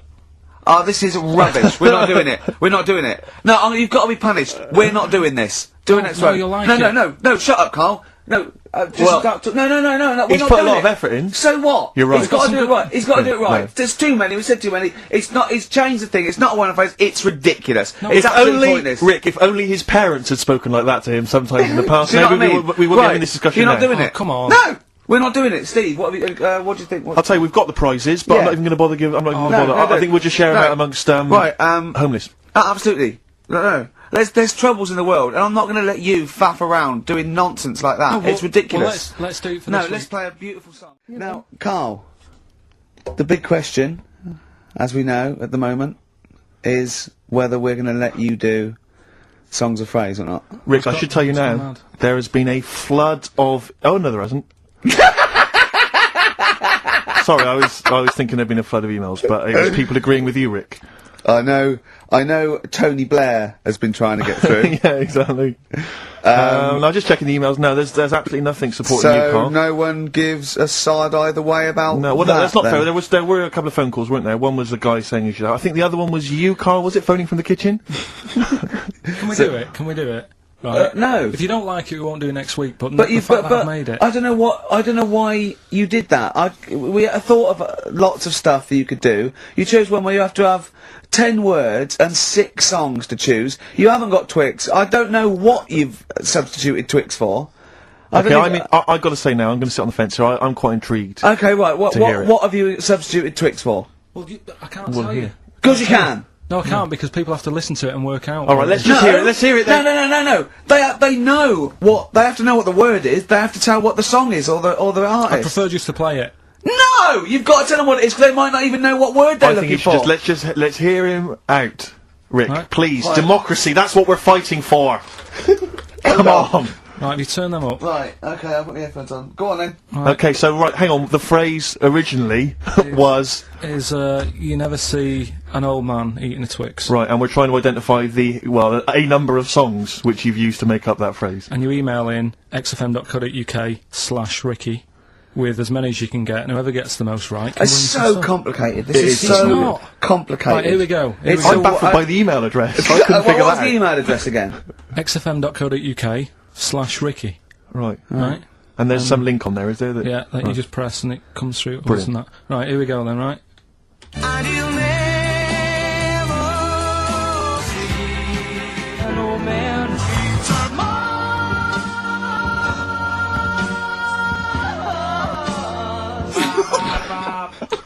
Well, I missed a little bit at the end. Let's hear it again. Mars, ba ba ba. Let's hear it again.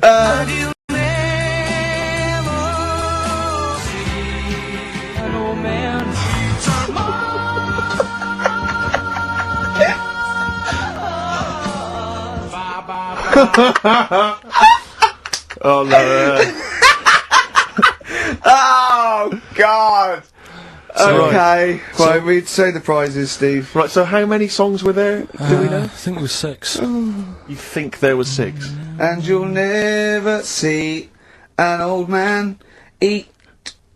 Oh, it might be 5. 5 or 6. Yeah. Anyway, why not email in the answers and how many there were? Song's a phrase. It was a phrase. You never see an old man eating a Twix. I love the fact that we haven't got time. Like, we've had such important stuff and it's been so jam-packed and interesting. Not that it's been drivel with gaps we could have filled much better. Yeah. Don't look at it like that, like, What, with his film quiz? Come on. Oh, dear. So, song's a phrase. You never see an old man eating a Twix. We had to change it to Mars bar. Here's what we had. Jerry and the Pacemakers, Echo and the Bunnymen,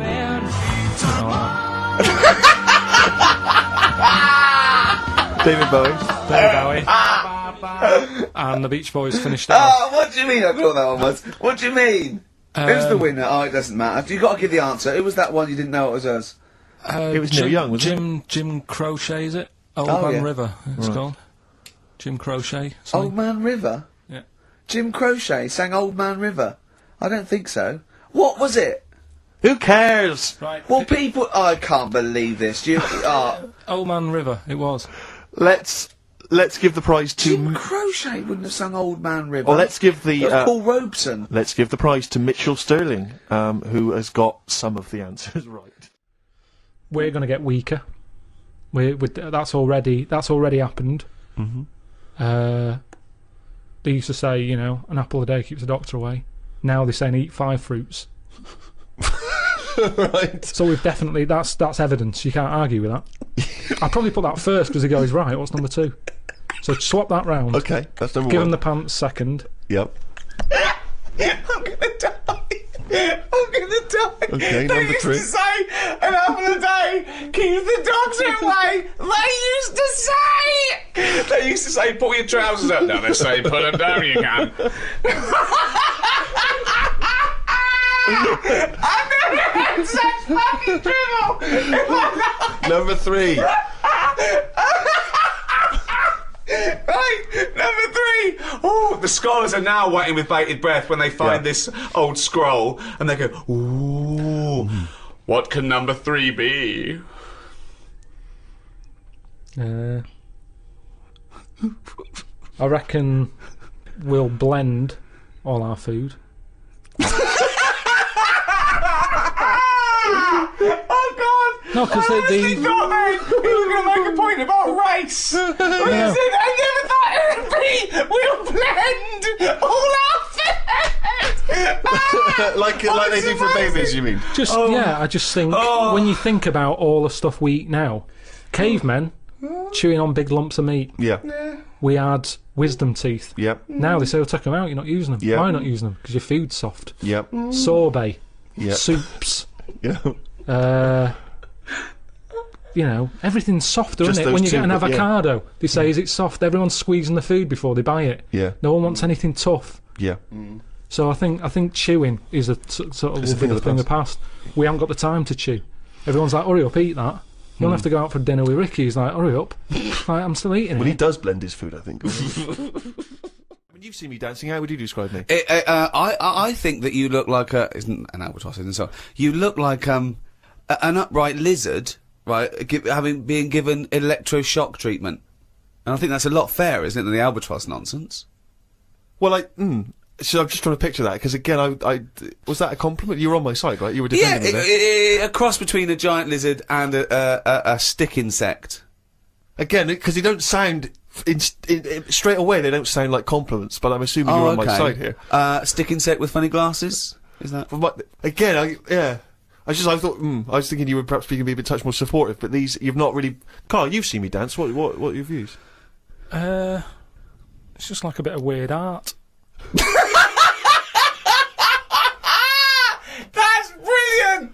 That is brilliant! That's so much better than albatross! I wouldn't have said an albatross. I was looking at one of them the other day, and I don't understand what they mean by that, because they're dying out. They say, you know, they dive in the sea. Oh, it's gone. Yeah. Something happened in the brain. It went from the point we were making, via an albatross, then it just shot off. It just ping like a pinball. Well, let's hear, because it's going to be another good point. No, it's just saying how, because I've never seen one, and they were saying, how would you feel if you never saw one again? And I was like, you know, I've got by this long without it. It's not bothered me. But it was just sort of saying, what they do is they dive in the sea, sort of put their head under the water, see if there's any fish knocking about, grab one, get out again, right? Yeah. Go to land. I don't know if they're designed to do that. Well, obviously they are. No, because seagulls are, because you see them floating about. Now, what's happening is, they're doing that, but getting caught in nets. Well, that's it. The net shouldn't be there. That's the point. They're totally adapted to their environment, but we came along, millions and millions of years afterwards, and stitched them up. It's not like people are going, well, the nets were always there. How did they evolve without getting caught in the net? We invented the net. We've only been knocking around for a few 100,000 years. But what I'm saying is, it's that thing about animals learn by mistakes by other animals. You know, like the monkeys peeling potatoes. Right. That's never happened.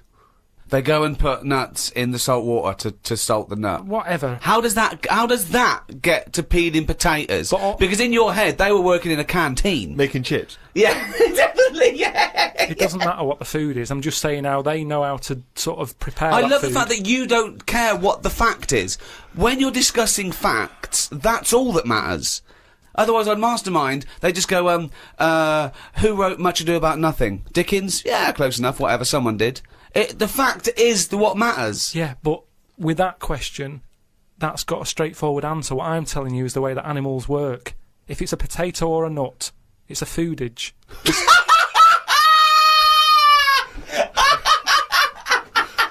And once again, I return you to my question as before. What's your point? What point were you making? I'm just saying an albatross will find if you're hungry, you find food or you change your diet. If you don't eat something else, you die out. Simple. Said before. If you want a pie, but they haven't got any pies, you have a pasty. Alter your diet. And an albatross... Drastically. Yeah, pies radical. Yeah, exactly. Completely changing my diet. No more pies. What are you eating? Pasty. Brilliant. I'm not going to eat quiche anymore. I'm going to have a tartlet.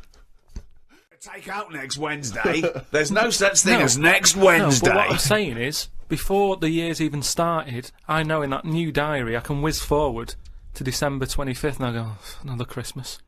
I don't know what you mean. So everything's set in stone before I've even started the new year. It's like, oh, Pancake Tuesday, that's coming up. So someone's already Remembrance decided. Tuesday. Someone's already decided. Someone's already telling me what I'm doing on half of the year. But all those pages are blank, Carl, for you to fill up with stuff. Oh, guess what? Guess when my birthday is again? 23rd of September. I'm just saying, move them about a bit, move the days about a bit, so it doesn't get predictable. But when we change Pancake Tuesday to Thursday, do we tell anyone else? Yeah, they do an advert on the telly, just saying, don't forget to buy your pancake mix. But so why? Carl, why not just stick with what we've already got? Because if you're notifying everyone anyway... I wouldn't put a date on that pancake day anyway. Just have them when you want. Have it when you want. There's no big deal. You've got to make them yourself. It's not like some place is opening to do it. Have them when you want. I don't know why that's got a special day on it. Sick of it. Right, 5 others. 4 others now. Jamie Oliver. Why would you take Jamie Oliver? Just food and that. You need someone, because they say that like you can feel down if you don't eat. He couldn't convince 8-year-olds to eat a carrot. What's he going to do in this brave new world? They're all going to be on turkey Twizzlers. I think he's got the right attitude. He wouldn't be faffing about. Remember, we've landed now on this new world. Yeah.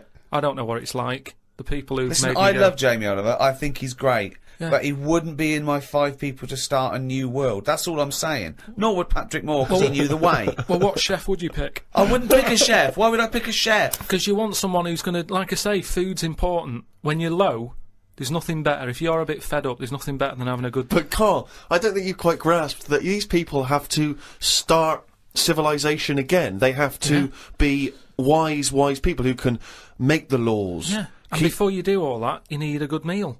So Jamie Oliver, that's his job. It's like when we get there, that's when he kicks in. Right. He's the first one, really, Can I who suggest gets going.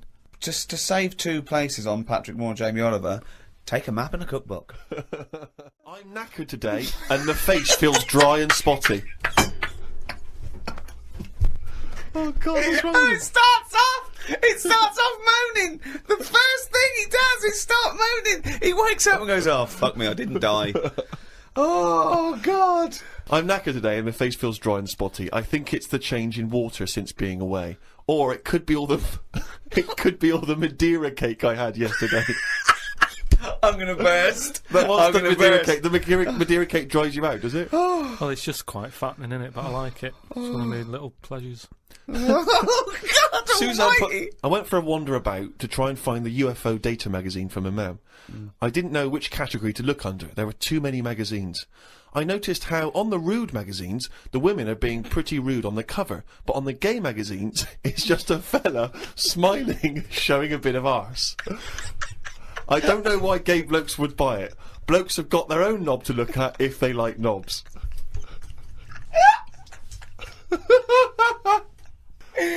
Why were you looking at the gay magazine? No, I wasn't. It's just... Oh, you were? No, I You noticed studied them. Yeah, because I was looking for UFO data. I don't know where they put it. I don't think you find evidence of other worlds down men's pants.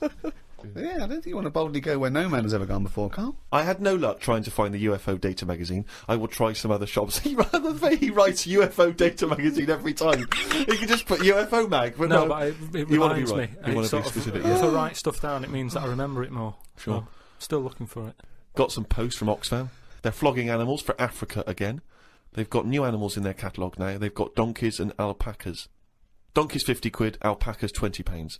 I don't know if this is a special rate or if I could get one from a mam. She's been saying how they've been missing having a pet since they had the cat put down. Sorry, you don't get it. If you buy that for someone, you don't get it. Yeah, but they're not bothered where they're going. Yes, as long they as do. they're Of course they don't. They don't deliver them. It's not like they're in a warehouse wondering, people thinking, I hope people buy this. They're going to put them out there. They're. But at the end of the day, 50 quid's 50 quid, and they're not bothered. If they're sending an alpaca to Africa, and I'm saying, can you get one to London? To them, that is less hassle. Right. Karl, that's not how it works. You can't just go and say, oh, I'll have one of them. They're not bothered. It's for charity. Karl, of course they are. You can't buy an alpaca for 20 quid. Christ almighty. Plus postage and packaging. They're big bastards. Read about a pub that is getting some stick because they've stopped a horse going in. It's been the horse's regular for ages, but there's been some new owners who've taken over the pub and they said they're serving fresh food and don't want a horse in there anymore.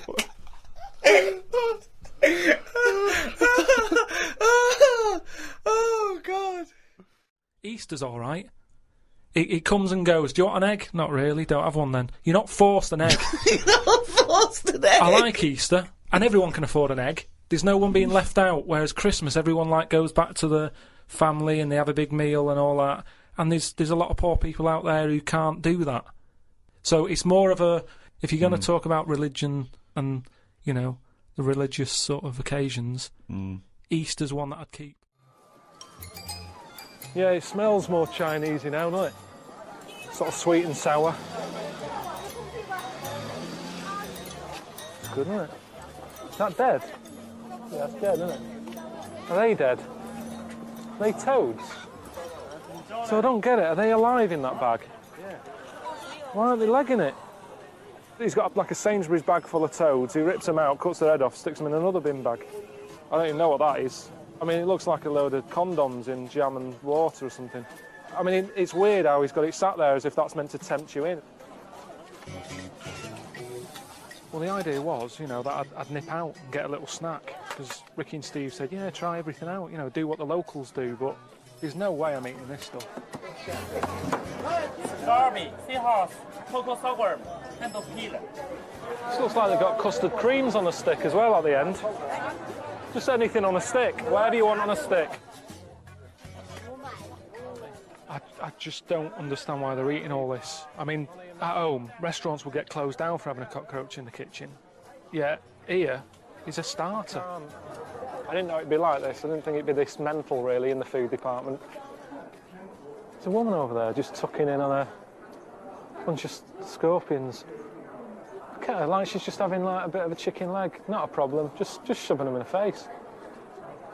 She looks at it before she puts it in her mouth, like, oh yeah, which bit will I have first? The head or the arse? I mean, as she's eating one off one stick, she's looking at the other stick. She can't get enough of them. Her eyes, it's like the donuts to her. She's looking at them, she's going, oh, look at that one there, that one looks nice. You see, I don't know where it stops. Where's the line between food and insect? If she gets up in the morning, there's a spider in the bath. What does she do? Oh, good, I'll leave the croissant for tomorrow. I'll eat that now. What's he eating? Oh, God. What sort of egg is that? So it's a fetus inside an egg. A fetus? I don't know what any. Just for people watching who don't know, he's with us, you know, helping drive the bus and what have you. He seems like a normal bloke. I mean, eating a fetus. Not even waiting for the thing to be born and to live a bit and then eat it. I mean, a fetus. Only been here for a bit. I'm running out of these. I've got 3 more packets left. But you know, the weird thing is, I'm the freak here, aren't I? Everyone else is eating that. I'm eating these. I'm the odd one out. You've seen some pretty grotesque things, like that fella there who was your driver in China. Oh, man, this is incredible. Look at this lot. Thank you. She's all right. What's he having over there? Good Jesus. Does he know it's not all in one piece, that noodle? Are we in a race? I didn't realise... I mean, what... Why is he in a hurry? I'm in his van. Should I be getting a move on? He's meant to be giving me a lift home. The suction on that. It's just 1 minute it's there. It's like opening an airplane window. Just all sucks out. Well, comes out. That's it, he's eating it. I've hardly touched this. What's he got now? What is that? I think it's chicken's feet. You don't pick a food by what sort of feet it's got. Just have chicken if he wants chicken. We're paying, he could have had anything he wanted. And he's spitting it out now. He's just spitting its nails out by the looks of things. No thanks, you're all right. I won't mind it. He's been munching like Mentos in the van. He's never offered me one of them. It gets the chicken feet. Suddenly he's keen for me to have one. He's just spitting stuff out. He's chewing on it. He's spitting on it. I can't eat this. Oh, see that then? It's his van. He'll have to clean it up. You're not having pudding, are you? See, I'm with you on that. There's no reason to eat like that. I don't think you'll ever hear of a Chinese man who's starved to death. Because there's no reason to. Street food out there. I thought street food meant, you know, you have chefs on the street cooking food. They don't mean that. It's street food. Whatever's crawling about, they grab and eat. Do they? Yeah, honestly. Are they dead? Are they toads? Honest to God, that market, I thought it was a myth, all that, before I went. I thought they don't eat weird stuff like that, because there's no need. There's loads of stuff in the world. You don't have to get to that level yet. I think even in Lost, in that programme, they didn't even get to insects and that, did they? They were stuck on an island there with coconuts. At no point do you see one going, I have to eat a squid, or a lizard, or a scorpion. It never happened. Yet there, they just, I'll have that. Not a problem, just shoving them in the face. I mean, I don't think they do I'm a Celebrity, Get Me Out of There in China. Because they'd go, what's the problem? It's lovely, all you can eat buffet here. Not a problem for them. He's a big lad. Just a little bit of Not big. Awful. No, they seem like nice people. I mean, I can tell that just even though I can't speak their language and stuff. They've got some food for me. It's nice, but it's just a bit awkward if it's something I don't like, innit? Because I can't. You know, you can use your hands to say certain things, but what can you do if it's something I don't like? I can't sort of make a lie up. What is that? What is that? Right, forget it. Forget it. It's fucking hell, they're massive toads. Yeah, it's toads in a carrier bag. Oh, I looked at the wrong time. I didn't really want to look, but when I turned around, it looked like she was having a wrestle with one. And I heard like, so I'm guessing the toad wasn't winning. And I've been told it tastes like chicken, so I should just eat it and think, yeah, it's chicken. It's just nice chicken. Why did she have to cave its head in out here? Why couldn't she just do it inside somewhere and then I'd eat it? Tell me after. All right, yeah, I'll look in a minute. Unless they knew we were coming, couldn't they have just got something normal? Why didn't you say to him, no, is it all right if I bring Karl round? Cook him something. Yeah, of course you can, yeah. What does he like to eat? Does he like toad? Just surely, I mean, I know you don't know me that well, but you know me enough that I've never said to you, do you know what, I'd love a bit of toad. I've never said that to you. You could have just nipped it in the bud there and then gone, oh, he's not a fan of that. He's not, don't like it. They're waving me over. This is like a murder scene, look. Bit of Toad's head there. Oh, look at this.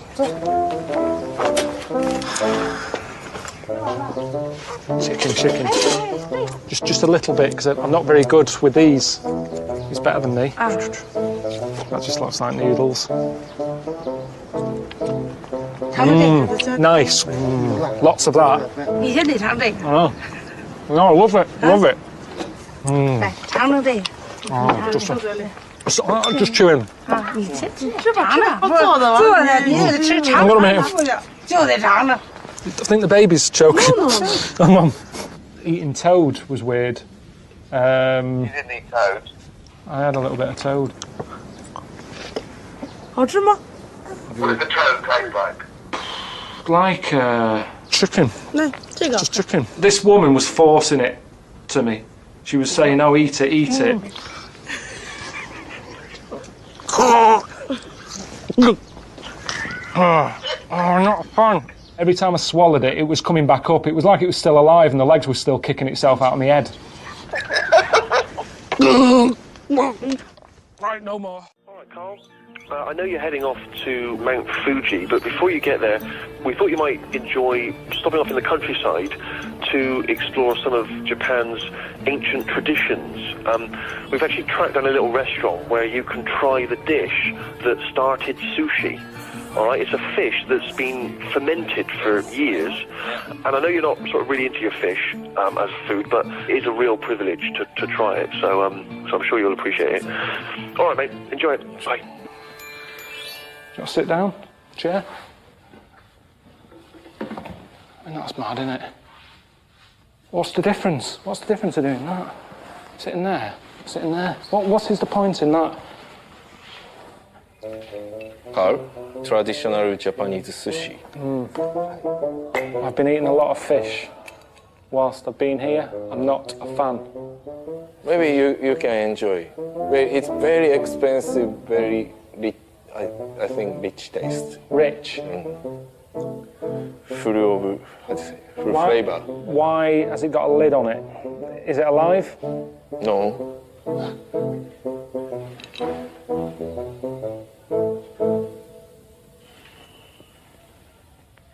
How often do you eat that?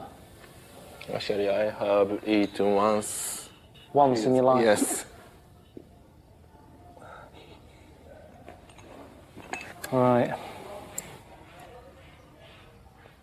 Would you like some first? No, I eat always. Yeah. Always I eat. So. But I've learned in Japan all about etiquette and not to be rude, polite. Yeah. So I would like you. No, honestly, no. Come on, let's play it by the. If we're in Japan, I'll say, you're a guest in this town. That's right, and I'm welcoming you. I'm a host, so guests should eat fast. Right.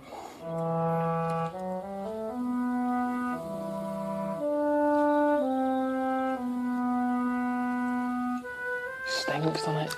No. It does. No. What do you mean? No. It does. No. It does. It's a good smell. That's not a bad smell. No. It's very expensive. It's a lovely box. Yeah. I'm not moaning about the delivery. The tray is lovely. Yeah. The nice little sick bowls it comes with. Yeah. Beautiful. But that should be on there, should be nailed shut and buried. I can't eat that, Jamie. I think it's off. It's like a delicacy. It's been fermented for 3 years.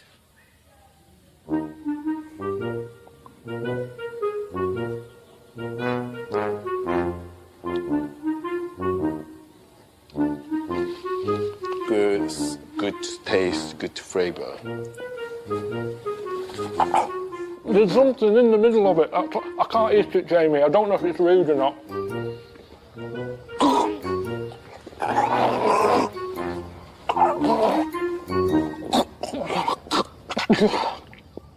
I don't know how they're getting away with it. It's not a meal. It's more like a challenge, that. Me taste buds had just been mugged. That's what had gone on there. Sausage, egg and chips. I'm happy with that. Sausage, beans, potato cake. That's something Suzanne normally knocks up for me when I've been away. Something to welcome me back. If I have fish fingers, battered cod. I've had pollock recently. Is it pollock? Yeah. I've had that because I didn't have any cod in the chippy. You know, seeing how the locals live, which is what it's all about. Thought the day was coming to an end. Thought I'd be able to, you know, relax a little bit. And I've just got a message from Ricky and Steve saying they've sorted out a place for me to have my tea tonight, which is a bit of a worry. I'll get you the special of the day. Typical Egyptian food. Yeah, cheers. Thanks a lot. It's a bit annoying. He's just cooking something for me. I don't know what it is. I don't like hummus that much. Hummus, couscous, anything like that. I just don't have that sort of stuff. It's not a meal. It's a garnish. I would have loved just chicken and chips. Just something not too challenging. I just want a meal. I'm hungry. I've never experimented that much with food. I didn't have pasta till I was about 21, 22.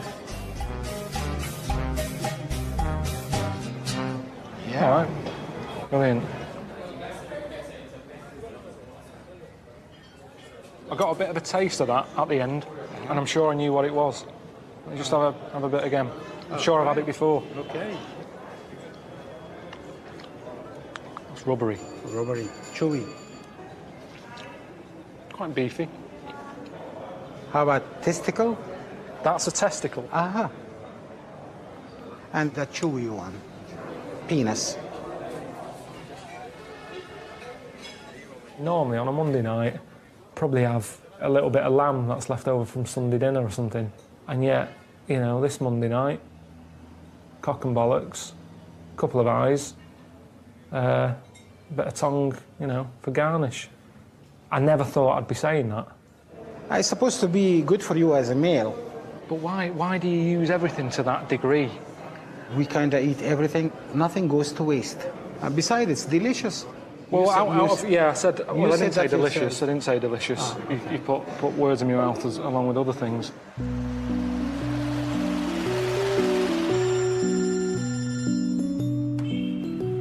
Hello? Hello? Why do you call? What? How is it? How's the hotel? It's, can you hear that? What was the noise? It's just car horns and that, constant.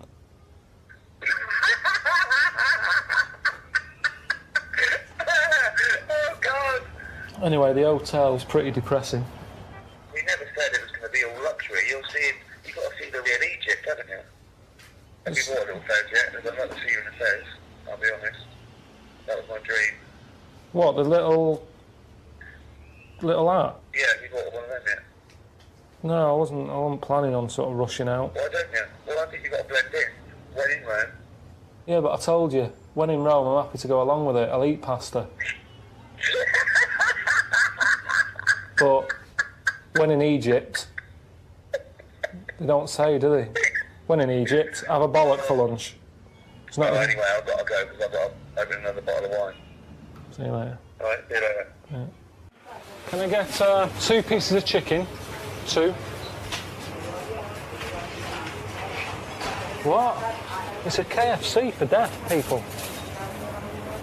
So what do I have to do? I don't understand. So do you just point?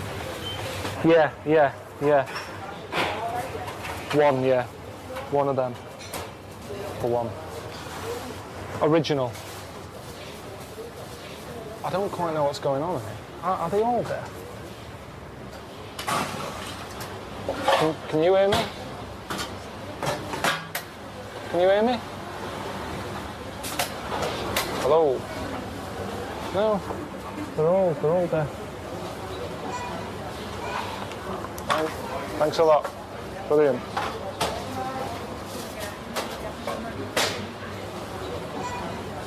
That was good. Good idea. What, to have a deaf KFC?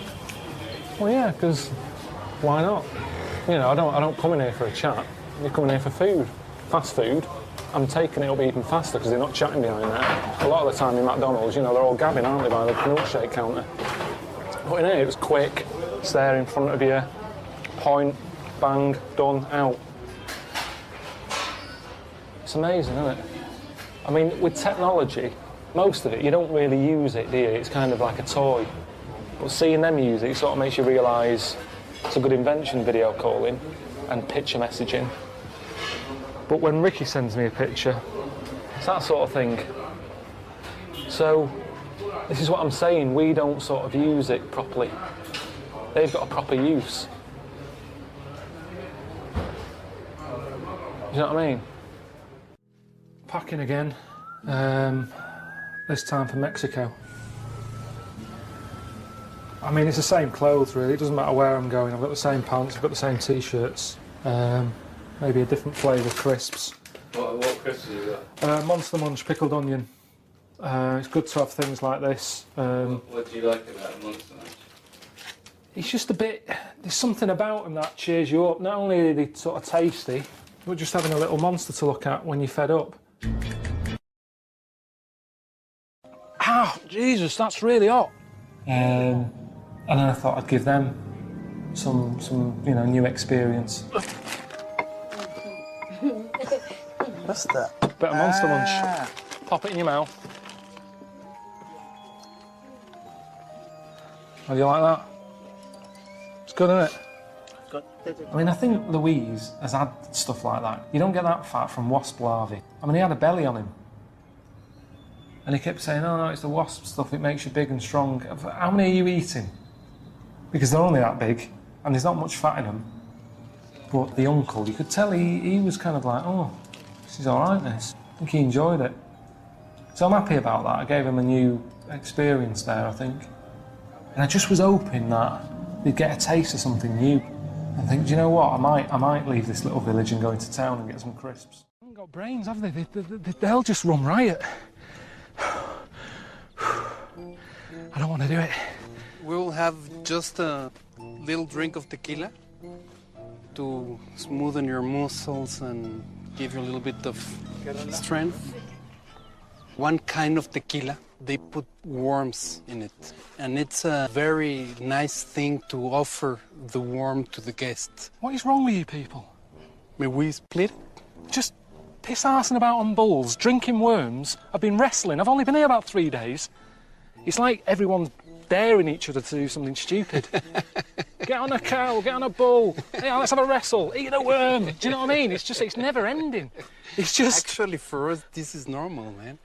I know, but that's what's frightening. Do you chew or do you just swallow? Of course you chew and you try to figure out the flavor and everything. Right, here we go.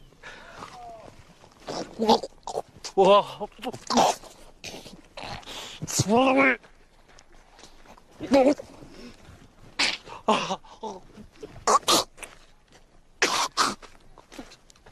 It's still in there!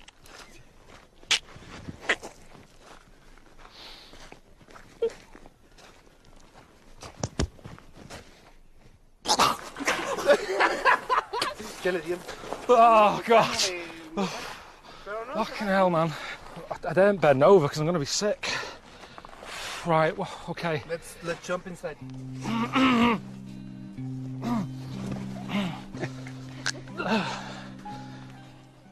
Wacky Mank. Wacky Mank. That's Wacky great. Mank. Wacky Mank. We had an email from someone that reckons they remember you from body popping round Salford Way. Yeah, Eccles Precinct, apparently. You know that, don't you? I wasn't doing it round there, though. What do you mean? I was round Stretford. Stretford Arndale. And what were you doing? What sort of body popping was it? Just a bit of everything. Caterpillar. Bit of moonwalking. Do you have a little piece of lino you used to carry around? Well, mates had that. Right, you didn't borrowed theirs. Borrowed theirs. Were you really good? You weren't breakdancing, well, you weren't spinning on your head and stuff, you were more body popping. Well, I hope he wasn't spinning on his head, because you know that can sort of give you little brain damage and things. It can give you brain damage. Also, it can wear your head down, and also makes your head perfectly round. Yeah. Because the gravity is pulling on. But if you keep on doing it, obviously it's going to wear your hair out. Yeah. So you become sort of like a stupid, bald, and roundy headed. Yeah, yeah. So I very much doubt that you did do any of that. Did you, Carl? Didn't do any of that. Right now, Carl, come round here. It's the time where I'm gonna let a cork off. Do you want to film this, Steve, for the website? That'll be available on the website next week, rickygervais.com, so see Carl getting hit. One bloke suggested we leave the metal cap on, because it's get a better pitch, but we'll take that. He's staying. It's dead out. Let's get the camera ready. Get the camera ready. Ready? So if you've just joined us, we are using some Lindauer's sparkling wine to, basically, what can I say, really, fire a cork at Karl's round ready? head. Ready? Hang on a sec, let me just put the headphones on. Right, film this then. Okay. He's in position, look. Just firing right. up. Okay, Carl, come on there so we can see your head a little bit. We want to get the noise, the microphone there, right, ready? Hold on. Good, so you're just doing it. Hold on. Now, it's in position. What have you... Oh. Ready? Yep. Oh, God, it... Oh!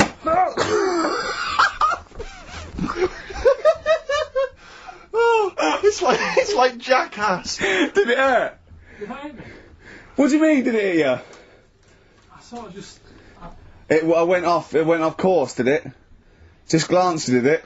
Right, Lindauer, you're going to send us 8 more bottles, please, Yeah, so we're going to get this right. So what did you do for New Year, incidentally? Well, I cocked it up a bit. Right? You're joking. Go on, You're joking. You're joking, mate. Go on. I went and booked a You table. got the wrong day. No, right? Booked a table at a restaurant that was shut. Right? What? I booked a table at a restaurant, and the one that I called, it wasn't the one. The call had been diverted. So Suzanne said, call them up and see what they're serving, right? Because I forgot to do that when I booked the table, right? That's great, anyway. So because the thing is, right, it's a restaurant in Covent Garden, but they've got one in Victoria. But when they answered and they said, no, Victoria, I thought that was the person who was answering the phone. Do you know how some people say the name? Right. Right? So then when I called them up and said, what You thought he sounded a bit funny? Right? So, I'm confused, Carl, but probably not more. Well, no, no more than you would have been on the... it was a branch of a, Alright, he doesn't want to give the restaurant away, so he phoned it up, there's one in Covent Garden, they answered the phone. So it's not, the restaurant's not called No. No, they said, no, Victoria. Why can't we name the restaurant? I don't know why. It's scared, not libelous. Are we scared that, are you scared people are going to sort of see you in there, because it's your regular home? no, it's just like, you got to pay for stuff, haven't you? Right. I mean, it's... Okay, anyway, so you've I got... wouldn't mention it before New Year, but it's not... So did you go all the way to the restaurant to find out that it was closed? No. What happened is I called... Was that the name of the restaurant again? Right, the restaurant's called Christopher's. They've got one in Covent Garden, they've got one in Victoria. He phoned up, he went to book, it's a lovely restaurant, I've been there often, I recommend it to him. He phones up, says, can I have a table for new, he said, no problem, sir. Right? And then, Suzanne said, oh, you better call up, see if they've got any haddock on the, menu. And he went, hello, and they went, hello, Christopher's. Victoria went, Victoria? They went, yeah, he went, oh no. That's it, innit? So then, I just said, no, forget it, I'm not going all the way over there. Right. So I cancelled it, right? So, then I called up Suzanne and said, look, I've made an error. The place we were going to is shut. Was she so, surprised again, or? So we're not going, so she said, oh, try some other places, and I did. They were all booked up, right? I was fed up anyway. I hate New Year. It's always like this, isn't it? So, I said, look. You know the common factor in all these stories? You hate Christmas, you hate birthdays, you hate New Year. It is you. Right? Yeah. So, I said, I'll sort something out. Yeah. So I went to Tesco. Leave it with me. Went to Tesco's, boots were shut. Got a lovely plate of condoms. Did you just stay in and play with her birthday, her Christmas gifts? Blowing them up. I've done some balloons. Well, it was. We did stay in. And I watched, that thing that, 100 Greatest Moments, which was annoying me. Did you see, there was a nudist on it? You know how I feel about them. Yeah. Right? Did you see him? Man with two knobs. There was a man with two knobs on it, and a nudist who, just like wanders about the house. But it said, and when he visits people, I was thinking, who lets him visit? I go, exactly, yeah. But he must go there with trousers on and go, hello, lovely to see you. Can I just pop all these off? Well, not really, no. And I'll tell you what annoyed me the most, they had a white sofa. If you were a nudist, you'd get a darker one. Right? So anyway, right, so we ended up watching that. That annoyed me. And then, I was tired by about 11, and I said, oh, let's go to bed. And she said, you can't. And that annoys me, the fact that, because it's New Year, you got to stay up, and it's like, well, why? Can't we just... You should bring it forward, so in case you want to quarter to 10. Well, you stay up, and it's like my eyes were dead heavy, and I was like, oh, I want to go to sleep. So just stay up, and then it's midnight, and you go Happy New Year, then you go to bed. Yeah. Well, not everyone, Carl. Some people have a little party. So it's over with anyway. Yeah. Sorry. Are you 86 years old? 86 on my nerves. Do you ever enjoy... You never seem to have any fun, Carl. This is what disappoints me. This is what worries me. I feel like you're going to die. You're here, Carl, with us two. We've got three, as I was just saying to Steve, three of the greatest comedy minds ever in one room, and Steve pointed out, since the goodies. True. Do you know what I mean? Well, I mean, it should be party central. Yeah. I'm Ricky Gervais. With me, Stephen Merchant. Hello there. Happy New Year. Happy New Year indeed. And across from us, the little fellow who presses the buttons because, to be honest, we can't be bothered. Yep. Karl Pilkington. How would you describe Karl Pilkington for people who didn't hear the show last week? For who didn't hear the show, Karl is, and he won't want me saying this, because he won't fully understand it, one of the most stupid men I've ever met. Yes, that's absolutely right. He has a perfectly round head. Yeah. I mean, unbelievable. You can see pictures of him. Go to rickygervais.com. We've put up some photographs, just snapshots, and honestly, his head looks like an egg. It's not an issue though, is it? What? We're on the radio. Doesn't matter. They're just trying to, paint a picture for people though, Karl. It's important. In fact, I have painted a picture. You can go to the BBC website and you can, I think you can win that if someone hasn't already. Can you download it as wallpaper for your computer? You can. So if you want to see a cartoon representation of Karl, then there it is. It's an original signed by me. I mean, it's not Damien Hirst. No, sure. But I mean, I think it's pretty accurate, Steve. I mean, for people who can't see it, but you can see a real photo or the. But that's Karl Pilkington, one of the most stupid men alive. You know, some people still think that he's an invention. I know. He think that we invented him and we give him lines and stuff, as if we could do that. What? And we shaved his head as well, and made him live in Manchester for 20 years. It's. When I was younger, I had a mobile disco. Brilliant. So did I. And it was me and my mate Colin Makin, and the disco is called Pilkey's Making Music. That's brilliant. I mean, genuinely brilliant. Pilkey's Making Music. But I was just going through the papers, of course, and it's the New Year's Honours list today, and I imagine you're very excited about that, Karl. New Year's Honours and all that? Yeah, you're familiar with that, when people get knighthoods and OBEs? I've heard about it. Sir Tom Jones, you got to call him Sir Tom now. You pleased with that? Do you think Tom Jones deserved it? Well, they sort of chuck him out to anyone now, don't they? So if he wants one, let him have one. Well, it's just, I mean, the way I saw it was, like, the Queen used to give them out to people who, did like big things like killing dragons and all that. Yeah, that was a while ago, but yeah. Now it's, from dragon killers to sort of Joe Pasquale. Yeah, I see what you mean, yeah. You went in the jungle with Ant and Dec. And Karl now, we've made him what he is. He was nothing when we found him. He was like work experience. And now he's going, oh, we should start off with the stereophonics. I'm going, trying to tell you what to do, Ricky. If I want anyone's opinion, I don't. Basically. But he'd probably come to me, I imagine, wouldn't he? I'd be the first person. Before Karl, I'd consult you, Steve. Thank you. Just keep it, just because he was in a, was it Pilkey's Making Music? Pilkey's Making, I bet you never pleased a crowd once. Did. Loads of times. Go on then, what did you play? What's the biggest gig you ever played? I did like a social club gig. Yeah. And it wasn't just about the music either. I used to. What else could it be about? I used to take prizes and cigars and stuff. In a youth club. To give away. I just love these, like, 14-year-old manx hanging out going, let's go down here, you might have some fags and cigars for us. Well, it was whatever, like, was on my mum and dad's dressing table. That could have been embarrassing, couldn't it? That could have been deeply embarrassing. Oh, yeah. Oh. You've won. And third prize, some handcuffs. And a black mamba. I'm not saying that at any point in your upbringing, your parents left around any kind of marital aid on the dressing table. Don't think I'm saying that, Carl.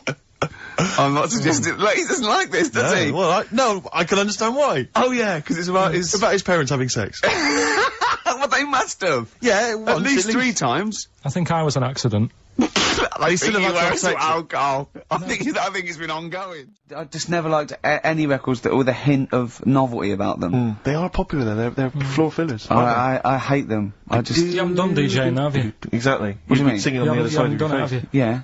Have you? Yeah. And you didn't play Dexter's Midnight Runners? Probably. Yeah. Yeah, I mean, I didn't plan it out that much when I did it. It was like, I knew I had the tights and cigars to give away. Yes, yeah. Which he stole from his parents' bedroom beforehand. Yeah. Why were you giving away stuff at a disco anyway? Why weren't you just playing records? Because people liked it, didn't they? If it wasn't... It hasn't changed. We're doing this. We talk rubbish, we play records, and we give away crap that we found. Yeah. It hasn't changed, has it?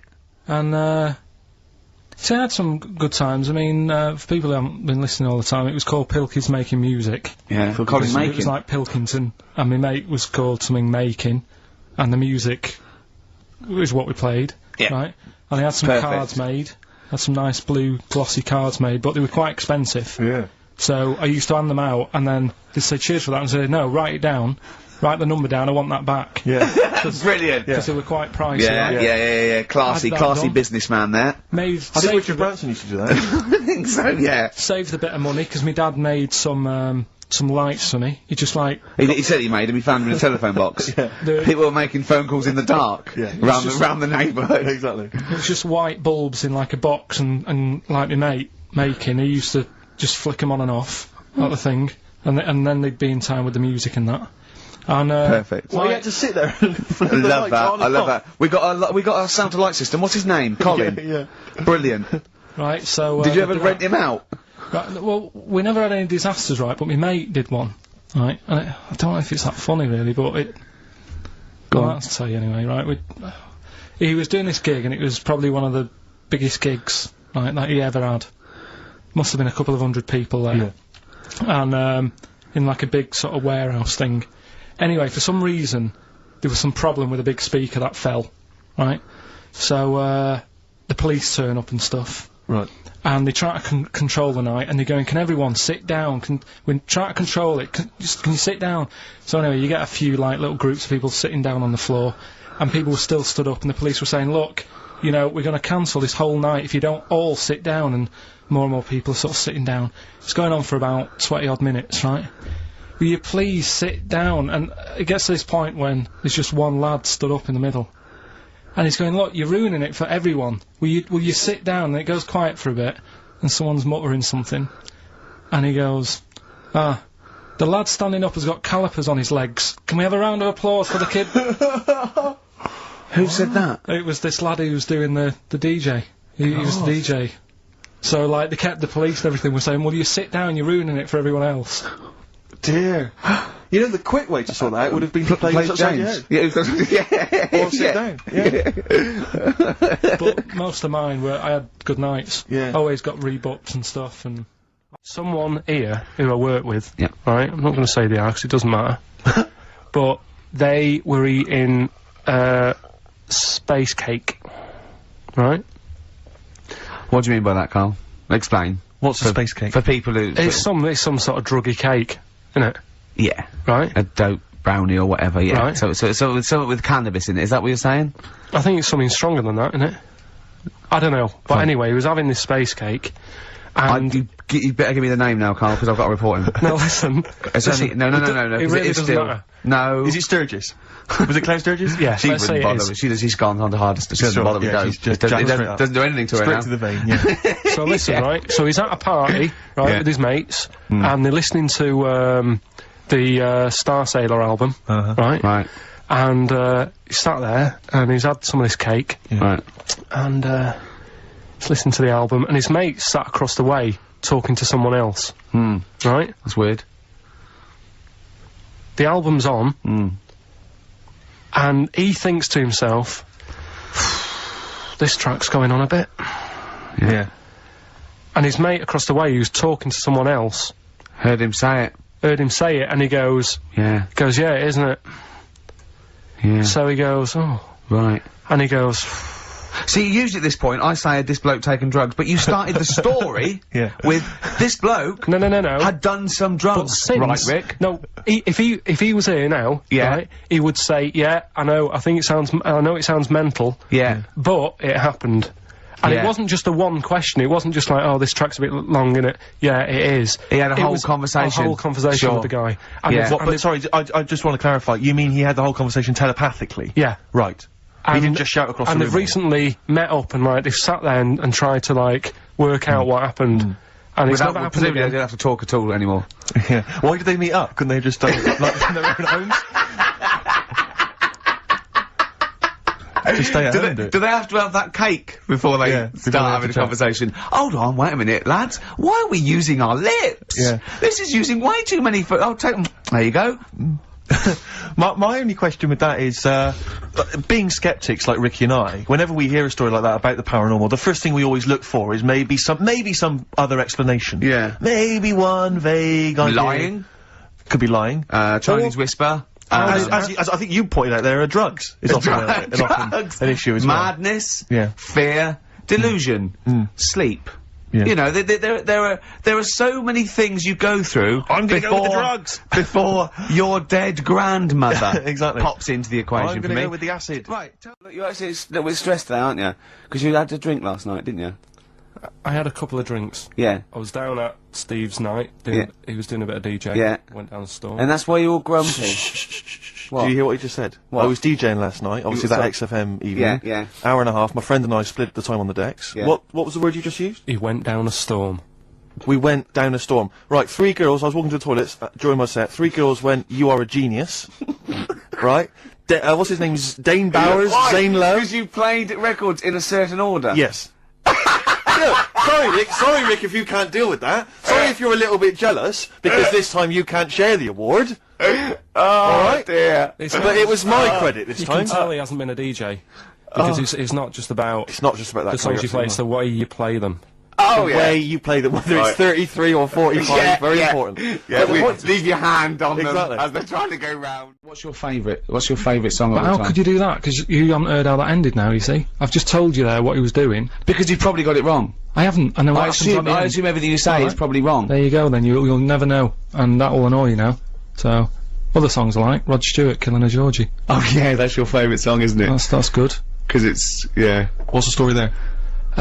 Just about a little gay fella goes to New York, because that's, like, I think it was in the 70s when, like, you know, if you were gay and that, New York was brilliant. Yeah. That was like, you know, where they all went and stuff. Had a good life there.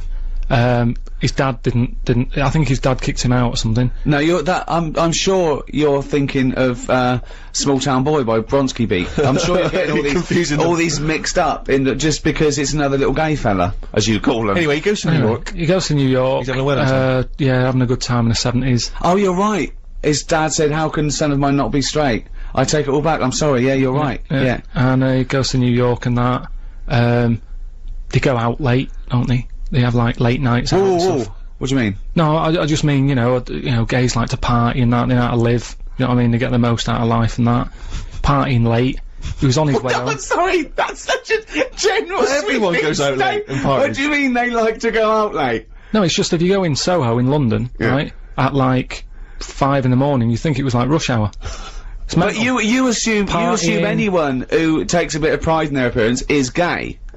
Well, I mean, no, you can look after yourself and that without, you know, without being a little gay fella, but I'm just saying that's what that song's about. Can I just say, anyone's offended by this, he means no harm, he doesn't know, he knows not what he says, really, everything from Karl is totally genuine, he's not having a go, you live and let live, don't you? He's a bit like Mork from Mork and Mindy.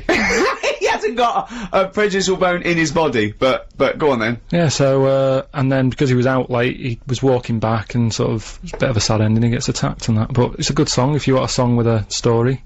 Rod Stewart killing a Georgie. Brilliant. Right. So 3 girls there, Yeah. charmed by me, they loved it. Yeah. Zane Lowe, XFM DJ and MTV presenter, probably one of the coolest blokes alive. He came up, gave us massive respect. He said, I'm loving your set.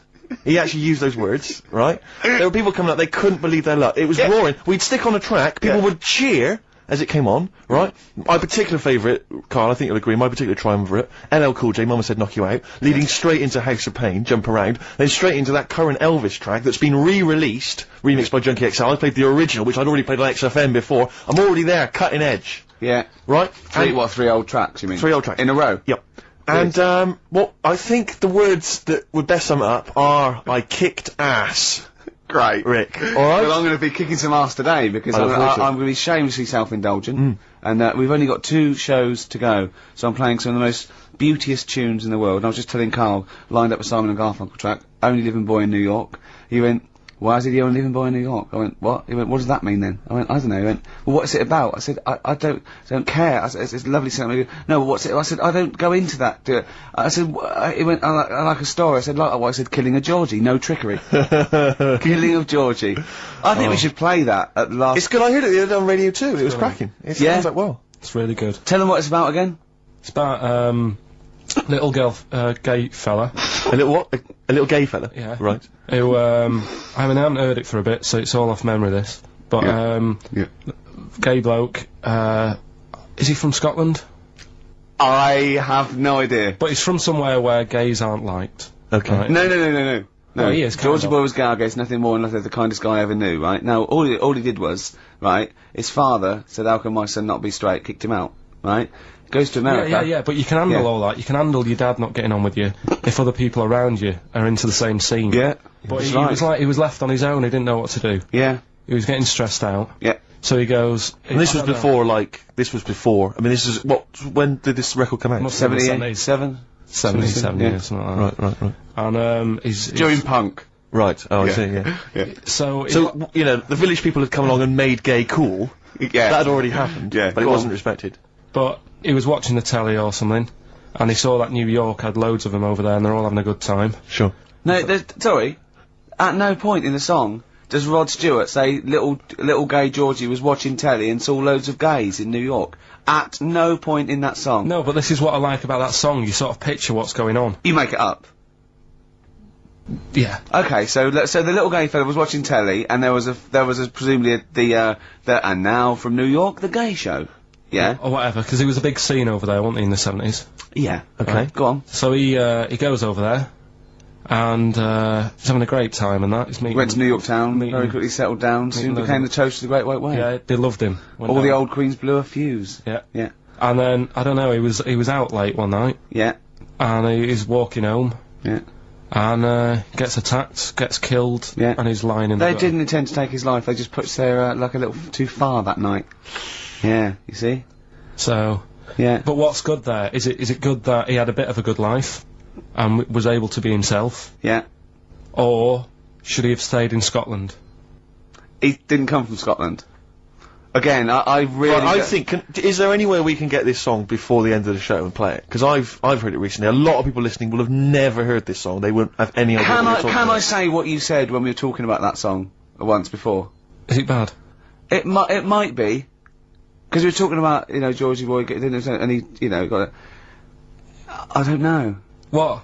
It's when you said...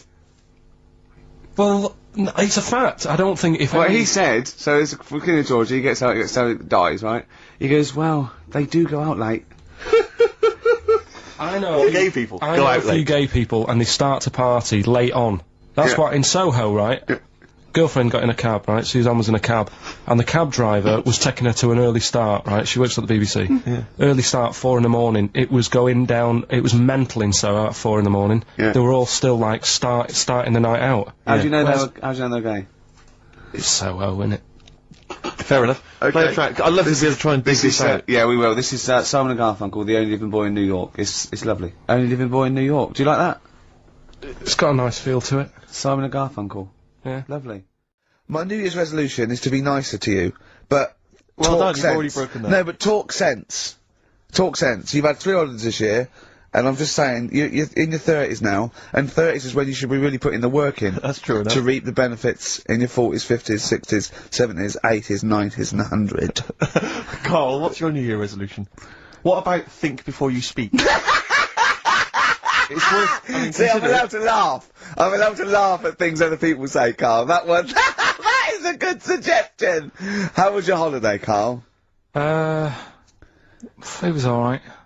Right, brilliant. But that I don't see on the kind of on the ratio of good to bad in Carl's mind. That might be amazing because we never It might be hear him amazing, sing the mightn't praises of it? anything. I'll tell you what. Can we have you know, a cracking little tune? And then come back and hear about Carl's holiday. I'd love to do that. Let's keep it tight. I cannot believe. See, you're like But me. people always say, why'd you get so angry? Your New Year's resolution should be calm down, chill out, you know. But how can you chill out when this stuff's going on? What's your New Year's resolution, Well, no, just Carl? with that though, I mean, surely people are allowed to, like, have a chat if a film's got subtitles. Why? Because you can read it, it doesn't matter about the noise. That is the most stupid thing I have ever heard in my life. No, I'm I just mean, saying, that I'm not- really is the most stupid thing I've ever... So go along with your iPod on. Yeah, take a ghetto blaster. Well, yeah, you could if you can multitask. I mean, that would do my head in, having music, and I don't know what to sort of concentrate on. But if it's only like reading a book when you're on a train, innit? You've got noise around you. What are you talking about? These films cost millions of dollars. Everything's perfect. The music, the sound effects, the whole montage, this mixed media, and someone comes along and goes, "Oh, I might as well talk to Gavin on my phone." Well, I was reading it anyway. You're an idiot. You're an idiot, Carl. I think your New Year's resolution should be less stupid. No, I'm doing. I'm going to try and learn something new every day through 2006. What have you learnt today? Well, I did a lot yesterday, so I'm having a day off today. but no, you know, just well, I did, didn't I? I did the Bible stuff and that. So I'm gonna. Oh yeah, we've got that coming up. What's your Carl's New Year's sermon. resolution? To be less annoyed. I suppose I should be more tolerant of And others. do you know what Ricky said his is going to be? What? It's going to be more annoying. Yeah, well, I just thought. But this is the wonderful hypocrisy of it, because you've just been agreeing with me about how you hate people who are annoying. Yeah, but only to friends. People like. The thing is, right. I've got to say a couple of things, right. The reason I sort of torture Karl is because I don't know. I've got friends with defects. I don't know why. All my friends are slightly weird or stupid or something wrong with them. Carl's little round head. Brain of a fish. Right? Yes. I can't get my hands off his head. Robin Ince, he's got glasses. He waddles funny. He's got little thumbs. His thumbs are too short. Right. Sure. I can't keep my hands off him. Right. My mate Rob, who did flannels with me, he's got a perfectly round head. His teeth protrude slightly. He's in America though for when you need a round bald head, isn't he? Yeah, exactly. When I go to New York, or and he looks a bit like Dave Hill from Interesting Slade. that you're collaborating on a book, but he chooses to live in America.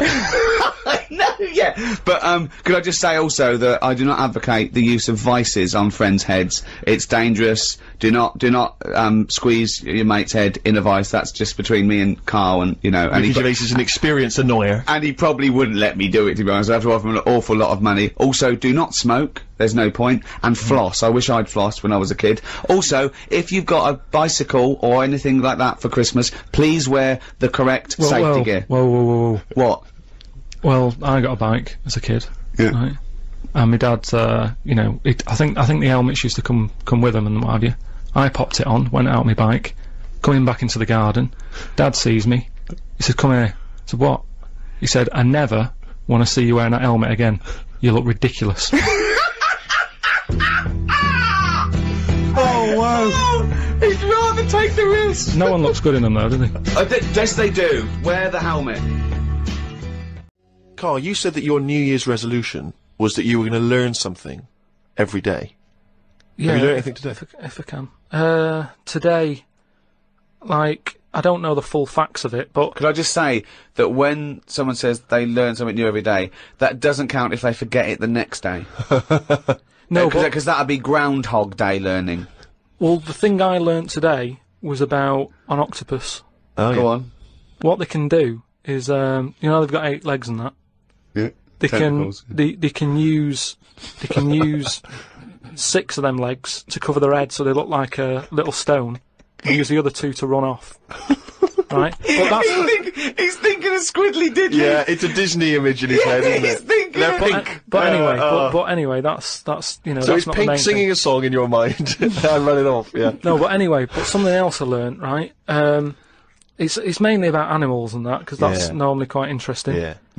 There's a chicken somewhere, Oh, yeah. Oh, yeah. and Specific. and the owner of it was getting fed up because, you know, he had to feed it and that, but it Embellishment, wasn't guesswork. No, come on, let's hear it. It wasn't giving anything back. No eggs. No eggs, right? So he was like, oh, I'm sick of this. Anyway, someone told him, pop a little axe next to its little house, right? So when it comes out in the morning, thinking, oh, I'll have another lazy day doing nothing, right? He saw this axe, and suddenly it was like, oh, right? I'm Next for the day, chocolate thought, yeah. it laid about 6 eggs. It's rubbish. Through Squeezed them worry. out. It's rubbish. quick. The chicken wouldn't recognise an axe as a threat. It wouldn't be able to reason that, I better start working, or I'll be meat. I better start. It's absolute rubbish. Once again, it's this ridiculous thing you got that one personifying animals to reasoning powers better than yours. I mean, I think, you know, you make chickens and monkeys cleverer than you in your stories, which is weird, okay? It didn't happen and wouldn't work. Next! What else haven't you learnt today? No, well, as always, things like that always get me thinking. What right? else haven't you learnt today, No, hang on, Karl? he's got his mind's working now. This Go apparently on. has got his Yeah, mind so that's working. rubbish. Well, do you think then that it's worth looking after animals then if there isn't any memory? If they don't know what's happening anyway, you're always going on about don't be cruel to things. Yeah, why would you be cruel? There's one thing about imagining chickens can reason, and because they can't, being cruel to them. Why does it matter whether an animal can reason or not for you not to be cruel to it? The reason I don't like blood sports isn't the fact that there's a fox missing. It's the psychology of the people that get off on seeing an animal ripped to pieces. They wouldn't like it if it was a robot. They wouldn't care. For some reason, in their psychology, they like this sport. Why does it have to be a sport? They're not culling. They're not putting things down for a good. They like to see this fox ripped apart or a bull tortured for their own pleasure. That's why it shouldn't do. Why would you ever want to be cruel to an animal, whether it can reason or not? No. I mean, I don't mean really cruel, but I mean like there's an advert on that's on in the, you know, in Britain, advertising some supermarket, right? And it's saying, you know, we look at before, you know, we kill our chickens and what have you. They have a great life. This is like the voiceover, and you see Happy Chicken. Yeah. And it's going, we give it a good little house to live in. It's got straw. Yeah. It eats good. Yeah. And then we kill it. Right? Yes, but that's better, isn't it? Well, no, I don't think it is, though, is it? Because at the end of the day, if I was that chicken, right, I'm that chicken, loving my life. I can't believe me luck, right? Well, we'd be pleased, because at least he'd be able to do the show, and we'd have some interesting conversations. Yeah. So there it is, right, wandering about. It's got its nice little field that it's working on. Yeah. It's got its nice food and everything. But it's going to die. Yeah, we're all going to die. But then, if you were like a rubbish chicken, that had like a rubbish life, you'd be going, oh, kill me. Karl, they're not thinking what's going to happen tomorrow. They don't know that they're going to get for the chop, are they? A chicken's not going, I'm fed up with this. I can't wait for that axe to be used on my neck. Yeah. Well, that's another... now you've mentioned the cutting off of an head, right? Yeah. On the chicken. That's something else I've learned, right? It's like a pinball is mine. Amazing. Isn't it? Ding dong, bong, dang, ding, ding, da, da, oh, head, ding, ding, chicken, head off, bing, doing. No, right, but, this was in a proper science magazine as well. Right? Yeah. So you can't have a go. This wasn't something on the internet. This was printed in a magazine. You read it. Okay, and what was it? And here comes the filter. It's going to come out nonsense. Right, well... You could have Professor Stephen Hawking sitting there whispering stuff in your ear, and it could all be true, but when you said it, gobbledygook. Well, let's see then. Let's see, right? What they've done another experiment, right? Yeah. They've cut somebody's head off, right? And you know how they used to do it in the olden days, where they'd put your head in a stock, cut it off, for whatever reason, right? You've done something wrong, right? Mm. And the question that everybody used to talk about in the village was, you know, oh, I made eye contact with it, right? And it was a bit worrying because he was looking at me and he looked fed up and that. Right? No, he's dead. So they've put a bit of work into this, and they've done it again somewhere, right? And they've worked out that when the head comes off the body, it stays alive and that for 30 seconds. Well, no, they don't know that. They can never know that. No, they did it. They did this experiment. What's alive? What's alive? But there's loads of issues here. One, no one's experimenting with human beings cutting their head off, Karl. Well, two, no. So you read this in what? Executioner's Monthly? This is in no, a two, proper- Karl, it's what your definition of alive is. Because you can be alive and have no conscience. No, but this is where it gets weird, right? Yeah, I haven't told you that. this is where it gets weird. You talking about it. So the head's off, right? Yeah. And what they did was, they chucked a load of questions at it. All sanctioned by the government. Yeah, this is all fine. So the head lands perfectly on the neck and goes, what do you want to know? And it said, So they're asking questions, and it's going, do you know what? To be quite honest, I don't answer your question. I'm a little bit annoyed about the execution still. well, that was the interesting thing. They said it's about... No, it's not. It didn't happen, Karl. Let me hear it. Oh, don't talk Let me shit. hear it. What are you talking about? Who? These people around in white coats going, quick, ask it a question. It's bleeding. Right, so they said for about 25 to 30 seconds, the last 5 seconds it is sort of like, can't be bothered answering them. Right, but prior to that, apart from that, they were chucking stuff. I don't think it spoke. I don't think it was like, 2 and 2 is 4 and stuff. It was more, it was to do with blinking. So blink once if you say yes, blink twice. So I told it, said, listen, when you die, you're probably not going to be able to talk, because your jaw's going to be on the ground, you're not going to be able to open your mouth. If you do, you'll fall over backwards and hit your head. Now listen, blink 1 for yes and 2 for no. Yeah, right, yeah, not too bad. Yeah, the act's nice and sharp. Yeah, promise? you're Do you talking promise? shit again. You promise to do it? Yes. All right. Well, yeah. The thing is, they wouldn't be able to do it with you, because if they cut your head off, it would just roll. It would roll away, because it's perfectly spherical. They would go, oh no, there's Plus, no... it takes about 20 seconds whenever you ask Karl anything for the question to process and for him to start to formulate an answer. Anyway, if people listening and that, if they learn anything, that's amazing. Yeah. Just send it in, because it'll come out gobbledygook when Karl tries to translate it. Last week, like I just asked, last week on the show we were talking about the gift that you'd arranged to for your girlfriend. How long have you been going out with her again? I think it's about 11 years. 11 years, your life partner, he got a gift when he left his old job of a camera. He didn't even unwrap it, he just passed it on straight away, like, passed the parcel to his girlfriend. We were giving him some stick. Everyone, about 90% of people phoning and saying, you are a skinflint, it's awful. How did it go down? She loved it. Did you tell her? Did she love it? Yeah, I think she likes it, okay. Yeah. I mean, she didn't really have a go on it. I was playing about with it on Christmas Day. Brilliant. Showing her how to use it and that, and said, she's paid for a holiday for us to go away. I said, take it on that, use it. She's loving it. Did you tell her before you gave it to her that you'd got it as a leaving gift for your previous job? Yeah, just before. I mean, I wasn't going to, but because of last Saturday, you sort of put a bit of pressure on and stuff, and I went off and bought her a watch. Nice. Good. I thought a little extra. One of those ones with a little calculator on? From a Texaco? No, it's alright. It's like a little square Art Deco, the fella said it was. It is nice, I've seen it. Oh, yeah. So and how did you tell her when you came in with the big news? What about the that camera? You hadn't bought the gift? I just said, oh, you said you wanted a camera, didn't you? And here's one I got from work. Anyway, here's another one. Right. So I just sort of told her, but moved on quick. Brilliant. And also, you gave us the devastating news last week that just before Christmas, your mum's budgie died. How was Christmas in your household? Was it? Little bit down. Little bit down, with any death, it's always sad, isn't it, no matter what it is. Yeah. Particularly budgie. Well, I mean, how long she had it? Probably lasted about 8 years or something, which is pretty good, isn't it, for a budgie? Right. Yeah, I think so. Came unexpected. He wasn't ill. Right. And I spoke to her the other day, and I said, how's it going? Because on Christmas Day she was down. Yeah. Been calling her up every day. And I spoke to her the other day and said, how are things? And she said, well, the other bird that's in the cage, she's got some sort of parrot that's in the same cage as it. Right. It's been a bit down. Sure. It's missing its mate. So what she did, she'd kept a few feathers from the budgie that died, right? She got a rock, a couple of sandwich fasteners, stuck the feathers on the rock. The other bird's happy now. Wow. Now I know that your mother explains everything. And if you ever die, we just get a tennis ball, stick it on the end of a broom, she'll be happy. Now, I can't put my finger on it, but that doesn't sound like the original. And it's off a compilation. It sounded a bit fast. I think the vocal was slightly different. If anyone can, put me out of misery, I think it might be in a session of the time or something. Karl, is it a New Year resolution for you? Another one. Maybe when we ask you to get a song, get the original, single version. I could be and wrong, not some but obscure session. Yeah, it does seem different, doesn't it? Very odd. Yeah. Yeah. Maybe we just remember it wrongly. But anyway, that's XFM for you. 104.9, I'm Ricky Gervais with me, Steve Merchant. Karl Pilkington. Karl, you went to Lanzarote. People said don't go to Lanzarote. They told you it was Lanzarote. They told you, were they right or wrong? They were right, yeah. Really? Yeah, it's a bit ropey, yeah. Is it? Why? Just, out there. If it wasn't for the volcano they had, they'd be knackered.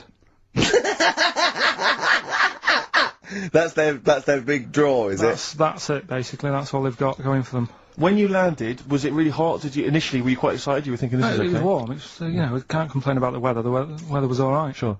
You know what I mean? That's what I went for, but it'd be nice if there just was something else. Yeah. What did you do all day then? Did you read your ritual book? No, I didn't read that. I read that book. Do you know the book that I bought and all the chapters were messed up? Oh, yeah. I bought a better version of that. Alright. And I read that. Excellent. And then, Did it make more sense in order? Yeah, a lot easier to follow. Yeah. And then we went and had a look at the volcanoes and that. They've got 36 of them to look at. How many did you look at before you realised that you know, pretty much, you've seen one volcano, you've seen them all? Probably about 6 or 7. Really? Yeah. And then when you got to the 8th, you thought, now I know what this is going to be, Suzanne. This is going to be like a mountain with a hole in the top. Yeah. Really? But it happened years ago as well. It's like, just keep a couple, fill the rest in, tidy it up. Fill the rest in! Yeah, no, Well, getting some builders. No, seriously though. Okay, 4 million tons of concrete, please. They're an absolute death trap. Yeah, what do you mean fill them in? Do you know what a volcano is? Just a hole, isn't it? That's happened. Well, it's more than the hole. in- It's more a portal to the magma in the centre of the Earth. Back in 1730 it happened, and they still haven't sorted it out. Well, when you say it happened, volcanoes were made a lot longer ago than 1730. No, but the one that did Lanzarote in. Right. Sort it out. What would you suggest? How tidy can they up. fill it in? It's joined. It's all joined. No, but what I'm saying is, it was the a- big it was- plates of the Earth are all joined. It All was the a disaster, magma's wasn't it? joined. With the trade centre thing, that happened. They cleaned it up, sorted it out, they've moved on. That's what I'm saying. Whereas Lanzarote have just gone, leave it. It happened back in 1730. You misunderstand me. How, in the name of God, can you fill in a volcano? You ignorant twit. No, but it's not just the holes. They've actually left the lava everywhere.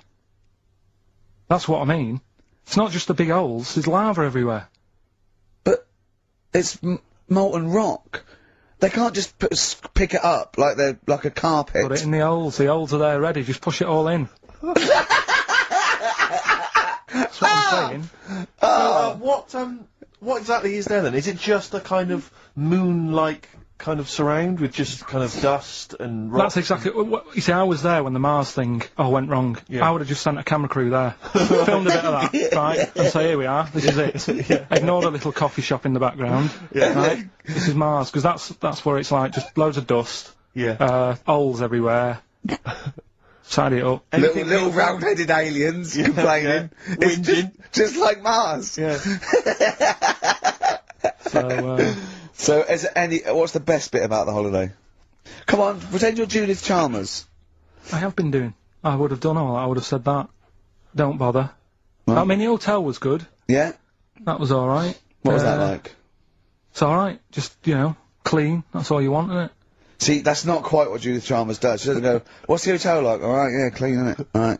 Well, what was it like? Was it, what was it? 3-star? 4-star? Did it have a swimming pool? What was the room like? I had a swimming pool and that. Yeah? Yeah, it's good.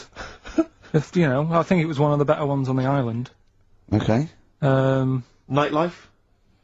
Wasn't really in it. There was a bar, there was some bands playing. Yeah. Not very good. Food got a bit boring. Yeah.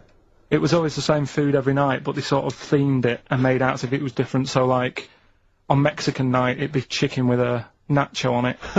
Right. And Chinese night, sort of chicken with a little prawn cracker on it and stuff. Sure. But that got a bit boring. That's me just turning on my phone, 'cause I want to read to you a text. Right. That I got from Karl. I think you sort of sum up the holiday in this text, don't you? Do you remember it? I can't remember. Let's have a look. Let's have a little look. Instantly, what did Suzanne, your girlfriend, make of it? Similar view to you? That they should fill in the holes? Yeah, it's just that thing, you see, I went on a coach trip, right? And you go and see the volcanoes. Like I said, there's 36 of them. Yeah. Which, you know, how many do you need? And when we're on the coach going round all these volcanoes, the fella on the front's going and, look out your left window at the moment, and there's a volcano. And if you quickly look out of the right-hand side there, there's another one. Right. And on the left, it's just like, all right, we've seen it. Sure. Do you know what I mean? Yeah. And I mean, we'll talk about that trip in a bit. Right, this is the text I got from Karl, right? Alright. Been up to a volcano. Been in some dead artist's house who built his house in the lava. They said they would show me science with volcanoes, but all they did was chuck some water in a hole and it shot up in the air. No dwarves in the canteen, no scousers here, but there is a Swede woman with a big head. She looks effing gormless with a cap on. Alright? So a little reference there to... A Swede woman? What's that mean? Do you mean Swedish? Yeah. Or she looked like a vegetable? No, the Swedish woman. But they've all got sort of quite big bill, aren't they? And I sent him a text. Oh well, it's just good to be on holiday because you know I'm working. He sent back. So am I. Just been watching Sky News. There is a school for monkeys who want to get a band together. Is that Monkey News related? Karl, what have been some of the big news stories that have hit you this year? Oh, this is going to be good. Well, I don't really watch the news, do it? It gets me down a bit. Sure. Sometimes, you know, you're better off not knowing. I sometimes wonder about, you know, the way we've got satellites and stuff, and you know what's going on the other side of the world. Should we know? Do you know what I mean? Does it do us any good? Right. Knowing stuff? So, I mean, you've mentioned... That is brilliant coming from Karl. Yeah. I mean, that's an amazing quote, isn't it? I mean, it's not we will fight them on the beaches, but, does it do you any good knowing stuff? It's pretty much what sums you up. I thought your New Year's resolution was to learn one thing a day. All I'm saying is, normally, when you see people who are brainy, they never look like they're that happy. Like who? Einstein, Hawking. They all look a bit, like, fed up and that. Well, let's leave Hawking aside, with the way he looks, please. You're such an idiot, Karl. You're such an idiot. Look at Einstein, then. Well, yeah, yeah. Then look at me. I'm happy. Right? You have no reason to be, though. Anyway, and Einstein was happy. He was gallivanting around, he was having a laugh, he was going to parties, he was hanging out with Marilyn Monroe, he was loving it, he was inventing nuclear weapons, he was having a whale of a time. Anyway, all I'm saying he was, you know, he hanging out with, what's his name, McFly? Right. It was brilliant. So, normally I just pick up on the stories that sort of make me go, oh, that's quite interesting. Yeah. Right? Two that stuck out for me, in 2005. Blind people, not always using dogs now, they've got horses. Well, that's ridiculous, that's not true. What are you talking about? It is true. What do you mean? They're trying it out, people, you know, they've got guide dogs and that. Yes. They're sort of saying, why stop there? They're giving... Well, do you know why? You can't get a horse in the library. Exactly. What? Because dogs can go into Tesco's with you, and go round to visit your auntie, and sit at your feet. What do you do with a horse? No, it just cuts out the middleman. That if the horse knows where it's going, person gets on the back, off it goes. Oh, don't talk rubbish. Where did you read this? Where did you read this? I've got it printed off, I can show it to you. Oh, so it was the internet. Of course it was the internet. Yeah. I mean, when will you learn? But why is that such a mad idea? Because you haven't got the whole idea. I bet it is something. I bet there's a grain of truth to it, right? But there's no way that they're going to be used like guide dogs. I mean, just think. I'll look at the news story during the next song, and we'll get to the bottom of it. What else? Well, there must be another news story that's got that. Yeah, it's another one. Go on. Chickens and that. Go on. A fella had a problem with a chicken, wasn't laying enough eggs and that. He got an axe, put it next to its little house that he was living in, panicked it a bit, laid loads of eggs. I don't know, how is that a major news story? No, it's not major, but it's interesting, isn't it? What? Frightening a chicken into laying an egg? Yeah. No, they're sort of the two things that... That's the only two news stories of the year that have caught your attention. I mean, that's plus monkey news, obviously, every week, you keep up to date with monkey news. But what do you think about when you hear about that chicken? What? I don't think anything of it, because it came from you, so you probably got something wrong.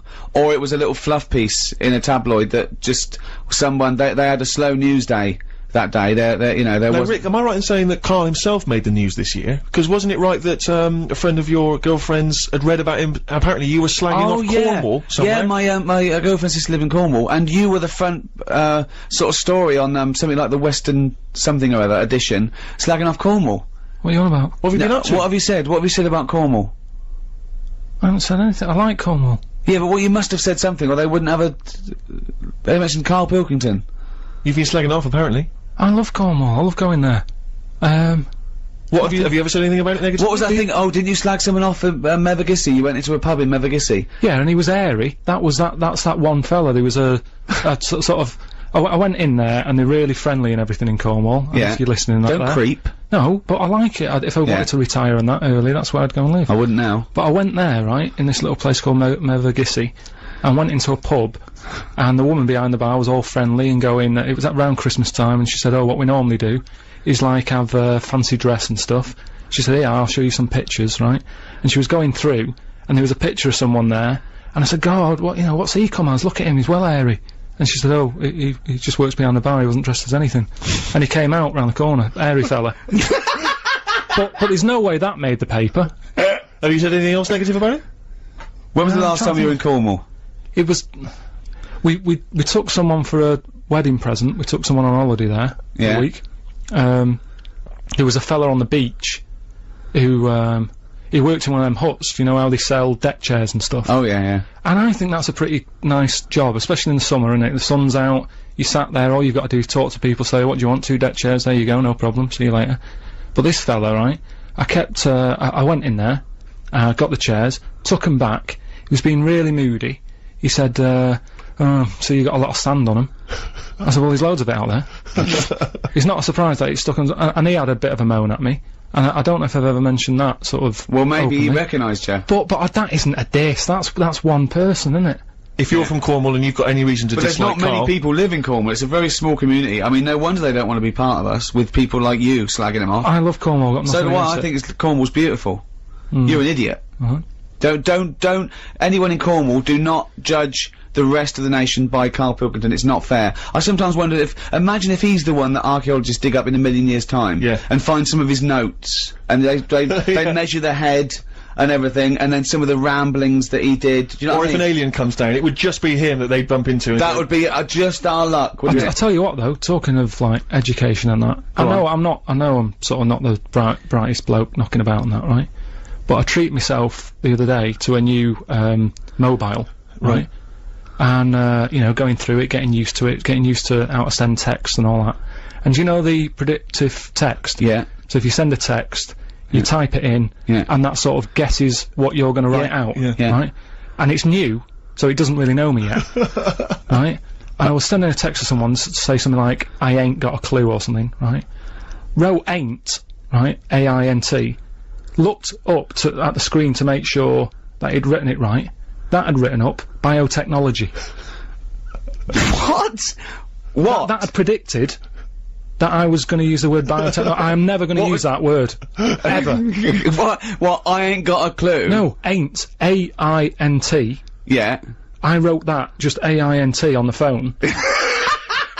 Looked up. I love the fact that you've got a cleverer phone than you.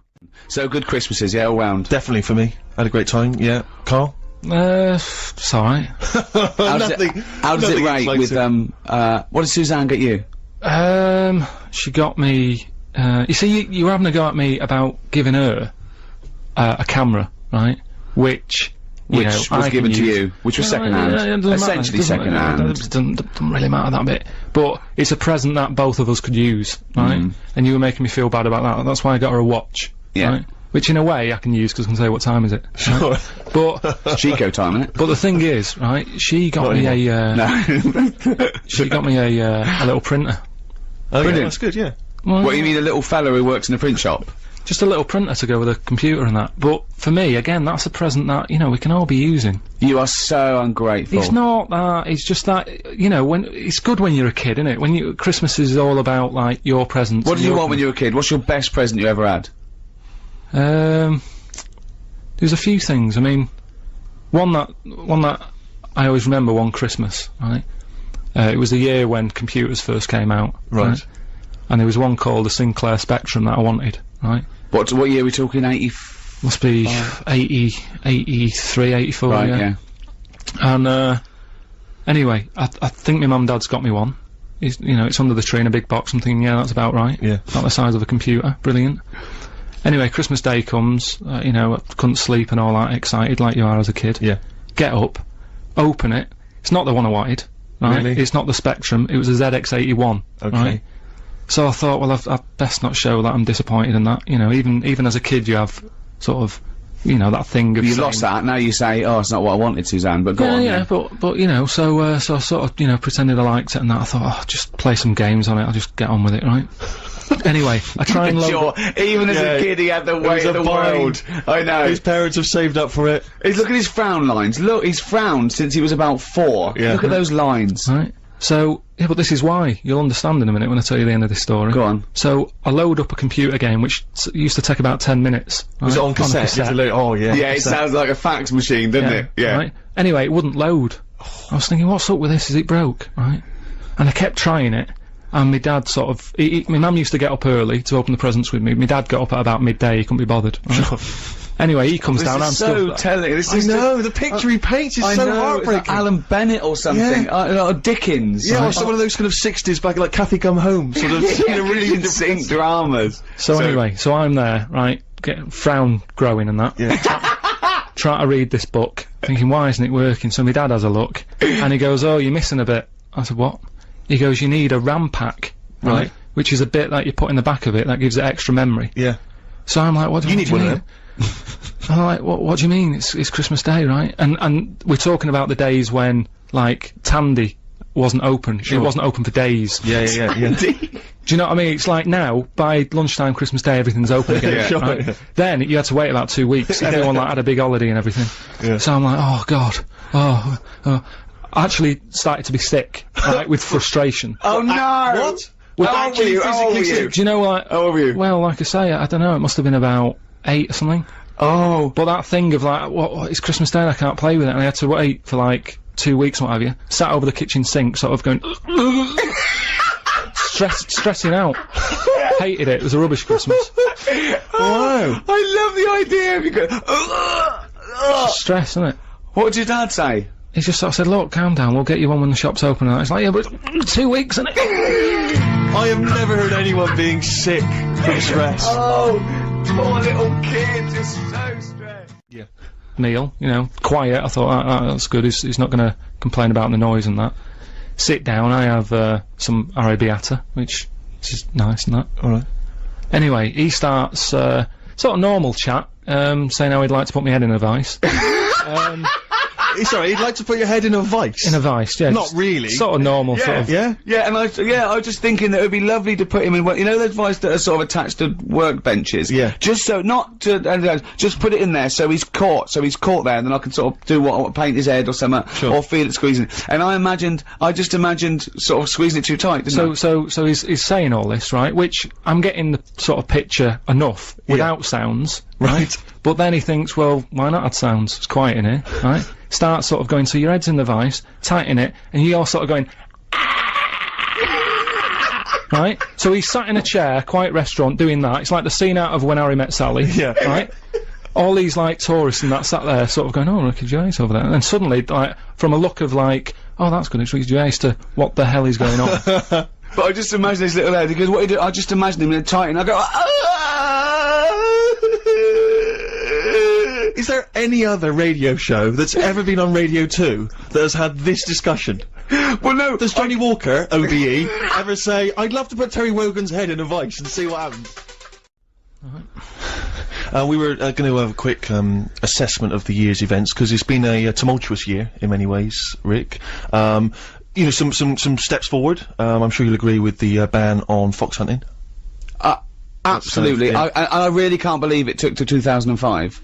And then people moaning, we can't go and hunt fox. Oh, why not? You can't go and have a fox ripped to pieces. Oh, what do you want to do instead? I never understood it, because it was people getting up in arms, and it's a sport for them. It's a game, so it's like you can't play Yahtzee anymore. You've got to play Guess Who. Well, alright. And all this rubbish about, oh, well, you know, it's what foxes do. Oh, is it? Oh, but why do you like it?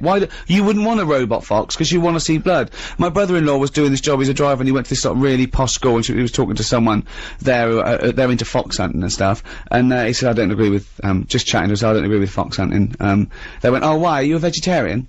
He went, no, I eat meat. They went, you eat meat, but you don't agree with hunting? He went, why, do you eat fox? Yeah. I mean, it's such a ridiculous argument. Are you pleased with that ban, Karl? What, sort of, I don't think, you know, we should sort of any animal, should we? I totally agree. And yeah. sort of, you know, respect their place and that. I mean, I went on holiday once, right? Went into the sea, right?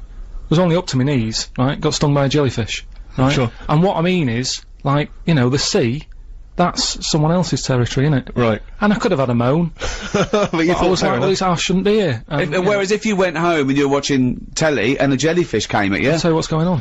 You would, wouldn't you? You would say what's going on, wouldn't you? Yeah. You definitely would. If a jellyfish came out from behind your telly and clamped onto your face, you'd go, Suzanne, what's going on? What's a jellyfish doing? I don't go into the sea. But it's like when they, that bloke that climbed into a polar bear cage and got eaten, and there was a thing about have the polar bear put down. No, don't have the polar bear put down. You took him from the ice caps, popped him in a zoo, right? That's his house now. He didn't want to be there. Right? And then someone climbed in. I love it when a matador gets gored to death. I love it, because the bull didn't want to fight. Happy New Year.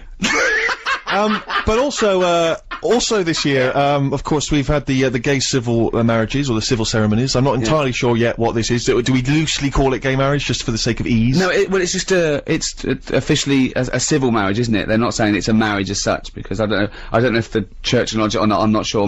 We got enough vicars listening. They can let us know. Let us know, yeah. But I don't know if you read it, I read it in the paper the other day. But the church is gonna look nice, isn't it? The flowers are gonna look brilliant, really good, aren't they? But I don't know if you read the other day that I was pleased to read that John Inman, Mr. Humphreys from Are You Being Served, has just been involved in his civil ceremony with his long-term partner. Whoa. John Inman's gay? Yeah, no, I know, it's stunning, isn't it? I know, unbelievable. I do like it when, one of those sort of people that are so obviously gay, they come out after, like, years, like Elton John comes out and goes, actually, I've got some news. Sit down, mate, just sit down, I've got some news for you. Oh, hello, Alan. Like your new pink tracksuit, by the way. That's what I want to talk to you about. I'm actually gay. And they all have to go, you're joking. Yeah, they gotta fake it. No way. Like when someone knows there's a surprise party for them, they've got to pretend that they, oh my god, I can't believe it.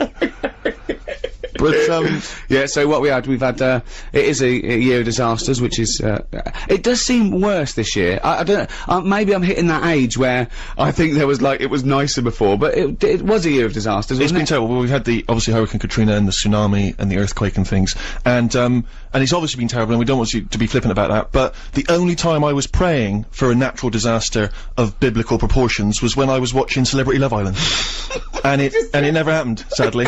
And some of the dregs of humanity on that show, I mean, I don't know if you saw it, but Paul Danan is a joy, because he's a mental case, and I say that, I don't know if that's libelous, but, I mean, if anyone's seen the show... What did you say? I said he was a mental case. Yeah, it's pretty libelous, I think, I think he could sue you there. Okay, well, I'll take that back. Take that back, he's not a mental case. But he is, I think... I mean, let's face it, before you, say anyone is stupid or a mental case, do the old binary sort, are they madder and thicker than Karl? If not, I think you know... That means I can never accuse anyone of being stupid. But I love it, he was talking about Lady Isabella Harvey, and he went, I love Lady Isabella Harvey, because, the thing is, like, she don't like books, and I don't like books. Brilliant, they got something in common then. The idea that something in common is something that they don't do together. I love the idea that people like us were sitting around just praying for a big wind. Just a big wind. And the only big wind was from Rebecca Lewis.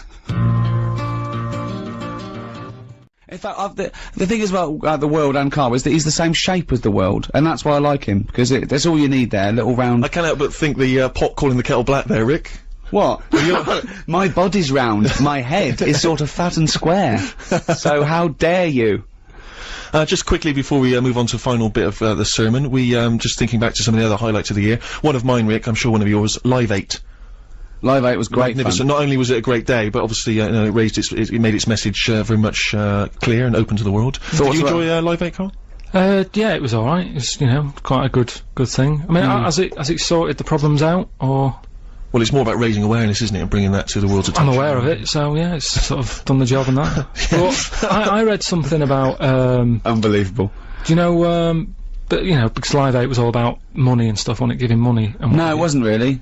Well... It was about awareness, but it was about, the G8... dropping the debt. Cancelling the debt to I think, the 20th poorest nations or something, which I think... Yeah.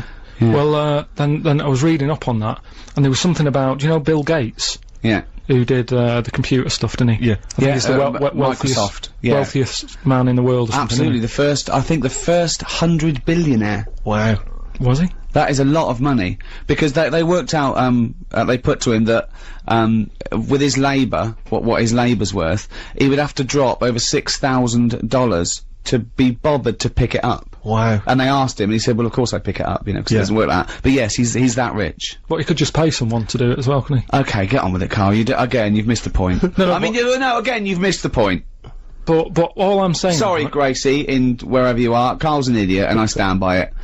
Bill Gates... And don't rip foxes to pieces. He's got that much money, right? He's saying that he could give everyone in the world, right, £6. Mm-hmm. Everybody, right? And just what I was thinking and what I were to say to you, see what you think, right? Do you think it's fair that everybody gets £6? Right, why? What's your point? What do you mean? You mean the poor should get more? Well, no, not really. What I mean is, say like if you live in Africa, right? Yeah. You can get a lot more for, say, £1 there than you can in London. So what I'm saying is, rather than £6 each, yeah, maybe give people in London a tenner each. In Africa or whatever, give them about £3, £3.50. So you're saying, give the poorest people less, so they can get as much for their money in their Argos? Yeah, basically. You're saying, if you were to redistribute wealth, you'd give the poor people slightly less than the rich people because they've got a higher standard of living. Gracie, once again, can I come back to you on this? Do you know now why I call him a dick? Oh, you know what I like about Gracie? She told the truth and she put her name. It's Grace, actually. She put her name down. Some people, I mean, just say you're a prat and they believe they just shout at you across the street. Oh, fat man, you're not funny. Yeah, but you know, I mean, I rest my case. Carl, you're an idiot.